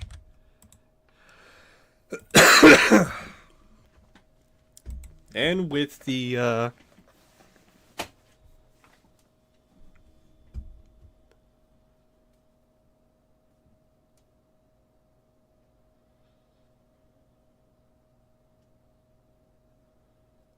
let me see here. After you immediately score a critical with a melee or reduce a creature to 1 HP with 1, make an attack with a same weapon bonus action. Alright, so that means so she will be able to now pretty much with her bonus action with full impunity just attack with just now deal damage to this one if at all possible, to which it will only be grazed. Wait, how many times can I apply graze? Nah, it doesn't say, so it's just gonna be whatever.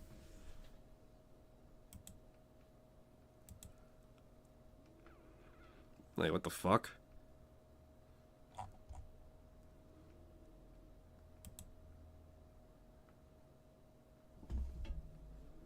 Oh wait, hold on. If this is right, it says I can add 3 more. So that means this one take... Yeah, no, I'll apply it another time. I'm not gonna fucking go back and deal with it now. So, that means... Let's see here. Alright, that's Vena, that's Jiro's. Now it's Iris's turn, to which... Let me see. What was their thing again? Magic resistance, save throws, and other magical effects. Alright, so that means... I'm not going to try and metagame this, so I'm going to, per usual, fire off a Starry Mist, to which we'll go from there afterwards. In which... That's 9 points of damage. However, because they have resistance to magic, if the stat sheets to go off of is correct, that means this is cut down by half, so that means they have resistance, so that means it's half damage, so that's 4. Rex's turn, to which I think he should be in distance to use melee. In which, yeah, let's try it. He's going to miss, unfortunately. Alright, Imp's turns. Let's see here. Oh boy, jeez. Let's see. 6, miss.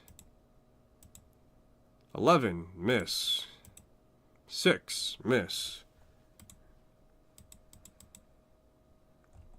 Top of the order again, in which... you already know at this point how it's going to pan out. Alright, 5 damage.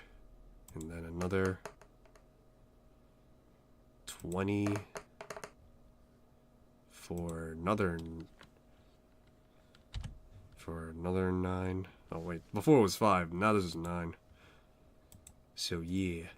Alright, Vena, she will do the same thing. Just cleave, cleave, cleave until it's done. This is applying to the first one, so that means this one's dead. Second one is going to follow up to the one next to her, to which that is also going to be a direct hit. So that means 10 points of damage. And because she has the bonus action and made someone fall to her great sword, she will attempt again, but this is going to be another cleave or graze attack, in which, regardless, it's going to fall. And I think I could say for certain that the imps are just going to be all dead. So they all gather around and kill this imp. And that's the end of this combat again. Alrighty, so it seems as though that Alright, I maybe should have explained that there would have been like more visual effects of like what's happening. So this is a bit late now, but I'll just say it now. The warding that was on the that are also visible on the windows begin to flicker and wane, it seems. and it's visible. It happened when it was with it happened when it was with Nicera, and then afterwards with right here with Rosair here as well. So it's clear that what they're doing is having an effect. As they move to as they move, the sound of the heavy footsteps are now on their floor. And so they would figure to go through this room to try and intercept. And before they do so, Iris would offer healing. Let's see.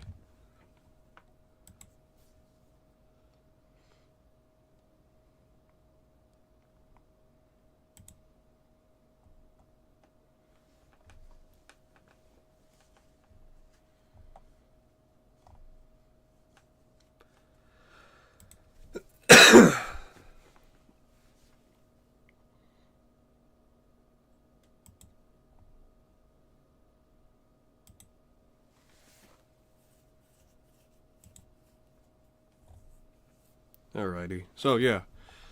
Healing to Rex and Rex as well as Vena. So Rex will get 11.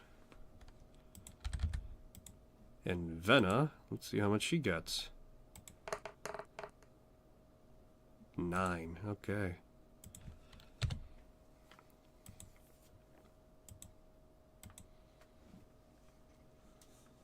Let's see, how's Jiro look? He's fair for the time being. Alright. So, yeah. As they go to open this door, there they see their host. There they see their host. Let me see here. Trentella, who's talking to the corpse of a dead noble. And I must admit, I have grown fond of my new lifestyle. Before I was all dull and mundane. Now it's so much more exciting. So much more. Ah, the company that I invited. I must admit, you are quite the guests. Quite the guests indeed. But you've been going off and killing my subordinates, members of my family. I'm afraid that you've just been bad guests as a whole, and if you don't mind, that I must kill you. But I'm not so foolish to do so on my own. Oh dear sister! Company is here! And as Trentella just calls out, the door opens and Dolandria just appears. Behind her, the barbed devil that was confirmed to be her pet. Why don't we show these guests proper house hospitality? Shall we? Of course, brother. And then, let's see. Here we go.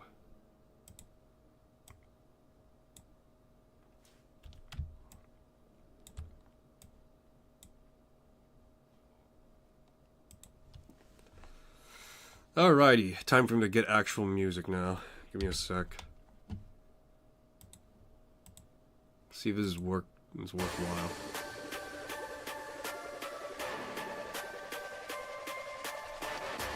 What the fuck is all this? Yeah, that's nice. No, that's...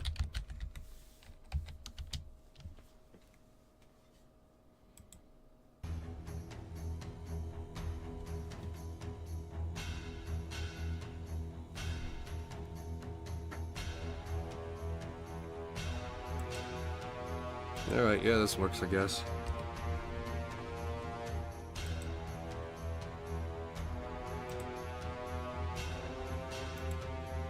Alright, Vena is first, to which, let's see. Well, she's a simple woman, but one that's been saving her aggression for one so worthy. In which she will enter, with her bonus action, a rage. To which, let's see here. Rage. Vena will just sidestep like a wildly as she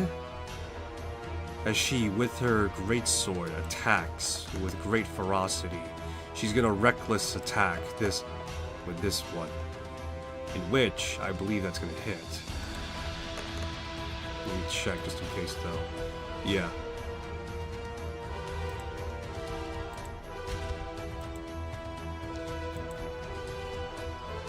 She's gonna swing wildly again. You know how like Artorias from the Abyss does it? Yeah, it's kind of like that. 14 points of damage. Let's go.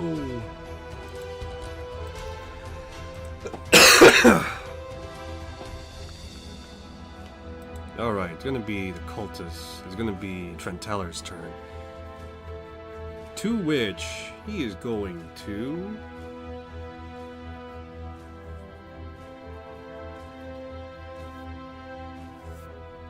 which he's going to summon a spiritual weapon.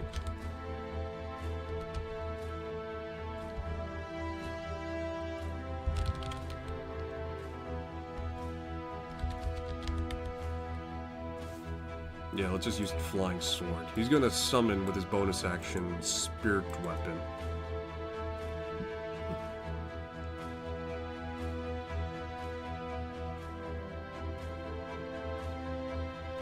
To which, let me see here. It still needs to make an attack.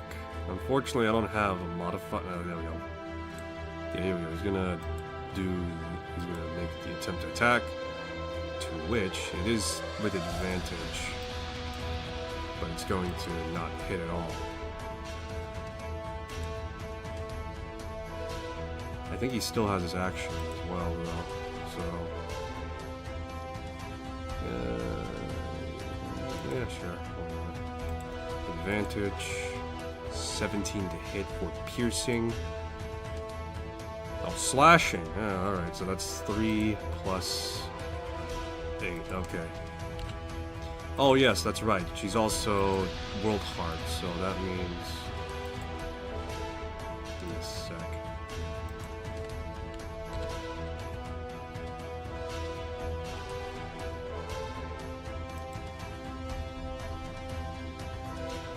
Give me a sec. She's got the World Heart thing, so that means she's got,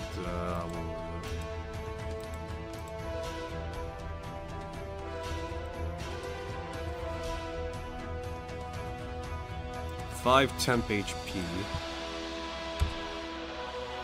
And that means that, and then there's 2d6, to which she will give that to Rex, as he's the most squishiest out of all of them. Ooh, not much though. Still, health is health.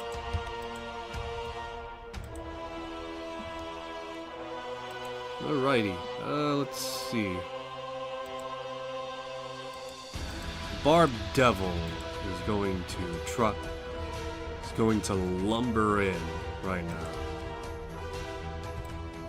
Yeah, he's gonna lumber in right now. And make a swipe at Vena, as currently she's the only one closest to reach, to which he has multi-attack. In which, because of this, do 2 to hit for 4 points of piercing, along with a larger, smaller creature, its grapple condition, escape DC is 13, to which, yes, she is currently grappled now. And will attempt to attack with some advantage, so because of Yep. In which that is going to be 8 points of damage.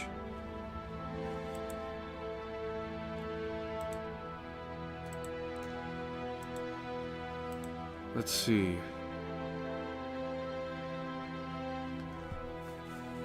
Wow, seriously? The performer can't do shit.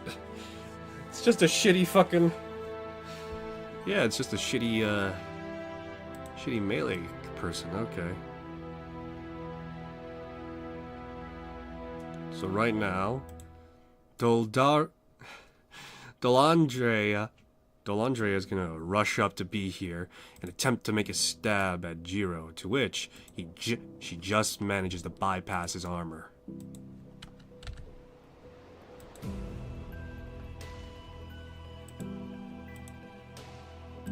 Alright, Iris. What are you gonna do, Iris? She's going to... I think this would be a good time to call for it.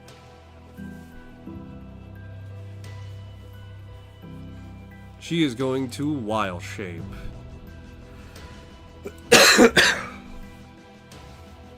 However, not just any Wild Shape. She is going to... Let me see if I could find out what the fuck. There we go. She's going to assume the form of Yarcher.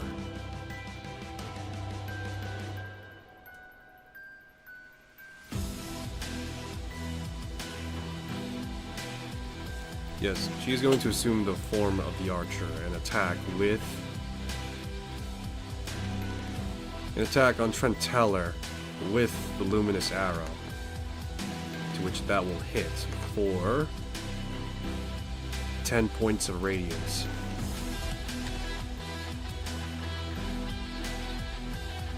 Let me see, is there anything else you could do? She will also cast, I assume, because it's a different thing. I assume it's a different thing. It is going to be Starry Wisp at Dolandrea. To which that will miss. Okay. Rex's turn. Rex will, with the stamp of his foot, will enter into the Blade Song.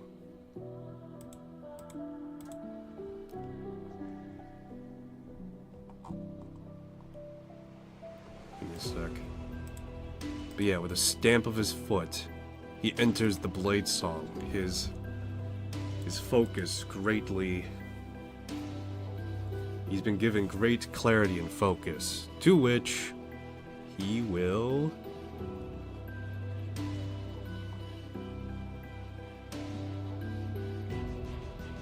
Alright, to which he will sidestep around and attack the Barbed Devil using his rapier.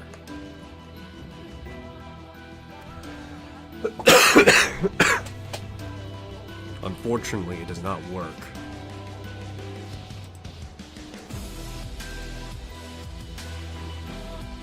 Alright.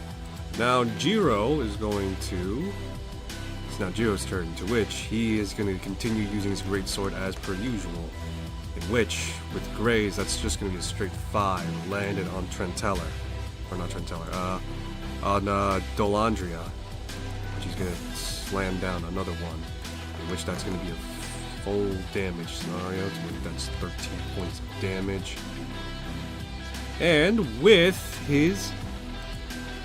And with just fucking whatever, he decides to take an action surge. And he's gonna do that shit again. To which... that actually just hits. Oh wow. For 14 points of damage. As Jiro just grazes Dolandrea just the first time. Second one, he cuts her deep, to which she falls to her knees. To which she falls to her knees, in which Jiro then, with seemingly speedy resolve, throws in another cut, throws in another attack, and just beheads her. in which he will then move and use the last attack to... I think that will also just hit as well for the Fanatic. 14. Okay. To which he's going to rush up, and I told... And at...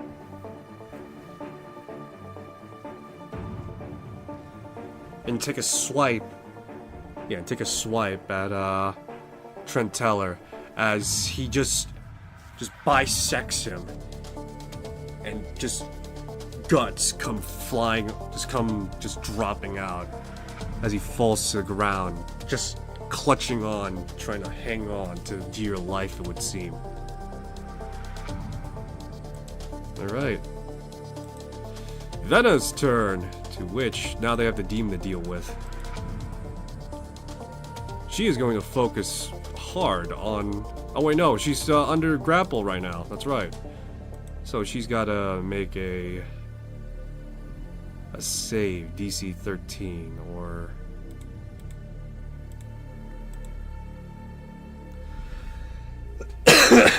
Let's see. That does 1 damage exact, so whatever. I mean, I could just say it does nothing, so... Yeah, fuck it, I'll just say it does nothing then. What's half of 1? 0.5. So that means, rounding down even further, shit all. Alright, so let's see here. It has magical resistance, but doesn't say anything about mundane. So, alright. So, Vena is going to try and break free. So this is going to be an athletics check, to which she would have advantage. But that won't be necessary, as she just breaks free.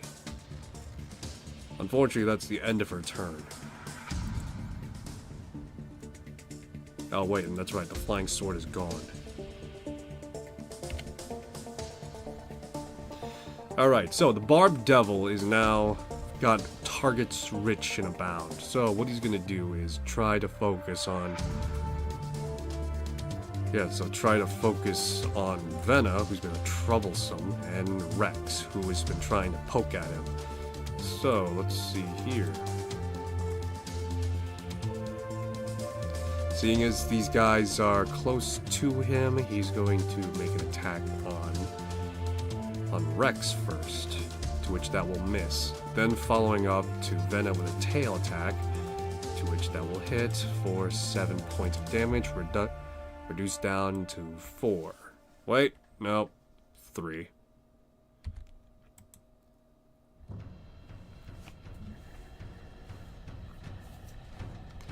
So, yeah, okay.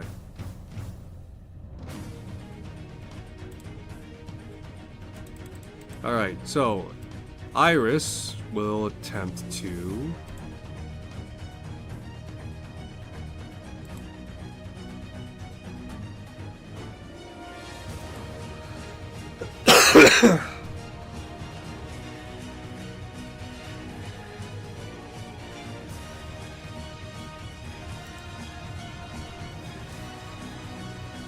Let's see.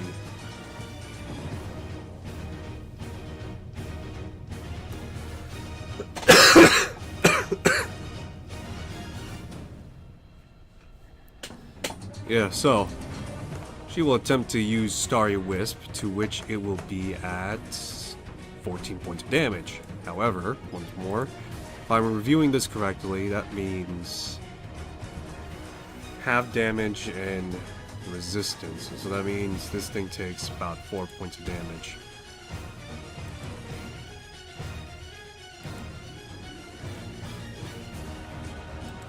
So 4 points of damage. So at that point, it's clear that this thing does not take physical damage, or does not take magic damage.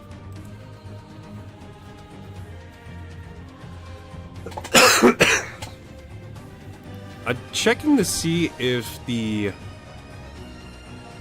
I mean, I assume it would be magical.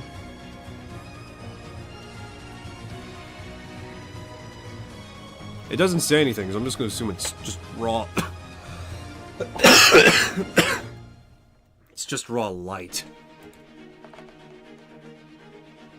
15 just about hits for 10 points, so it's just 10 points of raw light damage.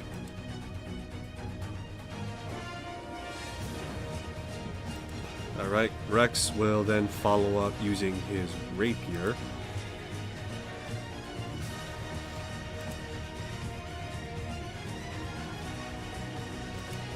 Alrighty, go.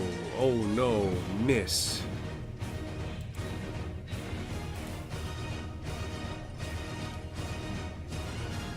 Alright, there's not much I could do other than stay here, because at any other point it's going to risk AOP.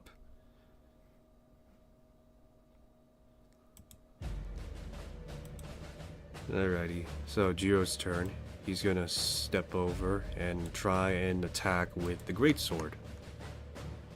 To which that's a nat 20. Okay. To which that's a 21. Okay.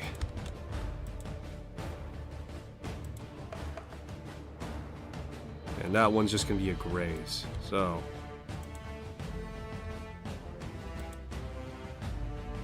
Alrighty. As the Barbed Devil finds itself surrounded, it lets out a, what was it be? Like a roar of fury, I guess? In which it would probably curse something in Infernal.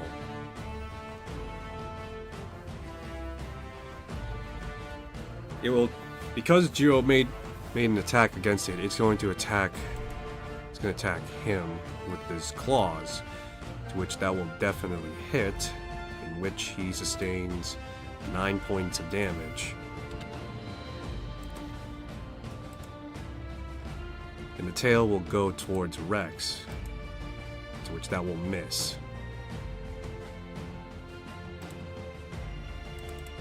Iris, having seen that the conventional means of magic won't work against it, would opt to... Shit, why not? Use her bow. Let's see. She'll miss. Although she'll charge up again and fire from her archer, from her radiant form, in which a luminous arrow will form again and fire off and hit the Barbed Devil. Rex, who is yet to actually get a full hit in. Let's see.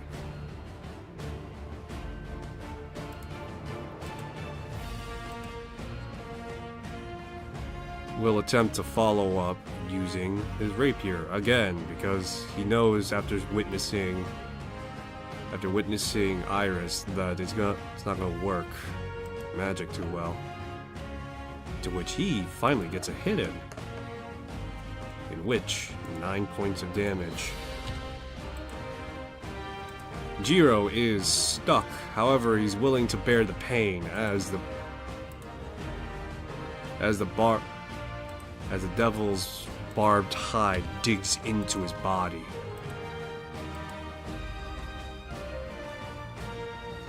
He's willing to withstand the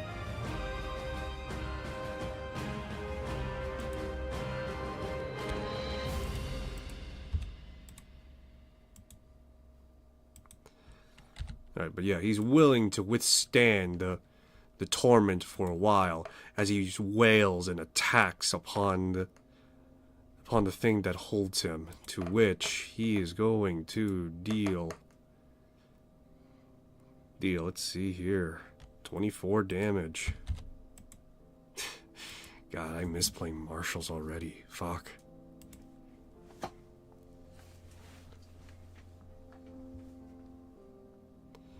Alrighty, let's see here.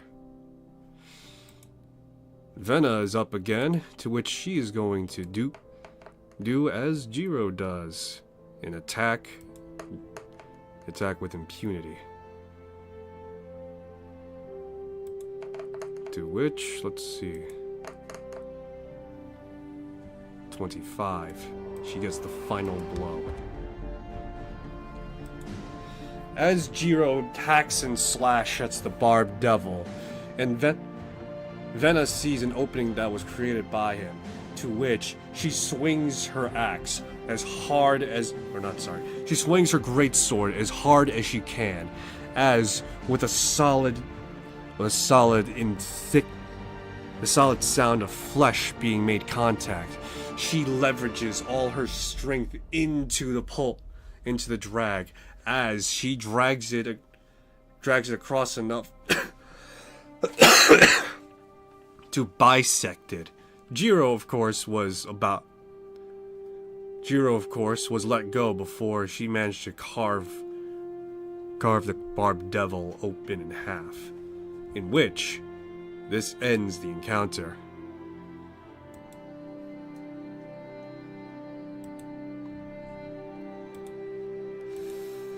Oh, boy.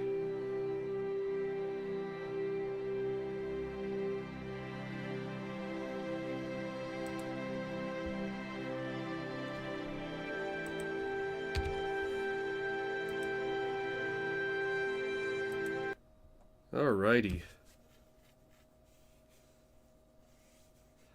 Whew, boy.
Alrighty.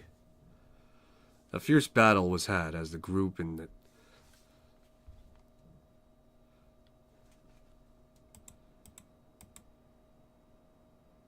Alrighty.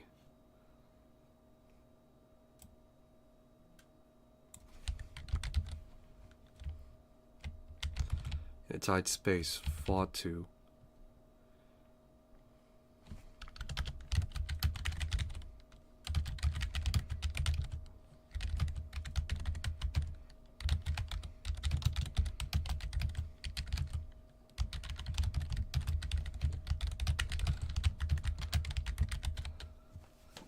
Alrighty. So. Oh boy. Alright, so.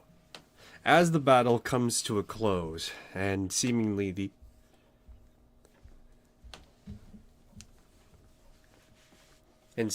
all the Eomanes are dead.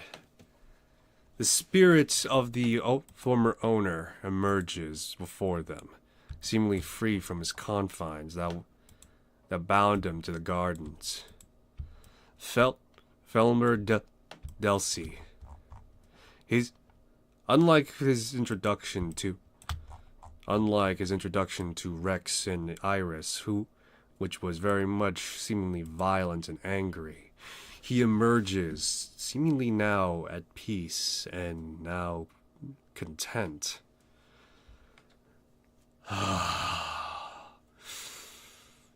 Vengeance has been had. I've finally been avenged. I must say, I never thought I would know peace again. To have been here for as long as I have been, watching these miscreants make a mess of my home, see them dead. Whatever, if their dark god favors them, then perhaps he may favor them by his side at this time. No matter, I promised you this home, this place that is now yours to keep, your domain. The deed to this land and just this piece is in the library, hidden among the shelves, among my favorite literature.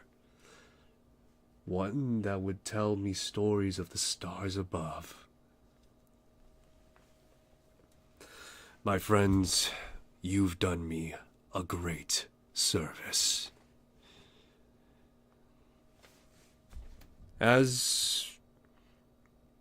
Yeah, I'm trying to think if I want to try and do this bit.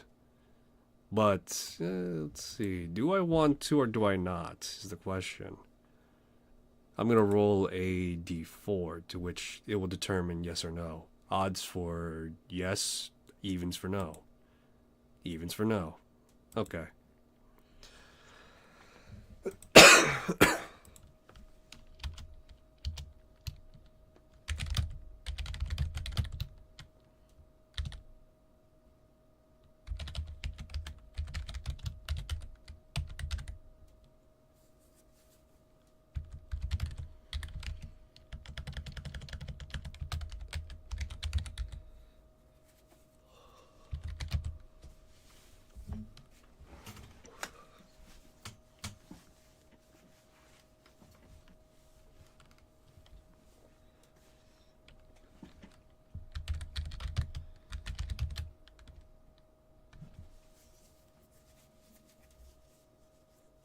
Alright. The ghost of Solomon.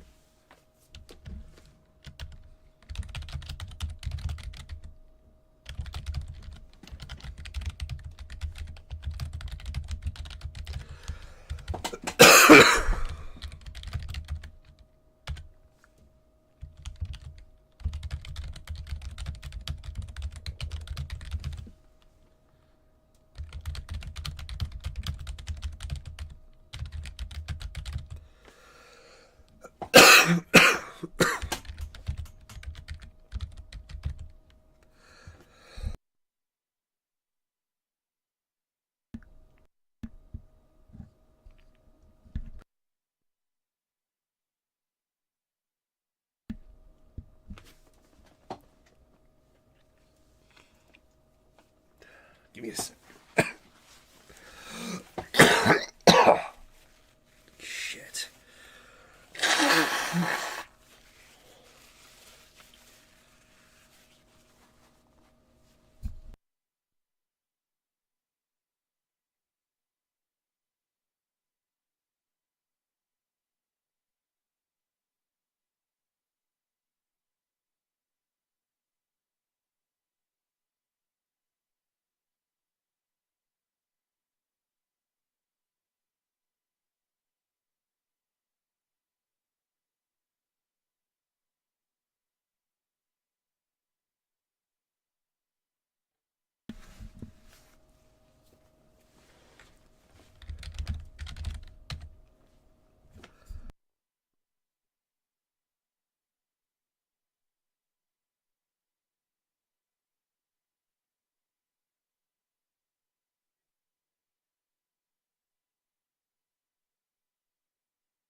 Alrighty.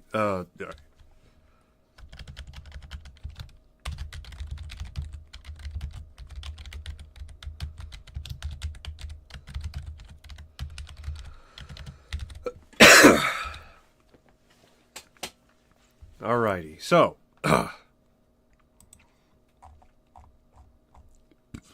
excuse me. Alright, so as the ghost leaves, he just seemingly disappears, as in dissipates. Yeah, dissipates in, as if he's finally found peace.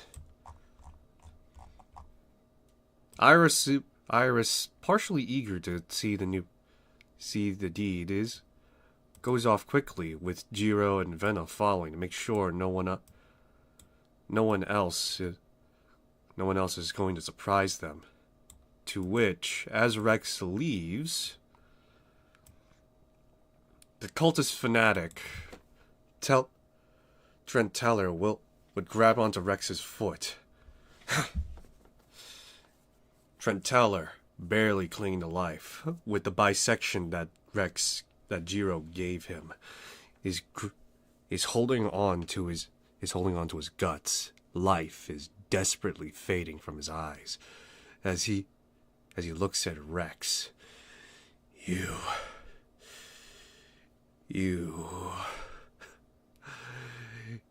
are wonderful. What? Yes. So wonderful indeed. The way that you eliminated us. Even if your friends managed to get the final blow. The way you led. The way you acted. I see it in you, yes. The ability for great and powerful murder. The hell are you talking about? I'm talking about seeing you soon, Slaughterkin. And with a sharp, hard pull of his guts, Trent Teller effectively rips out his guts and just lets out a laugh of pained agony before falling dead.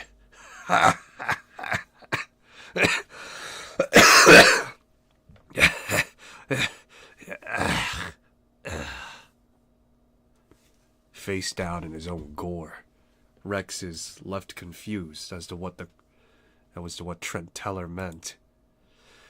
But it could just be the fact that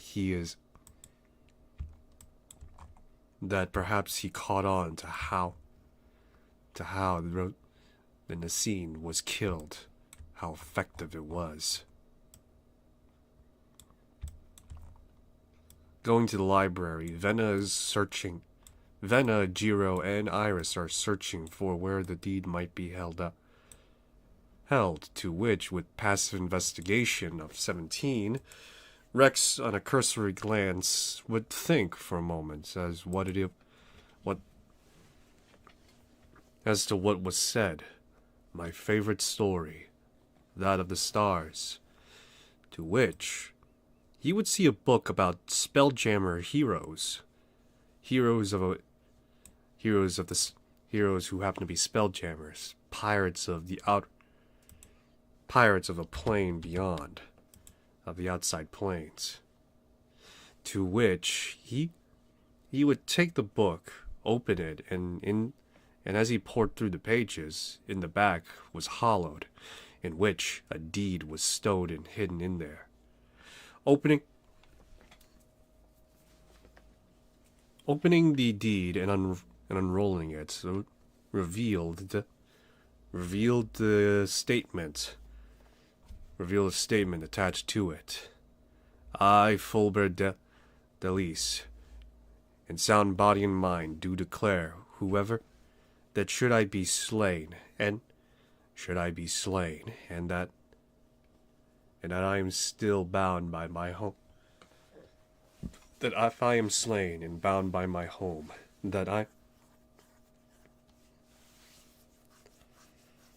Yeah, give me a sec, that doesn't make sense. Let me see here.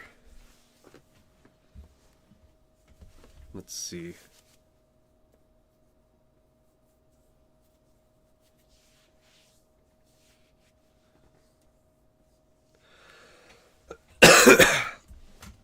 Do declare that whoever owns this deed is the rightful owners of the Delis estate. This will only apply to the manor itself. All lands outside the manor and estate are to be donated to the orphanage of the Baldur's Gate Orphanage, or another reputable charity organization.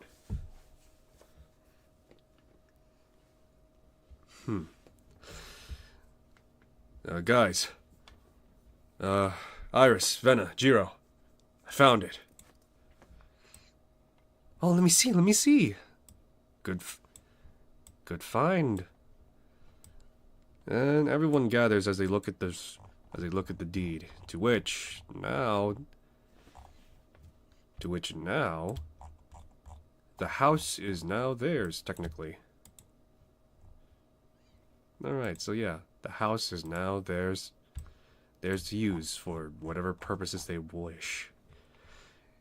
In which they would contact the city. They would quickly, I will say this, because Rex did make promise to the Rues to find information about the Eomanes. It's not going to be a hard check, but, you know, higher is going to be better.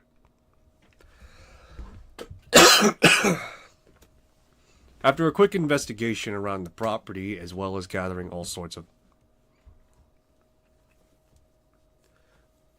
information, Rex, Venna, Iris, and Jiro, who decided to tag along, go to Baldur's Gate's Flaming Fists, to which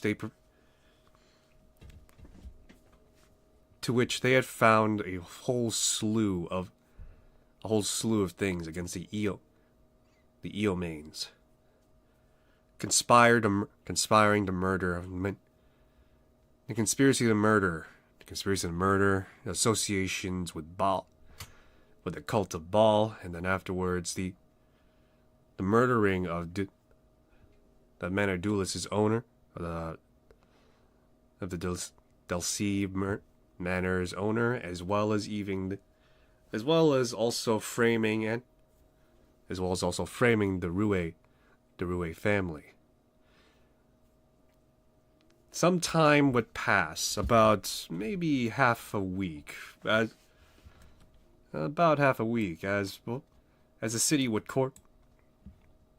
officials would, as both Flaming Fist and city officials would go into the home and investigate, to which they would find many things that were not found in the initial sweep. They would clean up and offer any free restorations that would be given, as these are the new owners of the estate. Along with that, after getting in contact with the Rue twins, they would after a time reinstate their status of nobility as well, and allow them in the interim to stay in their old family manor.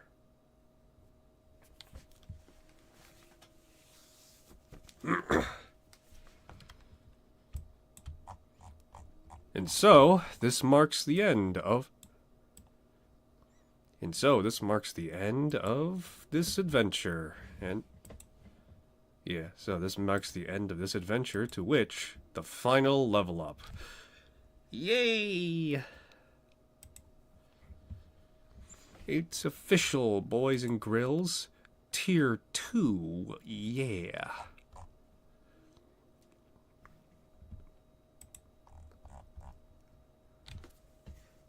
Alrighty, so, yay! Tier 2, guys, and you know what that means? That means switching gears over from Milestone to XP, to which I am going to be curious to see how this pans out.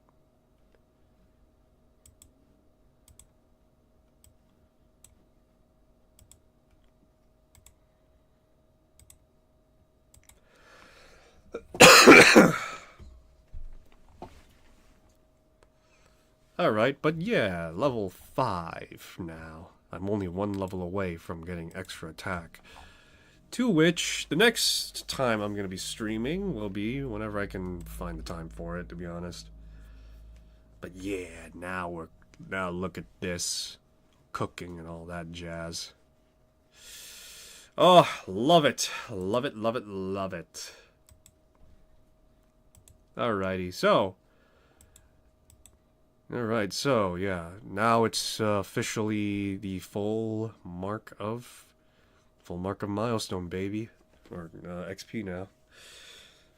So, there's going to be some changes later on to the whole thing I'm doing right now, and this will now, as the next adventure I'm going to be doing is going to be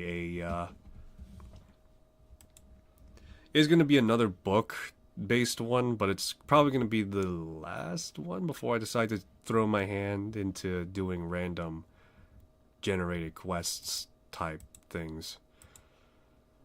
So, yeah, that's what I'm going to say and leave it at. So thanks for stopping by. Hope you enjoyed this stream. If you want to see more, I'll be streaming again whenever I can. And yeah. And let me see here. I also unlocked level 3 spells. Yes. I now have 3 level 3 spells. Yes. Yes. Yes. To which I can now learn 2 more spells. Let's see here. What do I want? Oh, I know. Fireball. Where is it? Where is Fireball?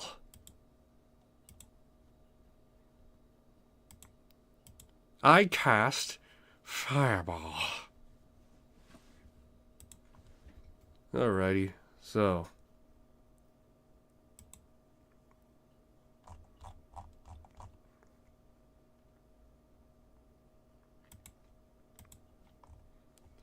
So I got Counterspell and Fireball now.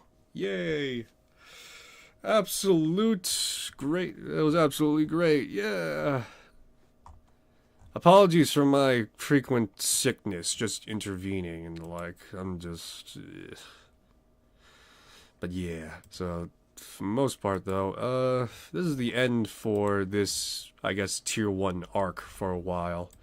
It's not gonna be the end, I hope. I do want to try and continue this whole journey, see how far I get, as well as just see how insane I could get it to be. In which, let me see here, I currently now have 6 fate points. So I guess I could show off more fucking wilder stuff, I guess. Alright, but yeah, so, thanks for stopping by, enjoy the stream. If you want to see more, I'll be streaming again whenever I can, in which the next time I'm going to be streaming is going to be me playing the video games, most likely. And yeah, hope you enjoy this one. Thanks for stopping by. Have a happy new year. It's the new year. It's January 1st. Oh! And yeah, thanks for stopping by. I'll see you next one. Until then, take care of yourselves. I'll see you soon. Bye-bye.